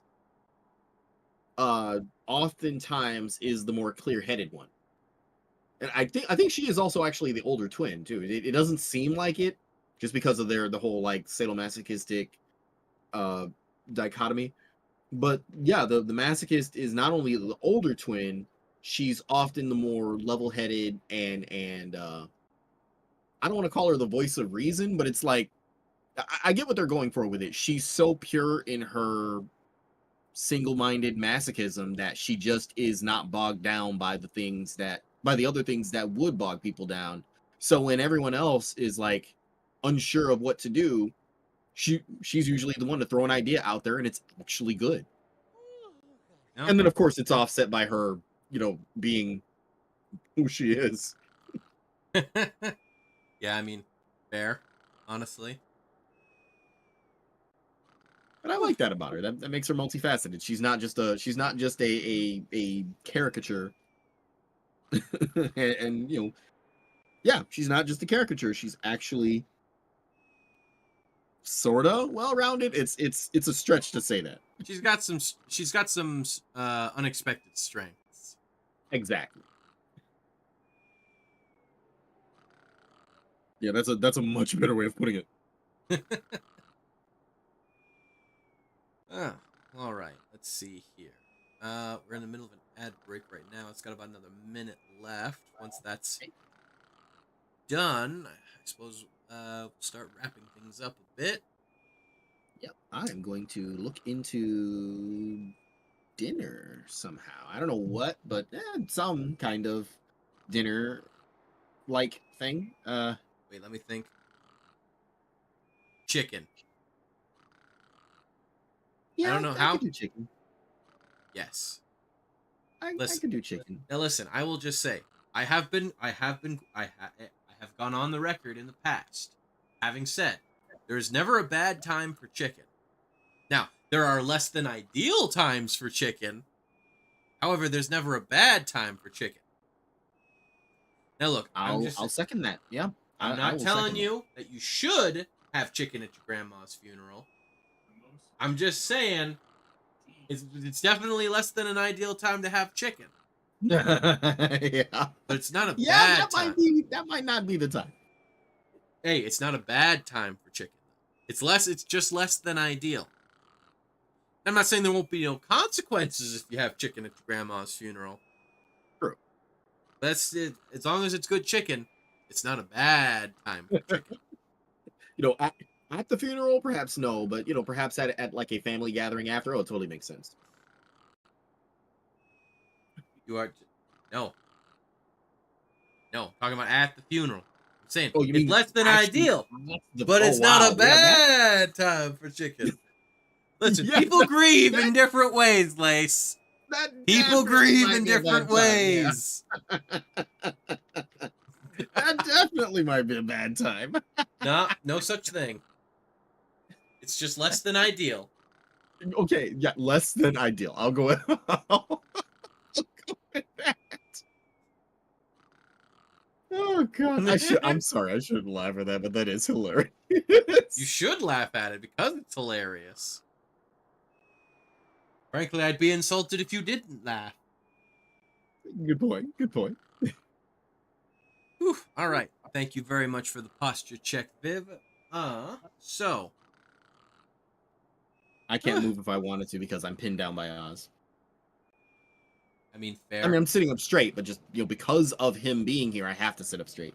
Wait, you tell me you don't want to lean over and start just, curling up over Oz, shielding him from any potential dangers? He hates that, which is why I do it sometimes.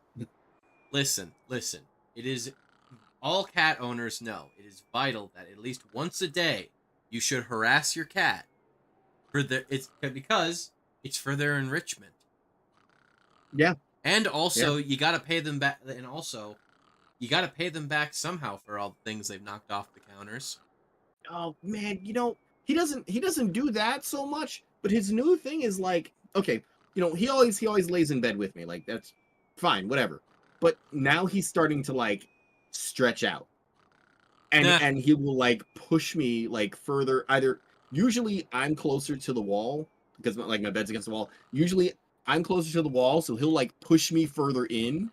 And like when I need to get up, like he just doesn't want to budge. And I'm like, dude, really? You see, I'm in the fortunate position where I can just move my cats and they will not stop me.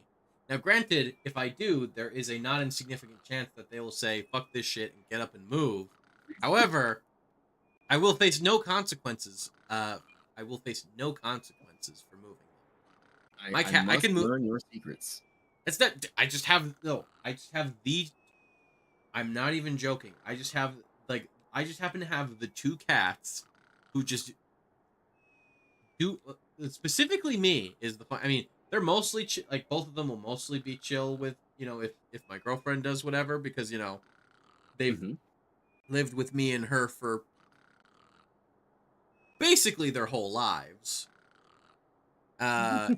So we are mother and father. So but like with me specifically, especially like with Sweetie Cat, I can do literally whatever the hell. I can no like if I don't know where she is right now, probably under my bed, but like no joke, I can just pick up. I can literally just grab Sweetie Cat and just scoop her up and just hold her in my arms like a baby. She just lets me.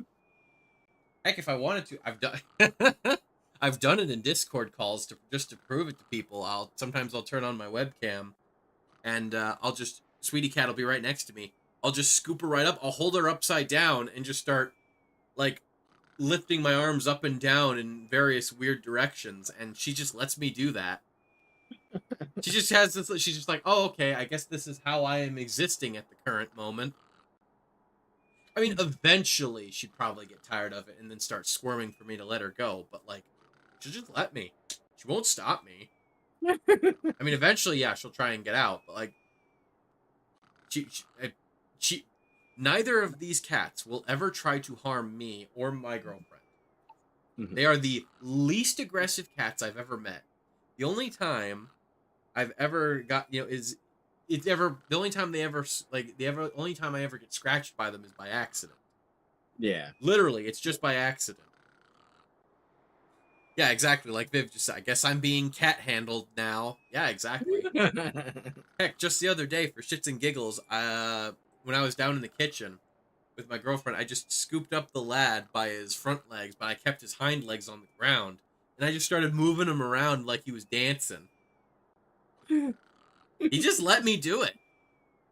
He very clearly didn't like it, but he let me do it. He's like, he'll get tired of this at some point. I'll just deal with it. Like for realsies.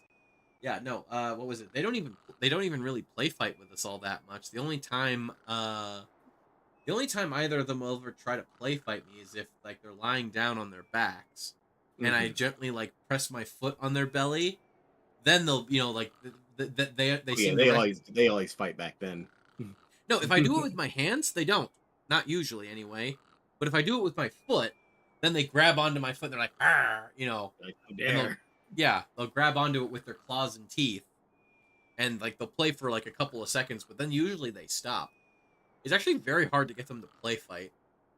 At least with us. They'll play fight with each other. I don't know, I don't know if it's just because they have some sort of like an inherent fear of humans that they just, like they're too scared to retaliate. Like even How dare you challenge me so, father?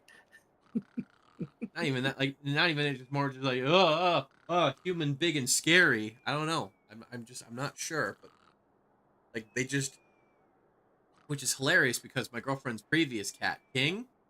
Mhm. Oh, she absolutely had no qualms with freaking retaliating against you. Like, what was it? Like, you pick her up and you pick her up and carry her upstairs or downstairs with you. She'd swat at your shins and then run away. You heck, if you made a loud noise that like a weird like a loud like high pitched noise that she didn't like, she'd come up and she'd freaking claw at your shins in retaliation. But I mean, like that's the thing. Once she retaliated, though, like that was it. She was like a dwarf. Once the grudge has been settled, like you all is forgiven. I'm not even joking. Like just if she was mad at you, That's just for dwarves. I get one free shot, and then we're good. This Cats is are your dwarves. I'm cool with this.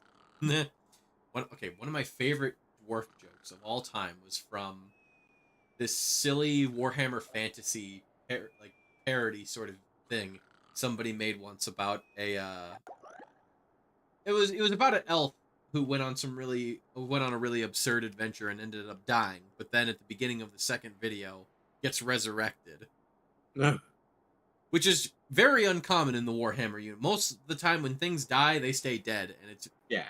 if you do well, you can, but usually there are severe consequences to the person being brought back if you do. Oh. Like stuff where it's like you'd probably be better off just of having stayed dead. Kind of like what happened in Baldur's Gate 3. Yeah, kind of, sort of, yeah.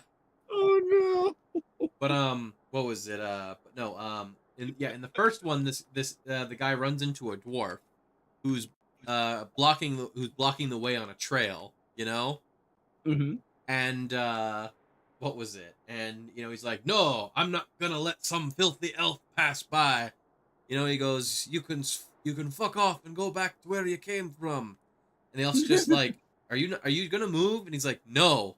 And he's like, "All right, fine. I guess I'll just go around you then." "Oh, you cheating, cowardly elf! Oh, this transgression's going in the Book of Grudges." Which is a thing that dwarves have in Warhammer Fantasy. Yeah.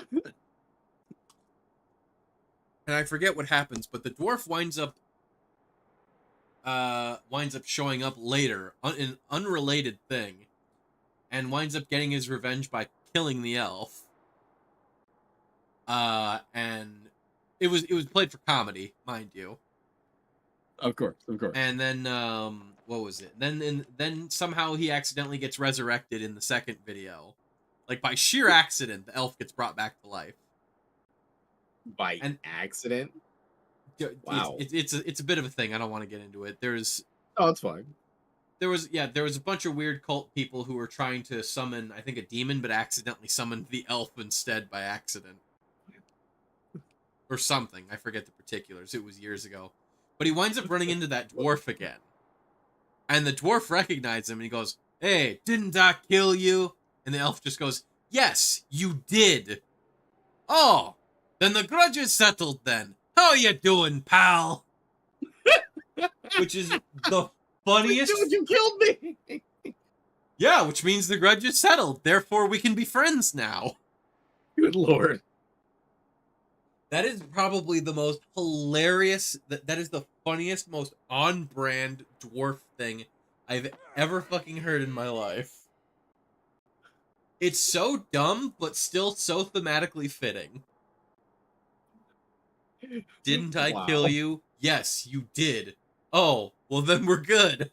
How's it been, man? I'm not mad at you anymore." Wow. Oh, trust. Oh, Love it. man. Whew. But all right. So, take it you should still be good for Saturday, yes, for Baldur's Gate, yeah. like you brought up before. Yep. Yeah, everything should be fine. What's that? What day is Saturday? The 21st. Oh, okay, yeah, we're fine. We're fine then.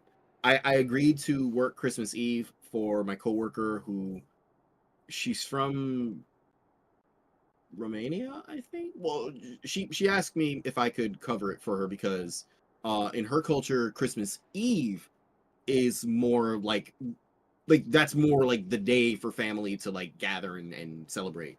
Yep. And she wanted to have her daughters up. So I was like, yeah, sure, no problem.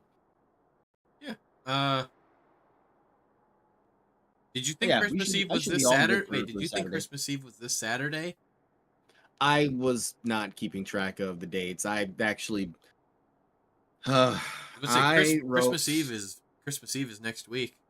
I wrote on all my paperwork at work today that it was the 20th. So Oof. that's gonna be fun to explain Let's say, yeah, tomorrow. Christmas is literally a week from today. I know. It's okay. You can't see it, but I'm patting Lace on the head right now. When I realized it wasn't the 20th, it was too late to go change everything, and I was like, "Oh God, this is gonna be a thing tomorrow." But hey, whatever. I'll own it. I messed up. Whatever. It's not the end of Yeah. the world. It's just paperwork. Whatever. But yeah, next Wednesday, well, it's not going to be Columbo night, but it's also not going to be us night because it's Christmas next Wednesday, so I will be visiting my family. But I guess here my question, I guess just while I have you, you going to be free the 28th for Baldur's Gate again? That's Saturday, right? Yeah, that should be Yeah, fine. Saturday the 28th of December. So not this Saturday, but next Saturday. Oh, yeah, no problem. All right, fair enough. And yeah, I guess suppose we could do. I guess here's the question then before we head out. Suppose there's the question of, do we next time we come back on a Wednesday? I don't think. Well, no wait. Wednesday next week is New Year's Day, so we could hypothetically, if I don't have anything else going on, I'll have to see if they plan on doing Columbo night. Then we've only got, I think it's like 4 or 5 episodes left of the whole series. But I guess here's the question: do we want to jump straight into the Pit of 100 Trials, or do we maybe want to take a bit of a break, or do we want to try after this you were gonna try? I remember after Paper Mario, the plan was you were gonna try and go through New Vegas again. I don't mind taking 5 for a bit. Let's get through all the craziness of the holidays, get through New Year's and all that, and then come back fresh. Yeah, well, I mean, I guess what I'm talking about is whenever we get back to this. I'm not saying it'll be the Oh, first. oh, I'm yeah, I talking got about you. we're talking about when we do whether it's on the 1st or if it's the 8th, or because I'm looking at the calendar right now. But whatever day we decide to get back to Wednesday nights. My question here is okay. where do we? I mean, we don't have to answer that question immediately. We can think about it for a bit, but just to get the idea, at least on the back burner in your head. Like I said, those are our options. We can either do the Pit of 100 Trials and then figure out what to do afterwards, or Yeah. we could I don't know, go back to not doing anything on Wednesdays for a little bit, or we could jump into Fallout New Vegas, maybe come back to Paper Mario another day as like a fun little one-off thing for the Pit of 100 Trials. Or there's a number of ways we could play this. I'm just presenting some of the ideas that crossed my head of Actually, I mean, since I know we just finished it, I actually can't. I actually am kind of interested in seeing the Pit of 100 Trials. But, let's fully finish it. Sure. I mean, the main. I will just again. I don't think I ever actually beat it as a kid, but I will just say the main thing is just it's gonna be kind of like in the Glitz pit. We're gonna be fighting a whole bunch of stuff, just one after another. After like this is a gauntlet. This is like, and we don't get, and like I said, we don't get the chances to potentially heal or restock on stuff is going to be few and far between. So this is the Pit of 100 Trials is a gauntlet. Yeah, it's an end game dungeon. I feel it. I feel that. Yep. So, yeah, all right, fair enough then. whether it's January 1st or if we end up waiting till the 8th, then that's what we'll be back with then. It'll be the Pit of 100 Trials then. And if we've got, and depending on where we're at, I don't know, maybe we'll also try and see if we can't get Prince Mush. See if we can't finally beat that bastard. Oh, I thought we did. No, we never did. Didn't. No, because remember Okay, we tried like at least 4 or 5 times, but the main thing was just I couldn't get the super guards enough to, because he's just so damn fast. I couldn't land the super guards well enough, and I was like, okay, we're getting in this, and the amount of damage this guy was doing, I was like, okay, why don't we come back later when we get a few more levels in? You know, put it in the grudge book, the Book of Grudges. or yeah, the Book of Grudges. That one's going in the book. All right. Let's see here. Ooh. Hey, now we've got. You remember Bee's friend Envy, right? Envy Draven. Yeah. Yeah, the Kitsune. She's looks like she's playing some Lethal Company right now with Mandalore Shadow and Lejourt, everyone's favorite Cowblin. Oh, she's even got the Christmas PNG. Oh man, I remember that from last year. Oh, that one's so cute. She's got like the super huge like Santa Claus hat style hood, but it's also got like little ear things for her big fox ears. Yeah, it's super cute. Cute. I haven't gotten it. I don't think I've rated Envy for a hot minute. Let's go ahead. Go with that. While I'm getting the raid set up, what should we do for a raid message? Go.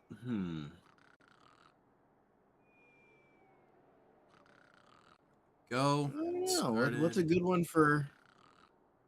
What's a good one for? Since we finished the game, what's a good?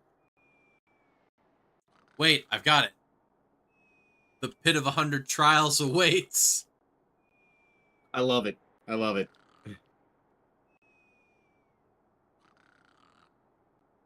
There we go. All right. Perfect.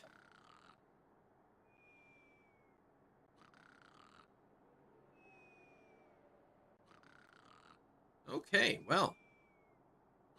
Thank you then very much, everybody. Swung by today. This has been quite fun.